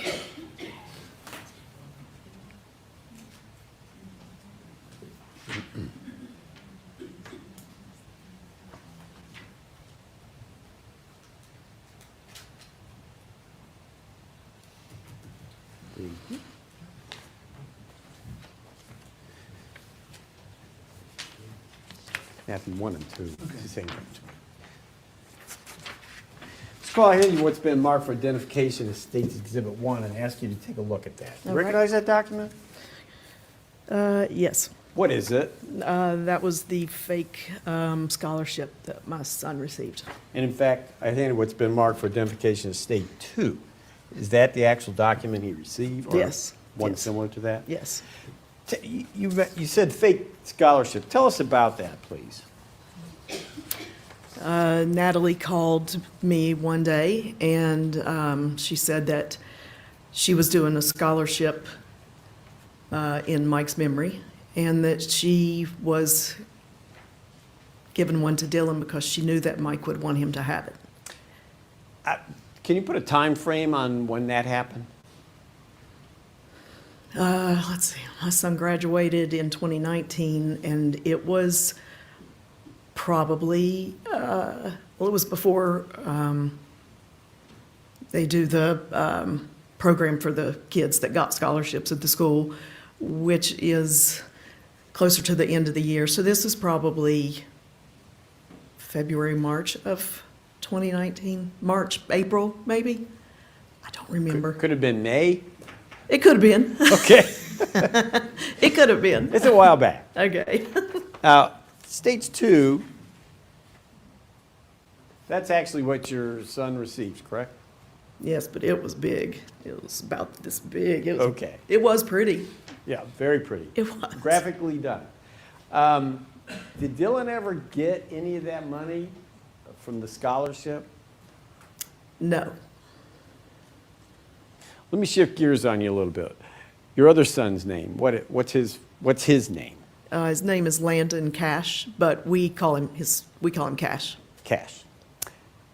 What kind of relationship did Cash have with Michael Cochran?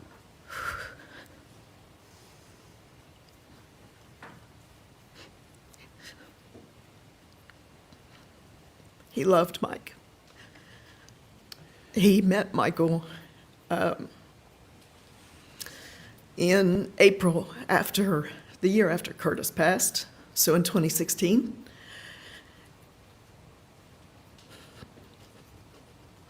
Michael immediately took Cash in like one of his own. The whole family did. It was wonderful. You know, I didn't have another father figure for Dylan, but for Cash, I had no worries. Michael was so good to him. I'm going to object. Again, we're not talking today about Michael Cochran's character. We're talking about my client. I object. Could the state respond to that? Sure. We're not really talking about Michael's character. We're talking about the loss that this witness and her family experienced because of Michael Cochran being murdered. The objection's overruled. You may continue. Go ahead, Ms. McCall. Cash, that was baseball of that year, was when, you know, he got on Mike's team, and it was a wonderful experience. I mean, Cash loved Michael like a father. He was 9 years old when Curtis passed away, and he was 13 when Mike passed away. Cash has said that losing Mike was like losing his father all over again. He was devastated. He still has a really hard time talking about it.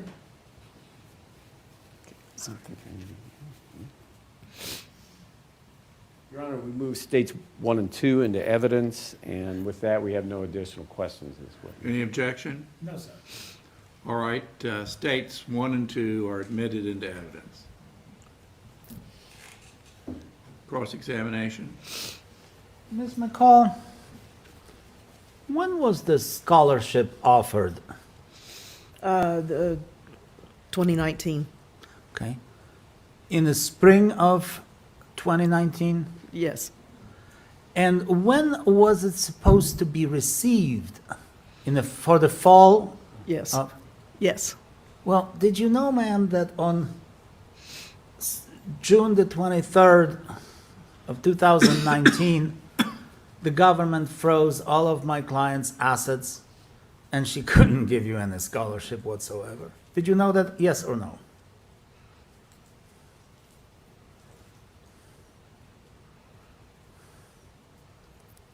Yes or no? There's not a yes or no Well, answer. did you know, or do you know? Then I'll have to say no, because I didn't know that. It was hearsay. Okay. All right, that's all. Thank you. No Anything? additional questions from the state. Thank you. All right, thank you, Ms. McCall. You may step down. You are excused. Call your next witness, please, Mr. Truman.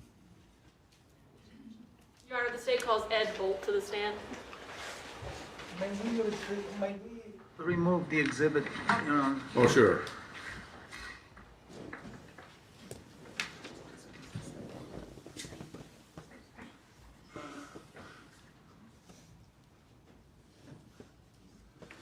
If you'll raise your right hand, please, sir. Do you swear or affirm to tell the truth, the whole truth, and nothing but the truth, so help you God? I do.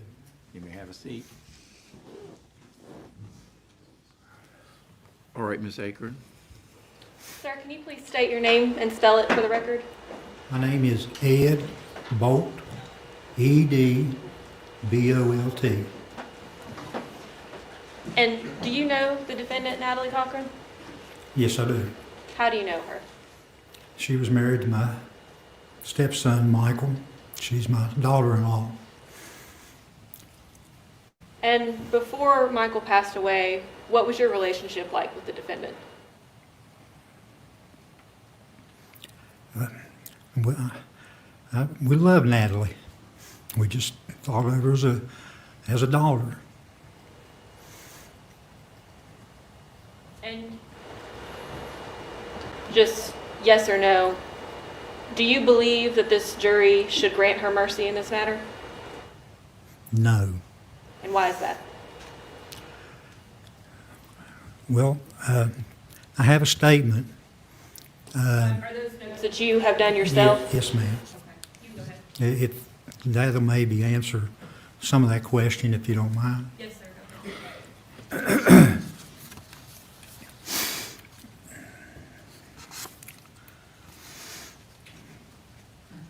Today I stand before everyone, a man filled with grief, pain, bitterness, and anxiety. My name is Ed Bolt. I am Michael Cochran's stepfather. The grief that I feel is when I look out our window at the deer stand that Michael had put up at our house after one day of helping me do a lot of demolition work. He put the deer stand up and then he installed a trail camera so he could do some bow hunting. He was really excited. How are we to know that Michael would never set foot in it again? I often go there now. I have put in a memorial bench there and keep that site clear to brush so we can just sit under that big oak tree and reflect on what could have been. The pain of no more birthday wishes, Christmas holidays, listening to his plans for the future, all taken away. Michael was always up for the challenges, always wanting to accomplish so much, whether it was starting his own businesses, ambitions to become a pilot, entering tough man contests, or just doing DIY projects around his home. February 11th, 2025 will be 6 years since Michael's murder. A cold-blooded, calculated, unremorseful murder. Michael's murder has been referred to as a diabolical act of evil. I miss him. Hey buddy, what's going on? What are you up to? Seems like a small thing, but it's the small things that I cherish most. I think of Michael every day. Where there is life, there is hope. Michael was full of life. When you hear the saying, live your life to the fullest, that image of Michael would be beside of it. Michael was a husband, a father, a son, a son-in-law, a coach, a mentor, a hunter, a fisherman, and a lover of life. He had a tireless work ethic, always willing to help at any time, but most importantly, Michael had integrity. I've used these words, had and was, several times in describing Michael. Your Honor, I hate to interrupt. May I have, again, continuous objection to this line of statements? Question and answer. Continue, please, Mr. Bolt. Thank you. Why? Is because Michael is no longer with us. Michael died a horrible death, tormented and tortured and deceived by his wife. Where there is life, there is hope. Michael was full of life, but wasn't given any hope. This became very clear in Michael's hospital room. There was full of a lot of people. The nursing staff was going to remove the ventilator tube from Michael. Prior to this, the preacher says, "It won't be long now." What did he mean? Where was his hope? We had hope. The nursing staff went to work. All tubes removed. Michael was breathing on his own. Praise God, praise God. You should have seen the look on his wife's face, not of joy, but of disbelief. It was very painful for his mother, who had become overwhelmed with emotion. She was told to leave the room by this preacher because he said she was being disruptive. This is her son. Evil has many faces, shapes, and images. Evil must be held accountable. Natalie Cochran must be held accountable. Life in prison for a premeditated murder may seem fair, but what I think is just would be to take a rope over here to the courthouse, throw it over the branch of that big oak tree. All right. Yes, I agree. So let's just send her to jail. Remove her from society. Let the state take care of her. From jail, she will not be able to harm anyone ever again. Should I continue to be bitter and let it consume me? Will a life sentence in prison be enough? This is where the anxiety rises up in me. This diabolical plan has now been brought to light. There is no amount of justice that will bring Michael back. Yes, I have written his victim's impact statement, but I'm not the victim. Michael is. Can you believe that this is the second impact statement that I've had to write about the evil, the lies, and deception caused by this worker of manipulation? Natalie Cochran is the face of evil. It appears all to be good on the outside, but what lies on the inside is pure evil. She is in federal prison now doing time where she deceived and lied to Donna and I about her financial scheme, stole money from us and other victims in this community. I object to any more litigation of money and laundering and financial schemes. Overruled. Continue, Mr. Ball. Natalie Cochran has never, ever shown any remorse, never asked him for any forgiveness, or even said she is sorry. Evil is around us every day. We must stay aware. Was Michael aware of the evil all around him? Evil raised her ugly head and took Michael's life. This was an evil act which took place, and not the will of God. God never wills evil. Your Honor, don't let another person get hurt. Don't let another family go through this. Don't give Natalie Cochran any satisfaction. Nothing short of life in prison with no mercy. This would be justice for Michael. And in closing, I'd like to dedicate this statement to Michael. I would like to thank the prosecutor and his team, the investigators for exposing this evil, and to Your Honor for remaining on this case. Thank you. Thank you, Mr. Chair. I have no further questions. Cross-examination.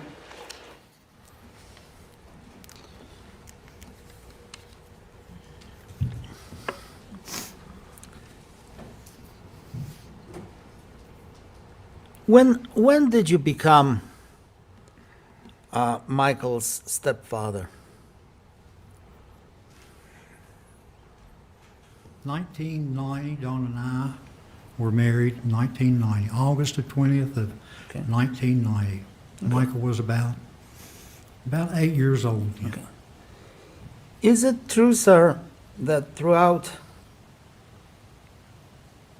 your marriage to Ms. Bolt, Michael did not have any contact with you for about 6 or 7 years in 2000s? Is that true or not?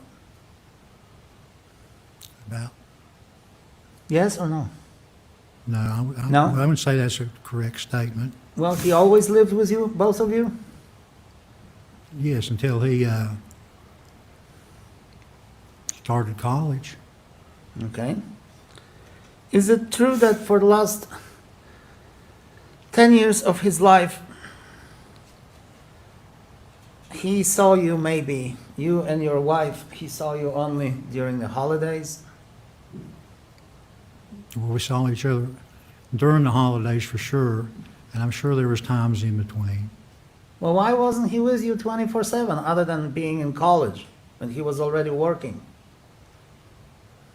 Well, Michael grew up. That's what you do. You nurture a child Michael grew along, up. you get them out on their feet and hope that you've done the right thing and made a path for them. Did he show up for Christmas of 2018? 2018, no, No. no. Was he there for what else? Thanksgiving 2018? No, we usually had Thanksgiving at Michael and Natalie's house. Yeah. So he was probably there if we had Thanksgiving there. Sir, would it be fair to say that all that vengeance is mine attitude is based upon your very limited relationship with Michael because he did not really care to be in your house? I would say that's an inaccurate No? statement. Okay, that's all I have. Very briefly, Your Honor. Mr. Bolt, who was the reason that Michael didn't have such close contact with you towards the end of his life? Well, Donna and Natalie would always text, I mean, they arranged everything. And what Donna would tell me, that Natalie would say, well, Michael's not feeling well, he's not doing very good, but, and we would just leave it at that. So the source was the defendant. Yeah, yes, ma'am. No further questions. So now we are learning that you didn't have such a great relationship, but it's of course Natalie Cochran's fault, right? I would say that's a true statement, yes. Right. And yet you're coming here asking for justice, as you call it, against this evil, acting like you've had this wonderful relationship with the man who was doing all these wonderful things around your house. And I'm sorry, sir, but you didn't, did you? Well, I could point to these shoes that I'm wearing here now. Michael bought me I don't these care about shoes. your shoes, sir. Okay. Tell me whether I think you we had a very good relationship, being that I wasn't like his father, I was a stepfather. And yet you're asking this jury to give her no mercy. Yes. Even though you claim to be, well, I take it, very religious person. Well, I'm not so much a No? religious person, I wouldn't put that handle on And myself. you don't believe in power of forgiveness and second chances, do you? Sure. Sure. All right, that's all.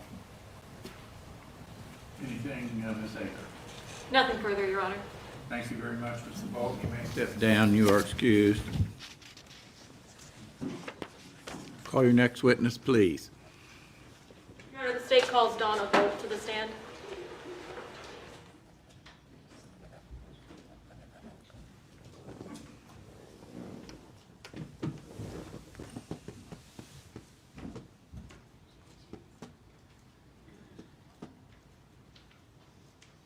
And we do have a couple of demonstrative exhibits for this witness. Okay. If you'll raise your right hand, please, ma'am. Do you swear or affirm to tell the truth, the whole truth, and nothing but the truth, so help you God? Yes, Your Honor, I do. You may have a seat right there.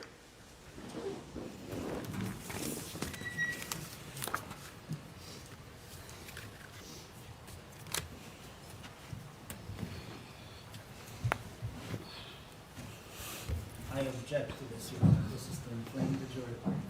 Your Honor, these are pictures of Michael Cochran while he was alive. If anything was inflammatory, it was the photos of his autopsy shown during the trial. Has not been introduced in the evidence. We have absolutely no reason to bring these exhibits to court. I move to remove them. These are demonstrative exhibits, Your Honor. They don't need to be moved into evidence. No, they are only here to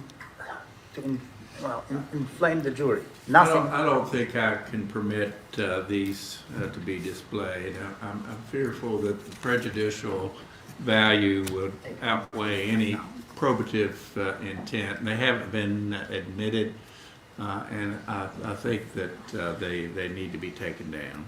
Yes, Your Honor.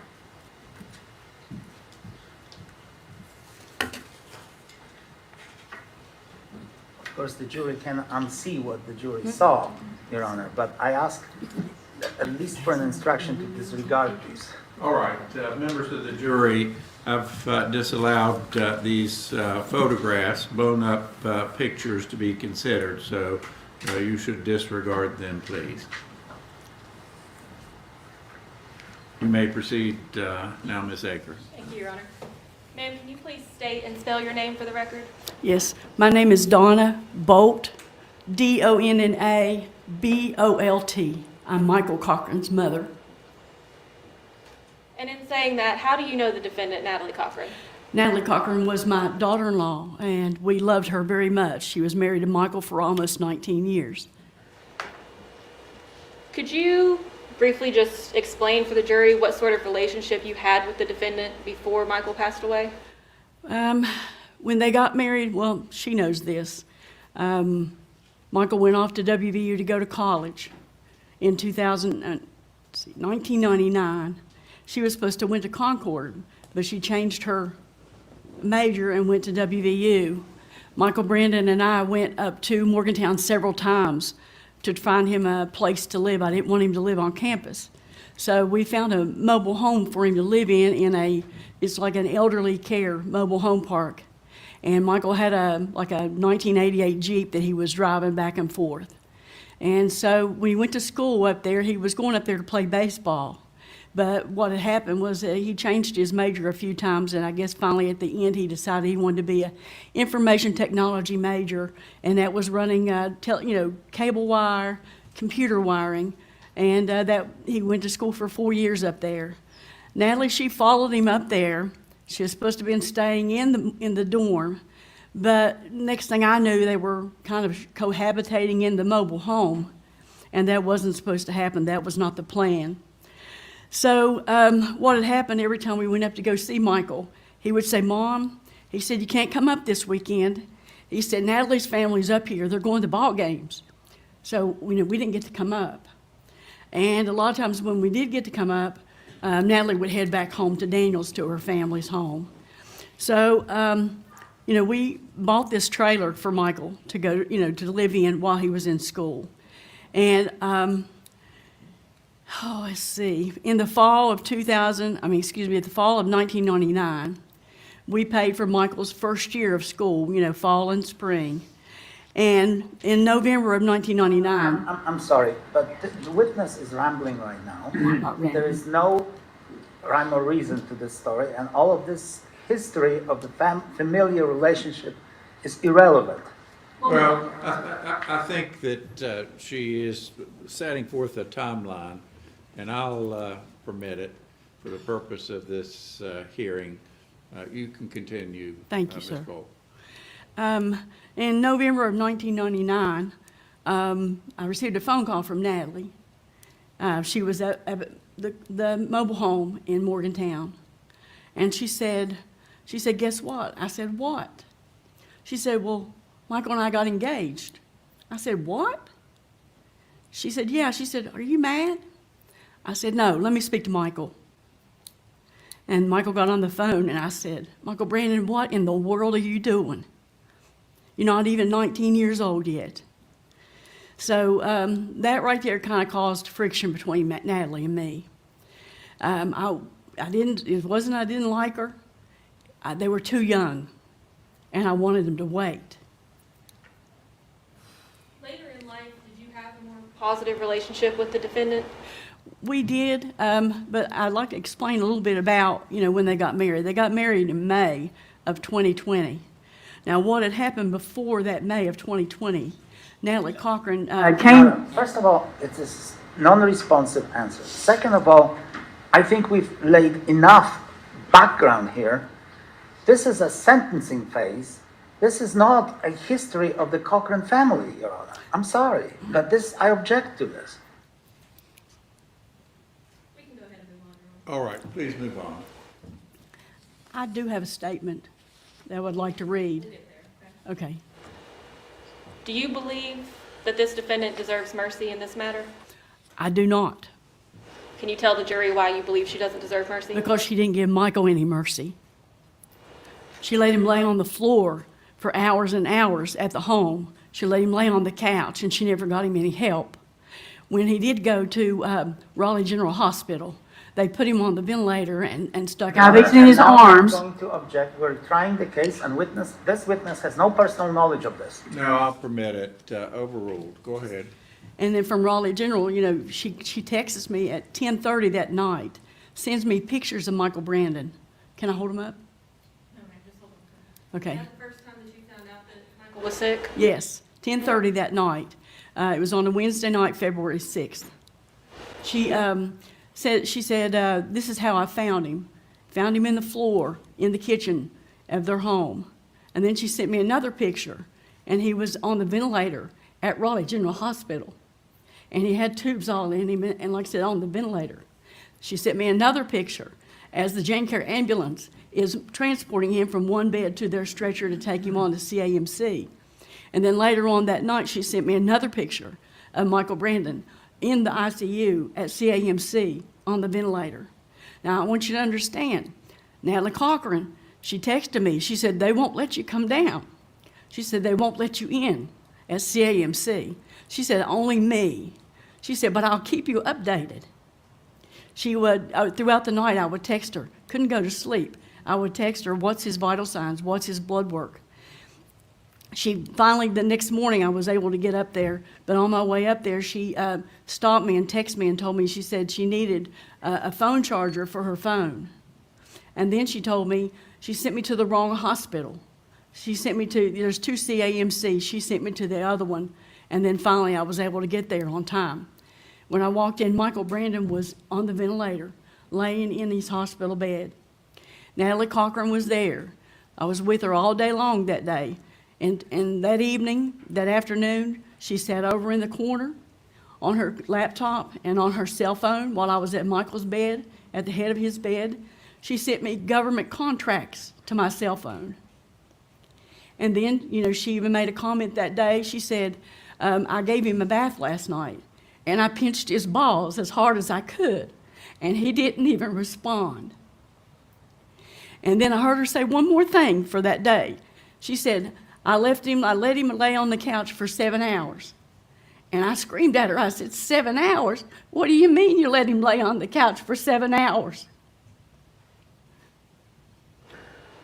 So what about the loss of your son caused by this defendant leads you to believe that she does not deserve mercy? Well, she's going to say that we never had a relationship with Michael Brandon. But she's wrong. She's a liar. We'd all the time go down there. Michael Brandon would come up to the house, and we would do things together, even before he even got with her. Michael Brandon and I had a really good relationship. We had a close bond. When he married her, she started pulling him away. She wouldn't let us come around or anything. And then she would, like I said, you've heard family vacations with her side of the family. She wouldn't, she never involved us. She never wanted Michael or her to be around anybody on our side of the family. Is there anything else that you think this jury needs to hear before they make their decision? Yes, I do. On Saturday, he went to the hospital on February the 6th, which was a Wednesday. Okay, on Saturday, February the 9th, You know, she had everybody around the room, and she said that, you know, they're going to pull the ET tube, or the ventilation tube. And they pulled the tube. She thought he was going to die right away. He did not die. He was breathing on his own. Later on that evening, it was myself, my husband Eddie, and Michael's dad, Mike. And Natalie was there by Michael's bed. And I was at Michael's head. And the little young male nurse came in. And he started doing it's what's called a Glasgow coma scale to see if Michael will react. And see, I'm a retired nurse, so I know this. He would take a lab tube, and he pushed on Michael's finger. I object to all that medical testing. I really do. This is nothing, has nothing to do with the sentencing, nothing to do with her feelings. This is the description to inflame the jury. I'm going to permit it. This is not technical medical testimony. It's what this witness observed. You can continue, Ms. Bolt. Thank you, sir. So the young male nurse, like I said, he was pushing on Michael's fingernail. And then he pushed on Michael's toenail. And Michael jerked his arm and his leg back. Then he went around to Michael's other side where I was standing, and he rubbed his finger, his fist into Michael's chest like a sternal rub. And Michael Brandon raised up out of the bed, and he opened up his eyes. Now, if you look over at Natalie Cochran, instead of being so happy, she looked horrified. Her mouth dropped over. Any of this. The witness has no personal knowledge of any of this. I absolutely do. She was present, and these are her observations, and I think it's pertinent. The court will overrule the objection, and I'll give the defense a running objection and preserve all exceptions. You may continue, Ms. Bolt. I was there. I saw it. And what Natalie did after that, you know, we were so happy. We were just thanking God, you know, because I kept telling Michael, I know you're in there. I know you're in there. And then he opened up his eyes. And what the male nurse did next is he walked around the bed and went over to Natalie, and he whispered in her ear, you know, I have to chart this. And Natalie shook her head yes. Later on that morning, we were so happy. We were going home thinking Michael was going to get another MRI, because that was what, you know, if there was any changes, he was supposed to get another MRI of his brain. So we were so happy. And mid-morning, Natalie texted me, and she had moved him to another room. She had moved him out of the ICU into just a regular, ordinary room. And we couldn't understand that. The next day, this was Sunday the 10th of February of 2019. And we were on our way down there, and Natalie told us not to come. She said she was going to take him to hospice house. And we couldn't understand that, because he should have had another MRI because he had a change in his status. So what had happened now was that we waited all day, and Natalie kept saying, the ambulance is coming, the ambulance is coming. And what happened then was Natalie, about 8 o'clock that evening, we waited all day for Natalie to get Michael to hospice house.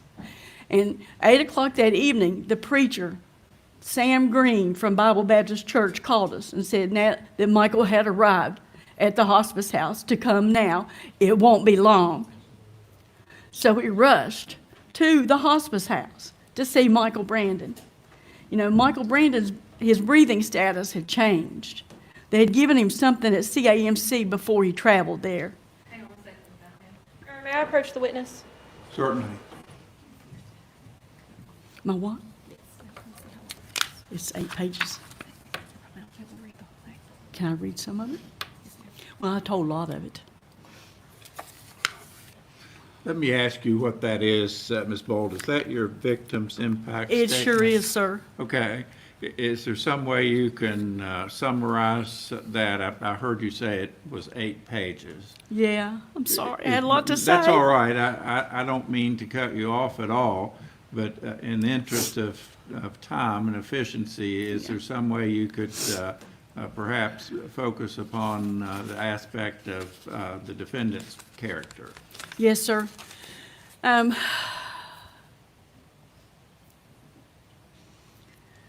When she put Michael Brandon in hospice house and we went in to see him, he had already turned ashen gray. The nurse was coming in every 15 minutes, giving him medicine, one medicine after the other. We were crying. Natalie was over there. It'll be okay. He died at 12:18 a.m. on Monday morning, February the 11th. 2 days later, Natalie had a funeral for Michael Brandon. We would ask if we could have this person or that person to come. She would tell us no. So on the day of the funeral, the only ones that were allowed to come was myself and my husband Eddie and Michael's dad from Michael Brandon. That's all she would allow to come. Ms. Bold, I know that you have a statement that you've written, and as the judge said, we know that it's rather long. Yes. Could you just summarize that for us, especially with regard to the defendant's character and why you think she doesn't deserve mercy? Yeah. After Michael died, we tried, we had suspicions and we tried not to, do anything because we wanted a relationship with our grandkids. In June of 2019, Nicole, she wouldn't respond to me anymore. And MAC, in August of 2019, he sent me a text and he said, "Don't bother me anymore. I'm going to block you. You don't love us anymore. We know that now." So we haven't had any relationship with Michael's kids since June and August of 2019. After Michael died, after Michael was murdered, Natalie Cochran, like I said, sent me contracts while I was standing at Michael's bedside in February. In February the 22nd and the 24th and 28th, she sent me text messages. She said they are state contracts. She said they have affidavits. This was a total of 3 contracts for an amount of $28,000. She said because they have affidavits, she said they will pay you. I guarantee. Your Honor, I hate to object, and I know that I have a continuing objection, but this is not a summary of what the court asked the witness to do. This is a continuing history of day by day of what has happened. I object to it strenuously. All right. Perhaps, Ms. Bolt, you can kind of relate things and focus upon character issues. And you can take a minute to review your statement. I see that it's typewritten and it's Yes, sir. pretty lengthy. So perhaps you can just pick out some portions that relate directly to the defendant's character. Okay. Can I go now? Yes, ma'am. Since Michael's murder, Natalie Cochran's evil and sinister deeds have caused overwhelming damage and wrought on our lives and so many good and decent lives, lives that will forever cast a shadow of sadness. Michael Brandon was my only son, and I loved him and so adored him. I struggle every day. I struggle every day to make sense of what has no answers. The murder of my son is crushing, and yet I must try and move forward to honor his memory. Today, as we approach 6 years since Michael's murder, February 11th, 2019, we as a family have had to endure the glacial process of prosecuting Natalie Page Cochran for murdering our Michael Brandon while we also mourn his death. To this day, this vile being has showed no remorse, none whatsoever. Natalie Cochran and her family have never said they were sorry. We have no choice but to watch in the courtroom with repulsion as she smiles and banters with her family and friends, just like she doesn't have a care in the world. I was shocked to hear the testimony that Natalie's parents only lost $76,000, and her sister Penny only lost about $50,000. She stole $250,000 from us. And she stole hundreds of thousands of dollars from her other victims as well. We, along with our family and friends, have sat quietly and graciously and painfully watched and listened as Michael's good name has been murdered time and time again by those who publicly defend this murderer. Think of the horrific invasion of Michael's in our dignity and privacy. At what point and at what time do we seek sleeping at night? Is Michael Brandon resting in peace? I don't think so. We, as Michael Brandon's mom and stepdad, We respectfully ask this court, in the memory of our beloved and precious son, Michael Brandon Cochran, to delay for as long as judicially allowed the day that this cold-blooded murderer once again walks among us. In a pure world, light should never shine on that day. Evil, for reasons only evil knows, took it upon herself to steal from us and the world. We take comfort as best we can in believing our Michael, our beautiful, intelligent, kind-hearted Michael, is waiting for us in God's heavenly mansion in the air. We ask this court that Natalie Cochran be sentenced to life in the state prison for the rest of her natural life, with no pardon, no mercy, and no deals. This evil, narcissistic sociopath intentionally and knowingly pre-planned and committed first-degree premeditated murder, stealing the life of our son, Michael Brandon Cochran, at the young age of 38. To the court, Natalie Cochran will speak at her sentencing today because she has to have the last word. The simple truth is that while growing up, and even as an adult, this spoiled, evil, narcissistic murderer had seldom, if ever, been denied this which she wanted. The word no was not spoken or heard of in her world. She will try to blame my precious son Michael for her evilness and deceit. Natalie may even shed a tear or two, but we have now come to know that every word coming out of Natalie Cochran's mouth will just be another lie, and her tears will be fake tears trying to get sympathy from your court. Natalie is going to use Michael's children to get sympathy here today. She tried to do that with their testimonies during the trial. Judge, please don't fall for her con. That's what Natalie does. She only cares about herself. She will use, abuse, and manipulate anyone to get in her way. But we know the real Natalie Cochran, the thief, the liar, the taker of life, and the doer of evil deeds. I was told that Natalie Cochran was telling the community that we didn't raise Michael Brandon, that he was raised by his grandparents. That's just another lie. Michael Brandon even told Natalie in his presence and in my presence at a funeral, "Don't you ever put me in hospice." Michael had seen his grandfather, as his adopted grandfather whom he loved, H.B. Lewis, suffer that way. But what did she do? She went against his wishes and put him in hospice. This has been a very long and traumatic process for us, with all of the court delays and continuances. We have never given up, and we have been Michael Brandon's advocate and his voice. We have been waiting almost 6 years for justice for Michael.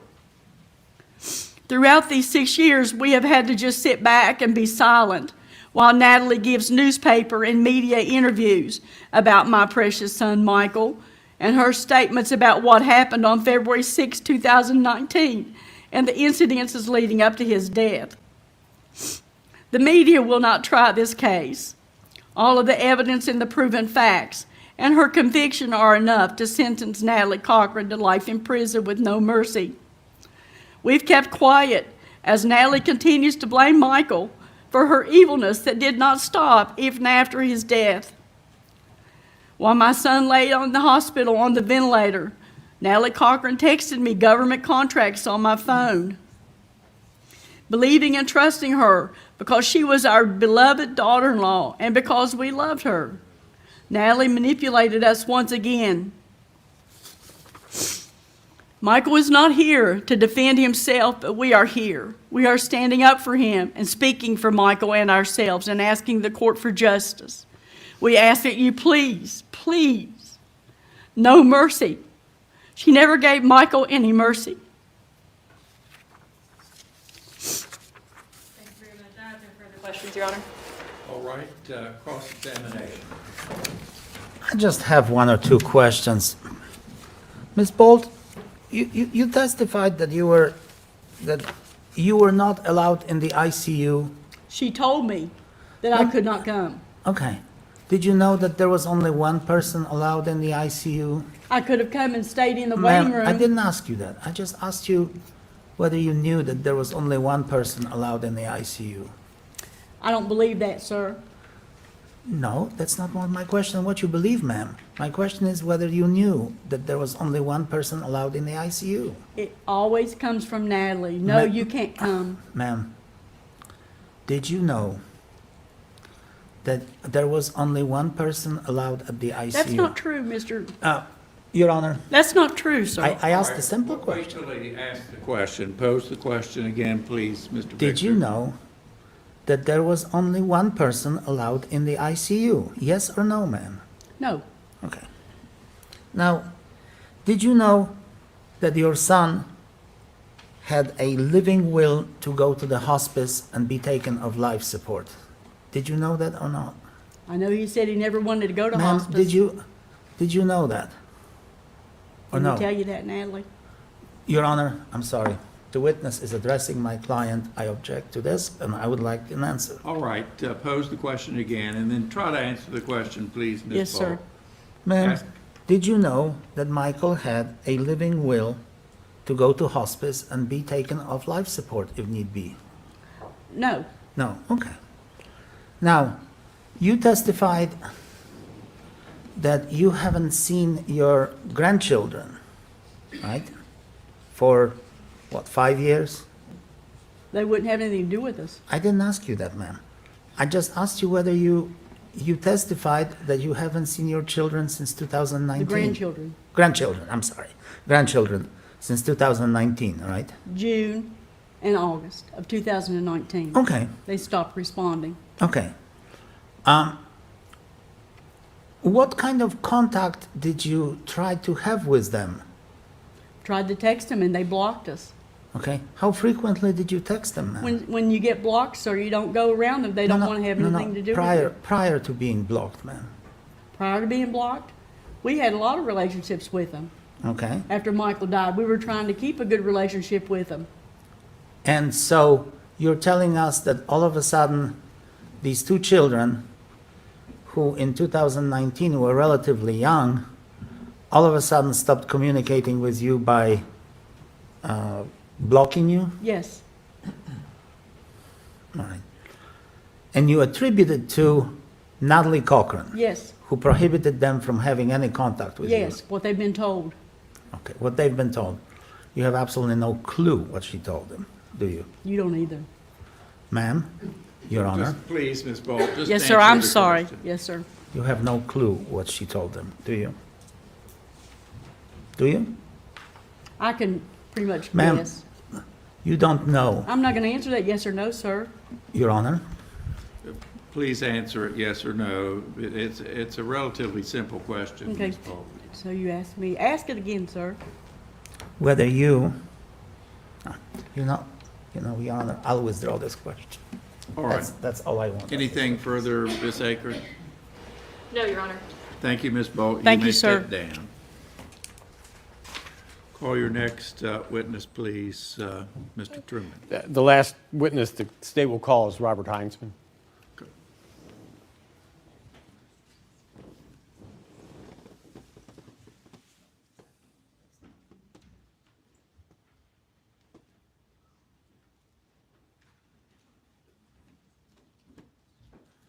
You'll raise your right hand, please, sir. Do you swear or affirm to tell the truth, the whole truth, and nothing but the truth, so help you God?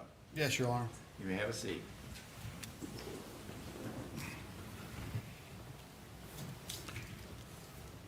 All right, Mr. Truman. Thank you, Your Honor. Remind us who you are, please. Robert Heinzman, I was one of the two investigators on this case. I did the financial crimes investigation primarily. And you're being called here today to discuss from your investigation the issues of character of the defendant, correct? Yes, sir, that's correct. Tell the jury from your investigation what you can enlighten them about concerning the defendant. I'm going to object and ask that we approach the bench on this one. Okay.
All right, continue, please, Mr. Truman.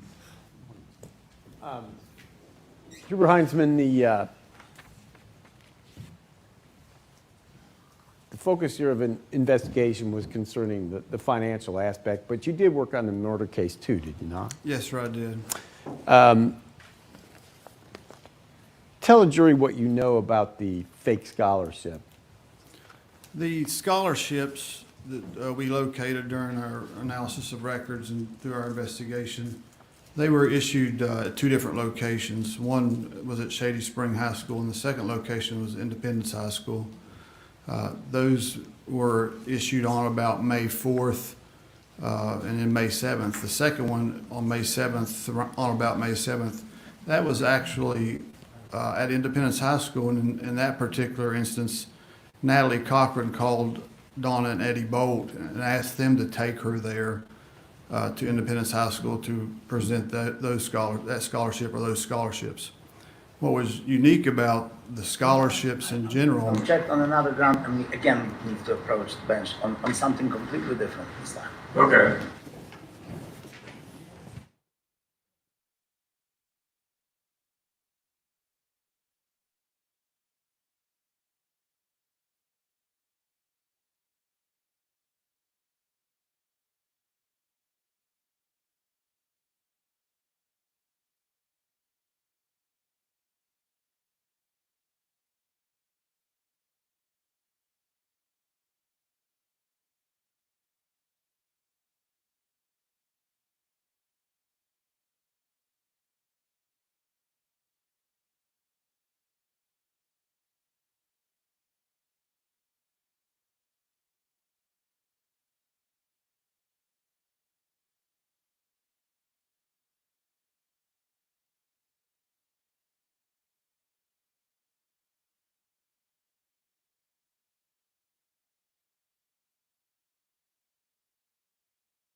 All right, continue, Mr. Truman. Thank you, Your Honor. States one for purposes of this phase of the trial. What is that? That is a list of all the scholarships that were issued. Some of those were at Shady Spring and the others were at Independence High School. And this is after Michael Cochran's death, correct? It was after Michael Cochran's death. It was the unique timing of the issuance of these scholarships came after Natalie Cochran had been in contact by law enforcement, particularly Lieutenant Bledsoe. So she knew at this point there was an investigation into Michael's death as well as into her the financial doings of the business that she purported to run. So these were actually issued after that. Now, at the time of the search warrant, did one of them involve the potential sale of the business TSG? Yes, there were documents suggesting that.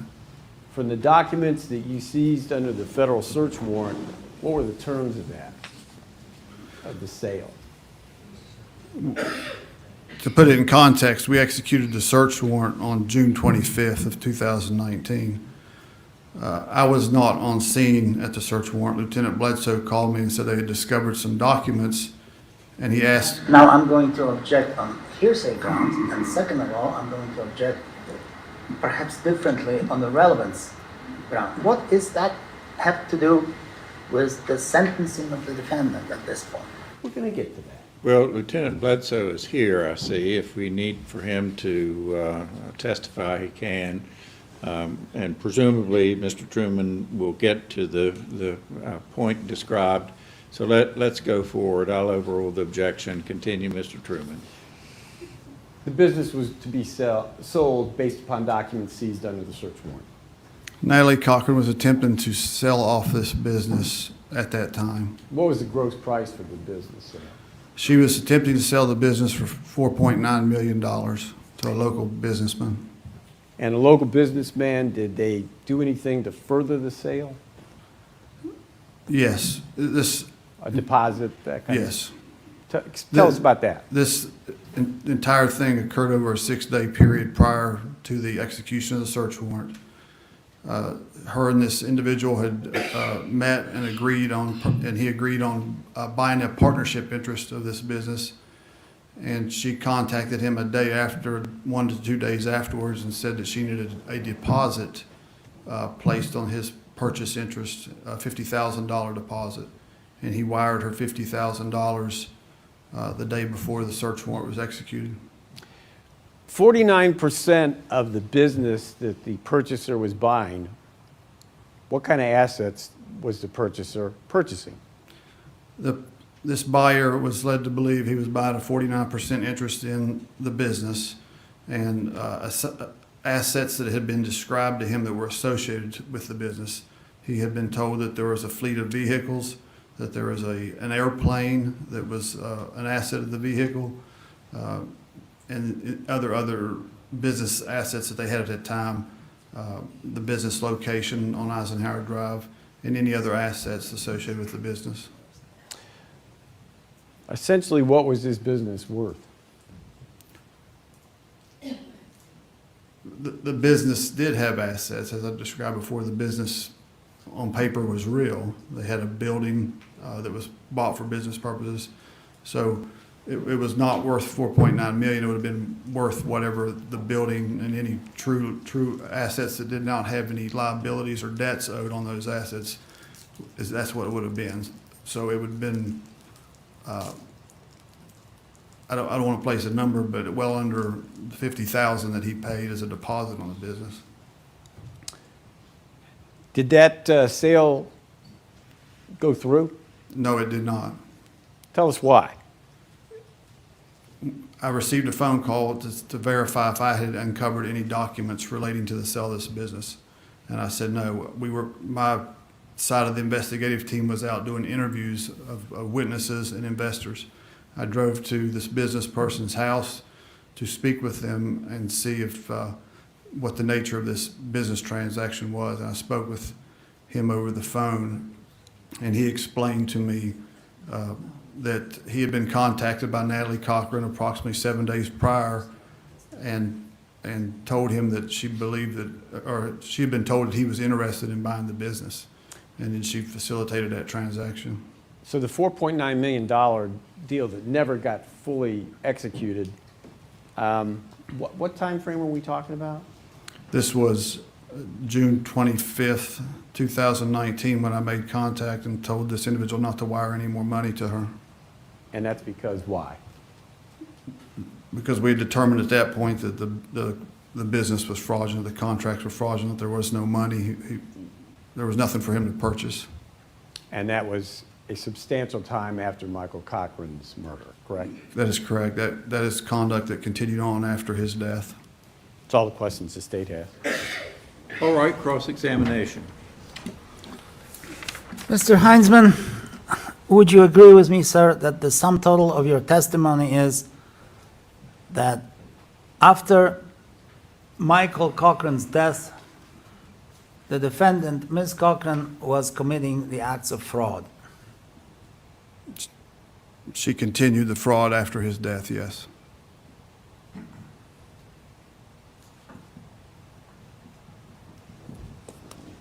Haven't we established that already? That she was a fraud? Have we? I believe we have, yes. And we have conceded that. True? As far as I'm concerned, yes. What does your testimony add to what the jury already doesn't know? We didn't specifically talk about post-death conduct, and we're talking about her character and the fact that she continued to deceive people following the death of Mr. Cochran, which is a character trait. Right. And based on that, you are asking the jury not to give her mercy? I am rendering no opinion in any regard regarding that. I'm just describing her post-death conduct. So you're just describing that in vacuum? Yes, she's a fraud, right? She's a fraud, yes. She's a fraud. Ah, that's all. Thank you. Anything further, Mr. Truman? State has no further questions and no further witnesses. Well, Judge, I'm going to move to strike this entire testimony based on my previously expressed objection, and the objection that this testimony adds absolutely nothing to the sentencing phase of this case. No, I think it does. I think it is relevant as to character. I'm going to overrule the objection. I'll preserve your exception. Judge, may I have one more objection on, Sure. on the balance of 401 and 403? All right.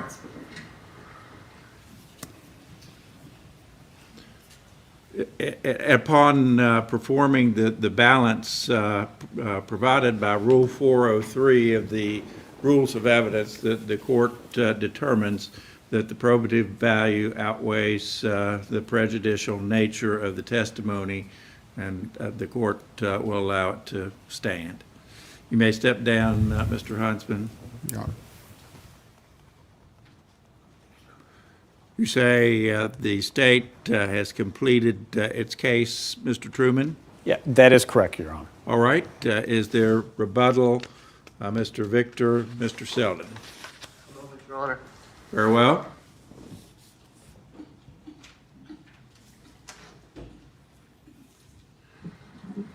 No rebuttal, Your Honor. All right.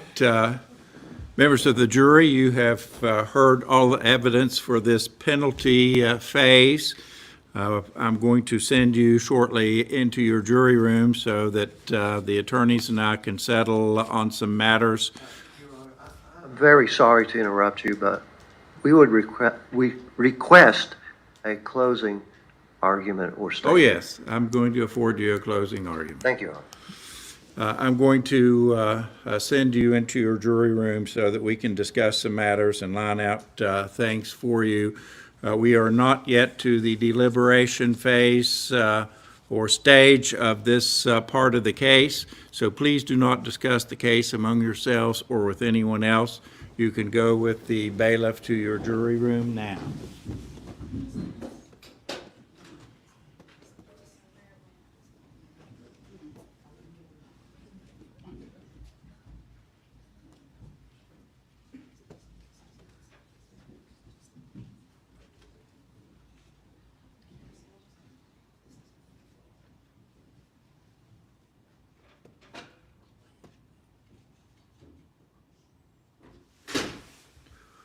All right, what I wanted to do is see if the defense has any instructions to offer. I have an instruction that has been provided by the state. It's unnumbered.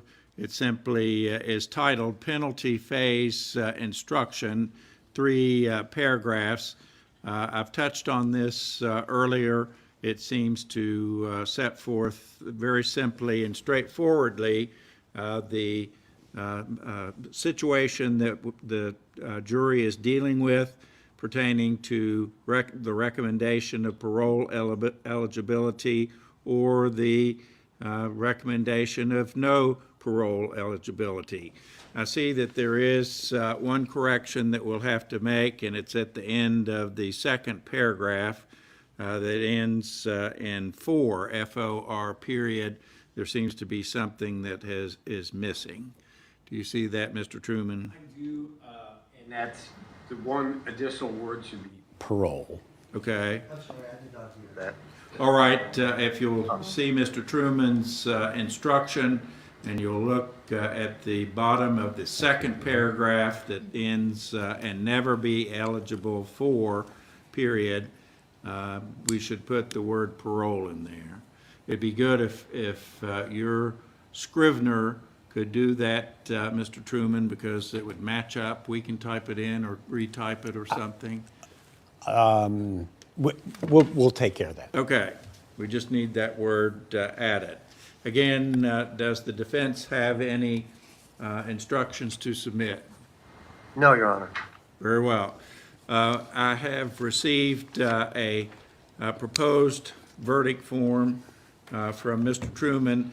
Last night, I looked up the recommended form that has been circulated and provided to courts. It's similar to Mr. Truman's submission, but it's a little bit different. I'm going to ask my law clerk to make copies of both of these, and I really don't care which one we use because both of them are very similar, but I'll let council examine them and determine which verdict form is suggested. We can just look at them if you'd like. Okay.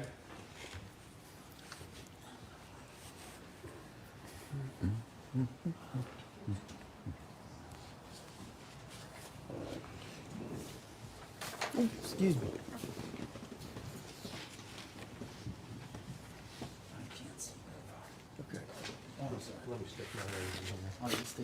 Yeah.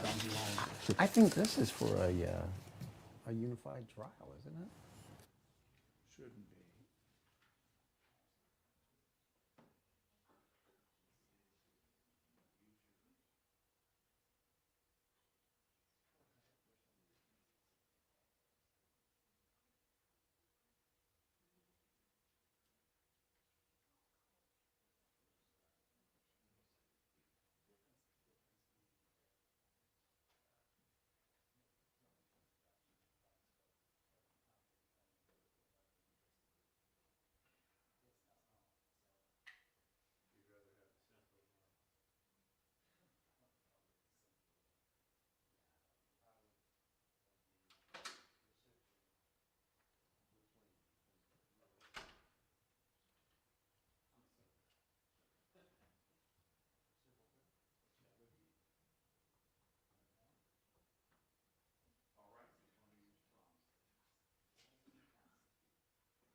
All right, I see we're missing Mr. Victor. He'll be right back, I think. Okay.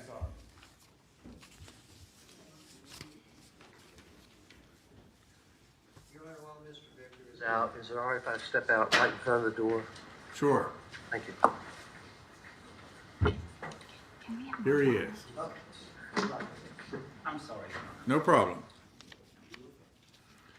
All right, so there won't be any misunderstanding. What I intend to do is to read the one-page instruction that the state has provided, and then I will allow closing arguments. The state will go forward first. 20 minutes will be allowed with a 1-minute warning. Then the defense will follow. 20 minutes allowed with a 2-minute warning. Understood? Yes, Your Honor. Okay. Bring in the jury.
Members of the jury, you have heard all of the evidence concerning this phase of the case, and so now it is my duty to read to you the court's instruction.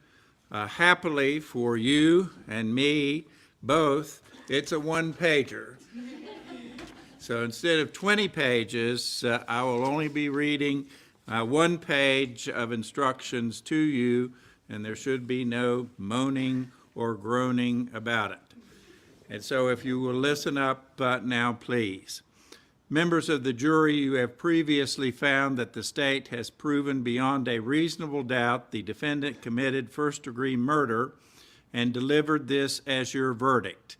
Now you are asked whether to make a recommendation of parole eligibility. If you recommend parole eligibility, the defendant may be considered eligible for parole after serving 15 years in prison. This does not mean that the defendant will be released in 15 years, but after that time, a parole board will be able to evaluate the defendant's situation and decide whether it is in the best interests of both the defendant and the state of West Virginia for her to be released from prison. If the defendant is released on parole, she will still be subject to the rules and supervision of the parole board. If you do not recommend parole eligibility, the defendant will receive a life sentence and never be eligible for parole.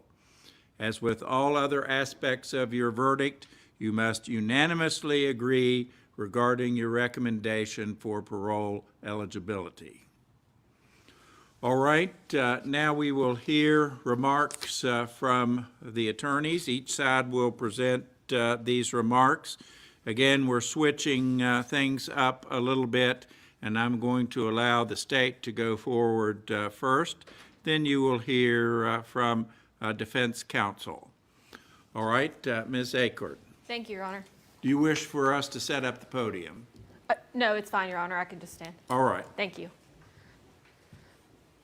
Ladies and gentlemen, I know that you all are tired. I know this has been, it seems like the longest trial ever. We're tired too. We're all ready to wrap this up, so I'm going to try to keep this as short as I can. And I just took down a couple of key quotes from testimony that you heard today, just things I want to talk about. One of the biggest ones to me was Chris Davis said to you, "We trusted her." And that has been ongoing testimony that you've heard. People trusted this woman. They trusted her to be a good person. They trusted her to be a good friend. They trusted her not to kill her husband. You heard her son say, it's not just her life that you're deciding on. And that's true, it's not. This decision will affect a number of people's lives. But she decided Michael's life. She herself made the decision to take away his life. And you've seen just a small number of the people that were affected by that decision. It has rippled throughout this community. She has ruined lives. She has taken away a son. She has taken away a father. And they want to tell you, the defense would have you believe that this woman is a good mother, and she took away her children's father. You decided that. Something that I do want to talk about that's been touched on a little bit, defense has been saying that 15 years from now, the defendant will be parole eligible if you decide to give her mercy. And that could be true. There's a matter of concurrent versus consecutive sentencing, and that's not something for you all to decide. That will be up to the judge. But you know that she is currently serving a federal sentence. If she is granted mercy and her sentence runs concurrently, that is with her federal sentence, she might only serve a couple of years, 3 or 4, for Michael's death. She will be serving the rest of that time for her federal sentence already. She will already be in prison for that if it runs concurrently. And again, that's not something you decide, but just think about that when you're considering mercy. The defense wants you to think that this woman, who is now a convicted first-degree murderer, is the nicest, most community-minded, murdering fraud that you could ever meet. Mercy for her would be a disservice to Michael and to everyone that loved Michael. She stole in more ways than one. They've admitted to you multiple times. It has been hammered home on both sides. She stole money from people, a lot of money, we know that. But she also stole a friend. She stole a father. She stole a son.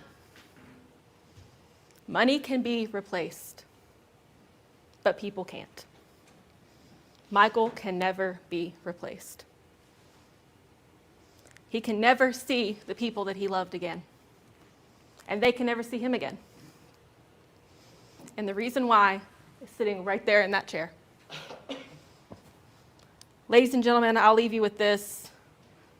Just another quote from Chris Davis earlier today, before I ask you to give this woman life in prison without mercy.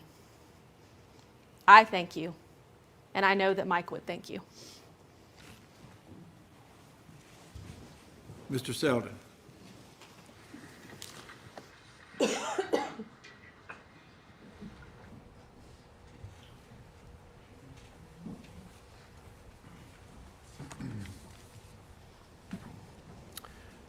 Ladies and gentlemen of the jury, I am here on Natalie Cochran's behalf, not just to ask that you give her mercy, but to beg for it.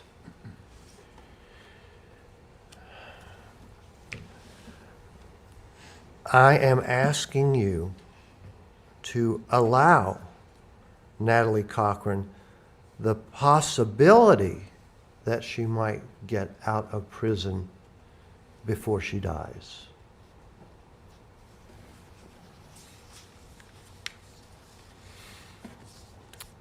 And I think you should know that her federal sentence and the amount of time she has to do in the federal system will be increased by her conviction of first-degree murder. It affects the amount of time she has to serve. She isn't given credit for any good time in the federal system. That's taken away. So it will increase the time she has to do in the federal penitentiary.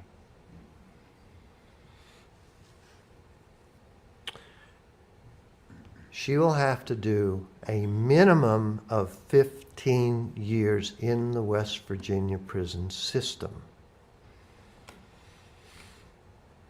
And that has to do with when the order from this court and this judge goes through. West Virginia law says she must do a minimum of 15 years before she's eligible for parole. I'm not going to confuse you with how that relates to the federal time, etc. I'm not an expert on that. I'm just telling you, West Virginia law says she must do 15 years from the date the order is entered before she's eligible for parole. That's the law in West Virginia. She will be punished. That's an absolute.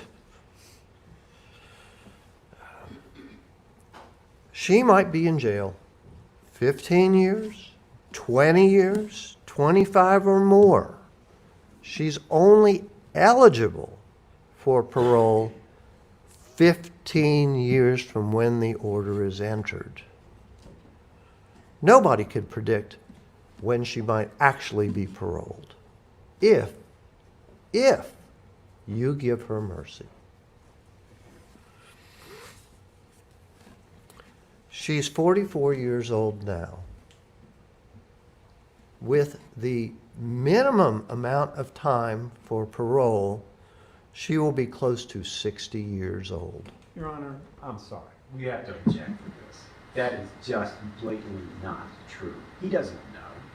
There's no way to predict the effective sentence date until this court pronounces sentencing, and the jury is being misled by that. I didn't say I could predict it. You said 15 years from the date this order is entered. That is absolutely not correct. All right, I think we should move on from this aspect, Mr. Selden.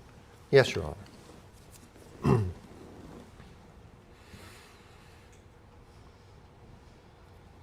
So, I also want you to bear in mind, Natalie Cochran is not a well person.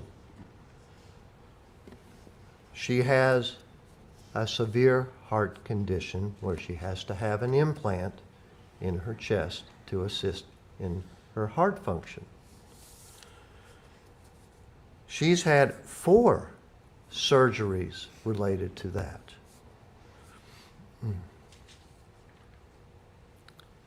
The care in the prison system is simply not good. You heard about that. You heard from her mother about her conditions. If a prisoner gets care for a condition, it takes a long time to even get the adequate care, if at all. They have to arrange for transport, they have to arrange for appointments with doctors. Care's not good.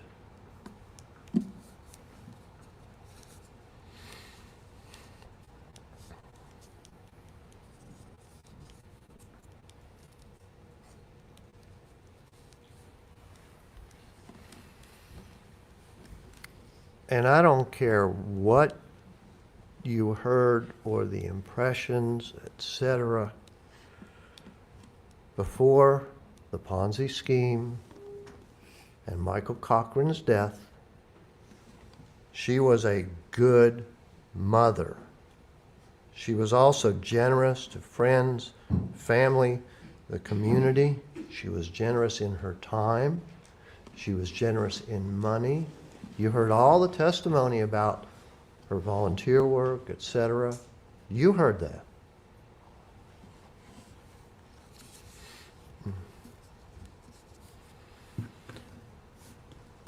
For her time in prison, she can be rehabilitated. You heard about her time in prison, how she got women to get their GEDs. There was biblical counseling. She authored a book. She's been doing good things in prison. Her time in prison could change her, could make her a better person, certainly make her regret what has occurred as far as Michael Cochran's death.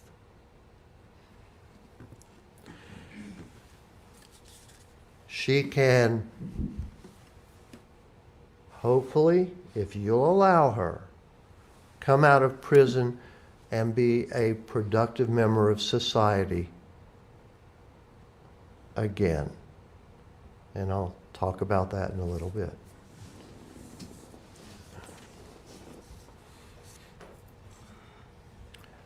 Prior to the Ponzi scheme and Michael's death, as I said, she was a good mother.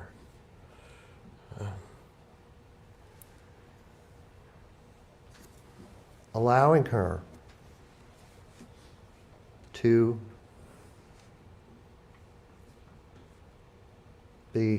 at least have the opportunity for parole by granting her mercy. She could be a mother to her children again. They've been deprived of their father, and it was her mother's fault. That was your finding. That's not in dispute. But you heard from her children. You heard from family members. She would have the opportunity to assist them in life again. She could be there for careers and weddings, etc. And we understand Michael will not be there. She took that away. Nobody's disputing that. We're just asking for her children's and family's sake to let her re-enter their lives. We understand by her actions, Michael can't do that. Nobody disputes that.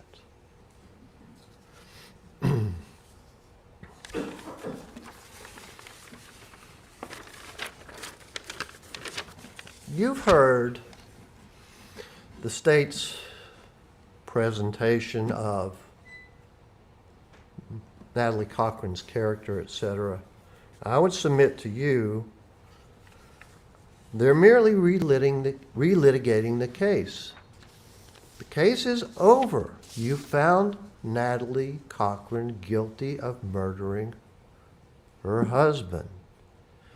This is just all more stuff to cloud all this, to get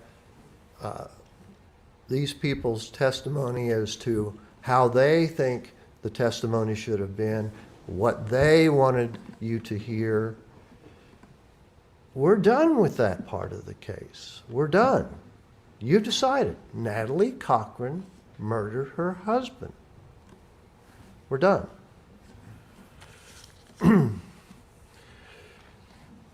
You heard, in particular, Donna Bolt's recitation all of the factors she interpreted. She wanted you to hear what she wanted the case to be, which it wasn't. She wanted to tell you her version of the case, not what was testified to in court. We understand she's Michael Cochran's mother. She is beyond upset that Natalie Cochran has been found to have murdered her son. We understand that.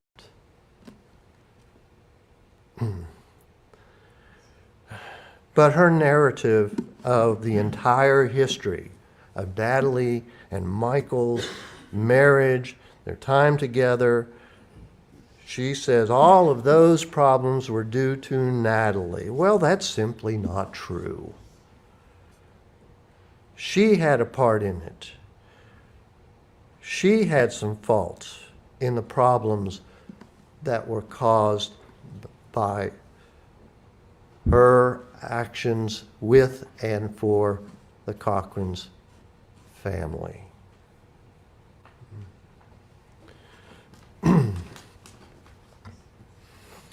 You heard from the stepfather, Edward Bolt.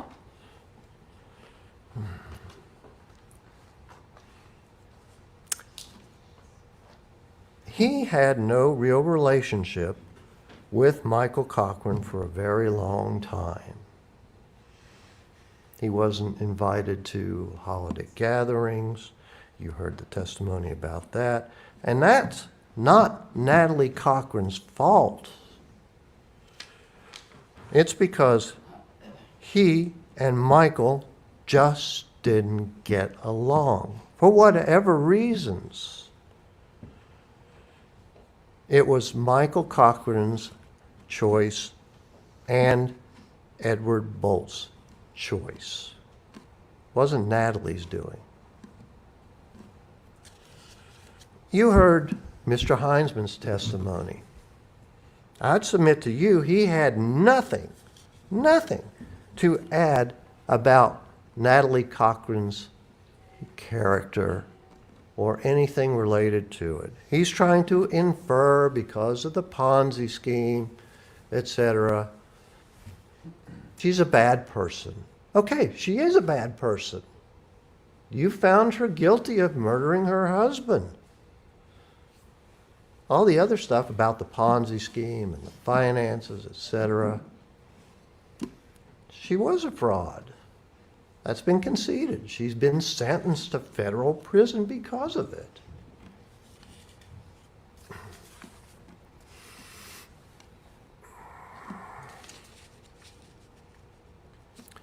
One consideration that nobody has mentioned, nobody's talked about, and which I think you should at least consider is the cost to you and me and every other person in this courtroom who is a taxpayer. At last inquiry by me, which was a few years ago, I actually inquired, well, what the heck does it cost to keep someone in prison for a year? I was told about $40,000 a year. If Natalie Cochran is in prison for the 15 years that we've been talking about, that's $600,000 to you and me and the taxpayers. That's who ultimately has to pay for someone being in prison.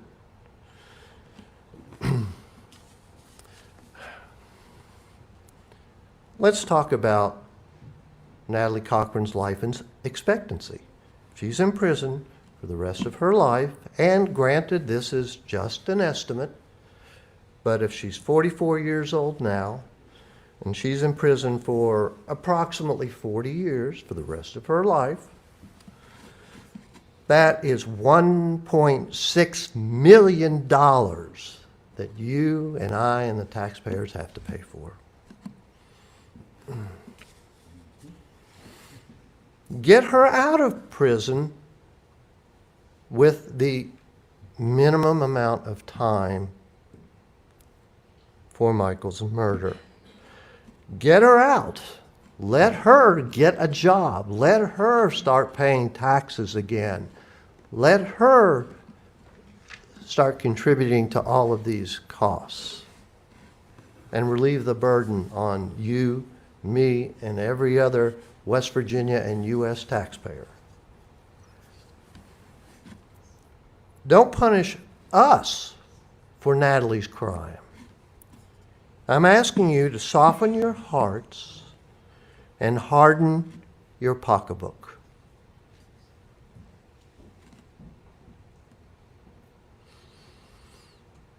I'm begging you to grant Natalie Cochran mercy, not for Natalie, but for her children, for her family and relatives, and for society, the cost to us. She'll be punished, and punished severely. Let's give her the opportunity, possibly, to get out of prison while she's still alive and can hopefully contribute to society again. Thank you.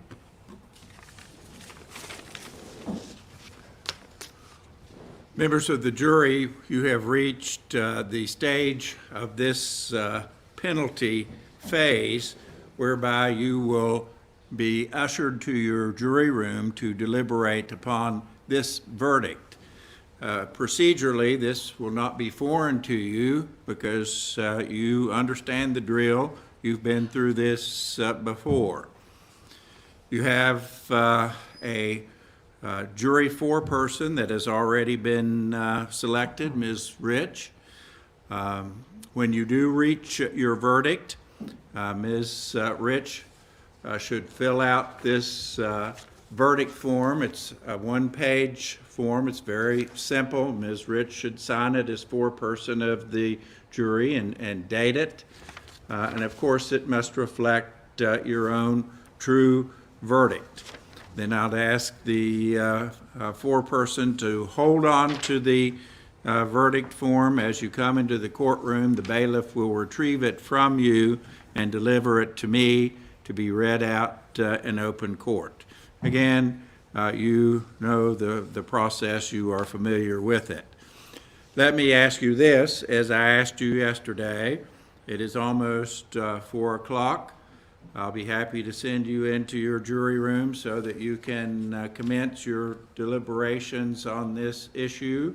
Or if you wish to come back in the morning when you are fresh, you can come back at 9 o'clock and commence at that time. And perhaps it would be useful for you to confer and see if you wish to start tonight or come back in the morning. We're going to stay. Everyone says that you wish to stay, and so that's certainly fine with the court. How many exhibits do we have to, Madam Clerk? 2 only from the state, 0 from the defendant. All right. If you'll gather those together, I have the instruction, ladies and gentlemen, that I read to you, and then the verdict form will be on the very top of the exhibits. All right, when you reach your verdict, please flip on the light. The bailiff will be waiting attentively for that sign, and that will let us know that you have arrived at a verdict. You may follow the bailiff to your jury room and commence your deliberations.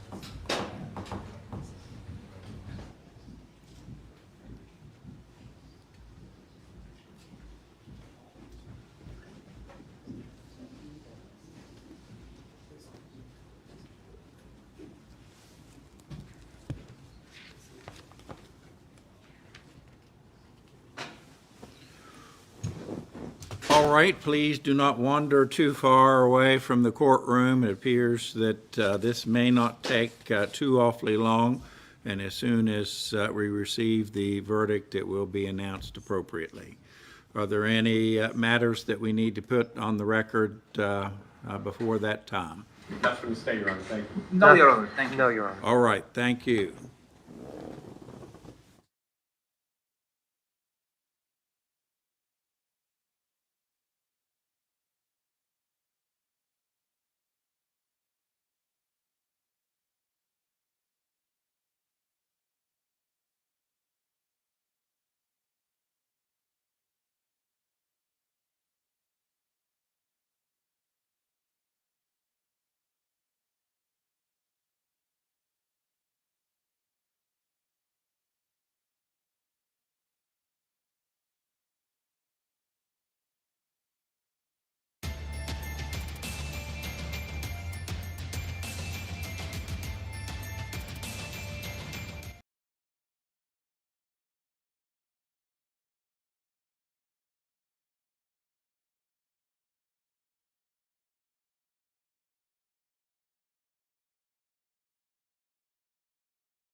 All right, I'm advised that the jury has arrived at a verdict.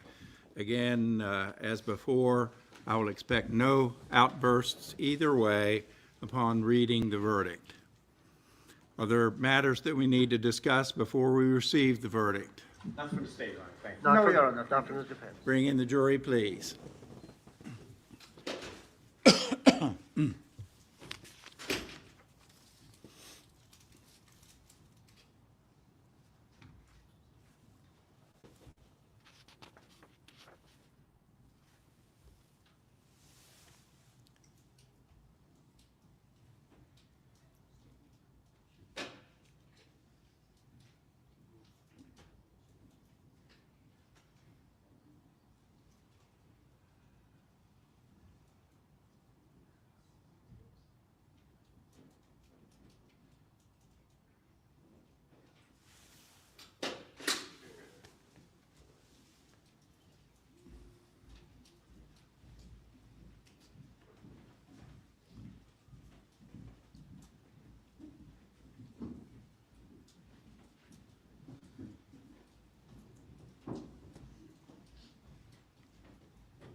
Madam Foreperson, has the jury arrived at a verdict?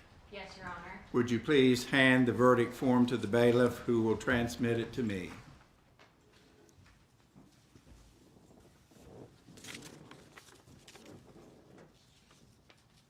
Will the defendant please rise? In the case of State of West Virginia versus Natalie Cochran, case number 23-F-343K, the verdict is as follows. Having found the defendant guilty of murder of the first degree, we, the jury, recommend the following. We, the jury, unanimously do not recommend mercy. The verdict form is signed by Holly Rich, foreperson of the jury. It is dated 1/30/2025. Does the state wish to examine the verdict as to form? No, thank you, Your Honor. Does the defense? No, Your Honor. You may be seated. Is there a request that the court poll the jury? Not from the state, Your Honor. No, Your Honor. Thank you. The court will receive the recommendation of the jury. It will be recorded and received fully by the court. The court has no discretion in this matter. I'm not sure that it would be useful to have a pre-sentence report or to even come back for sentencing. Post-trial motions, Your Honor.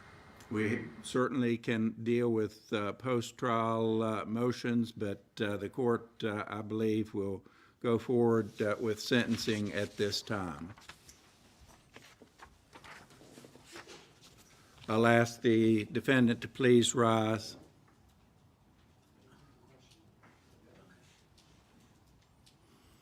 It is the judgment and ruling of the court that the defendant, Natalie Cochran, be, and she is, committed to the penitentiary of this state for her natural life without the possibility of parole. I'll preserve all defense exceptions to the sentence imposed. You may be seated.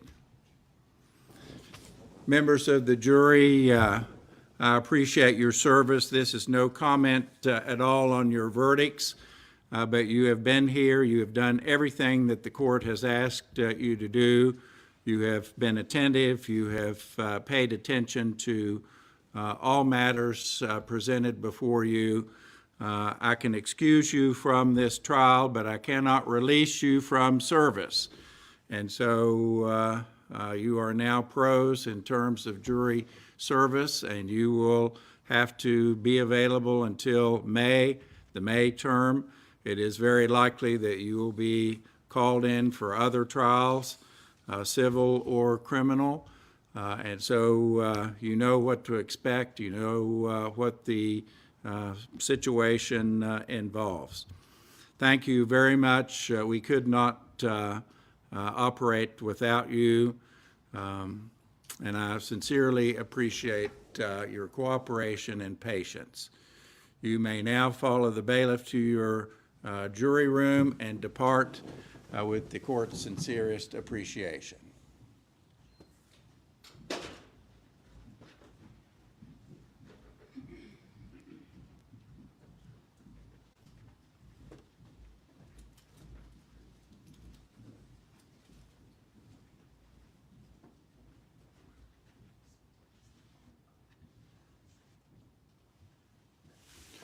All right, I'll ask the state to prepare an order in the premises. Is there anything further that we need to discuss?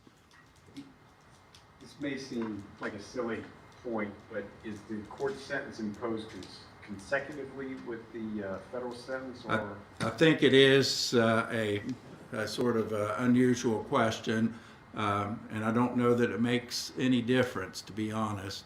I'll run it concurrently with the federal sentence. Yes, thank you. Yes, Your Honor. Anything further? And of course, we'll schedule all motions, hearings. The court will certainly take up appropriate motions to be filed by the defense. Of course, it's academic, Your Honor, but we will need to figure out nevertheless the credit for time served in this case, which may or may not have some type of impact in the future. Secondly, we need, well, this is more of a question of the court. The court envisions a hearing on post-trial motions, and at that time, I do believe that the court will have to reaffirm the sentence if the court rejects our motions, because the time of the for the appellate purposes will have to start running from a very specific date, and that is the date of the entry of the sentencing order. So I think that the court will have to re-sentence the defendant if the court rejects our post-trial motions. The So court we can will have, certainly do that. I've done that many times in the past, and we can do that to accommodate the time for appeal. I can set a hearing date for post-trial motions. I'm looking first at February the 24th, 2025 at 9 a.m. 1st of February, Your Honor. Is that what you? February the 24th. Oh, 24th. Your Honor, I need just a few minutes to pull up my calendar. Okay, take your time. Judge, I'm sorry, I already know I cannot do that. Okay, February the 25th, 2025 at 9 a.m. That's more like it, yes. I believe that would correspond to my schedule, Your Honor. Is that agreeable with the state? It is, Your Honor. All right, we'll set down February the 25th, 2025 at 9 a.m. To take up any post-trial motions. Is there anything further that we need to discuss? I also believe that at that time, the court would advise my client of her right to an appeal and appoint counsel for the appeal. Yes. Very well. Your Honor, I just have one query. All right. I do have an abuse and neglect case scheduled for the afternoon. Does the court have any anticipation of how long this will take? I have the morning set aside. I can't imagine that it would run into the afternoon. Thank you, Your Honor. All right, we are adjourned.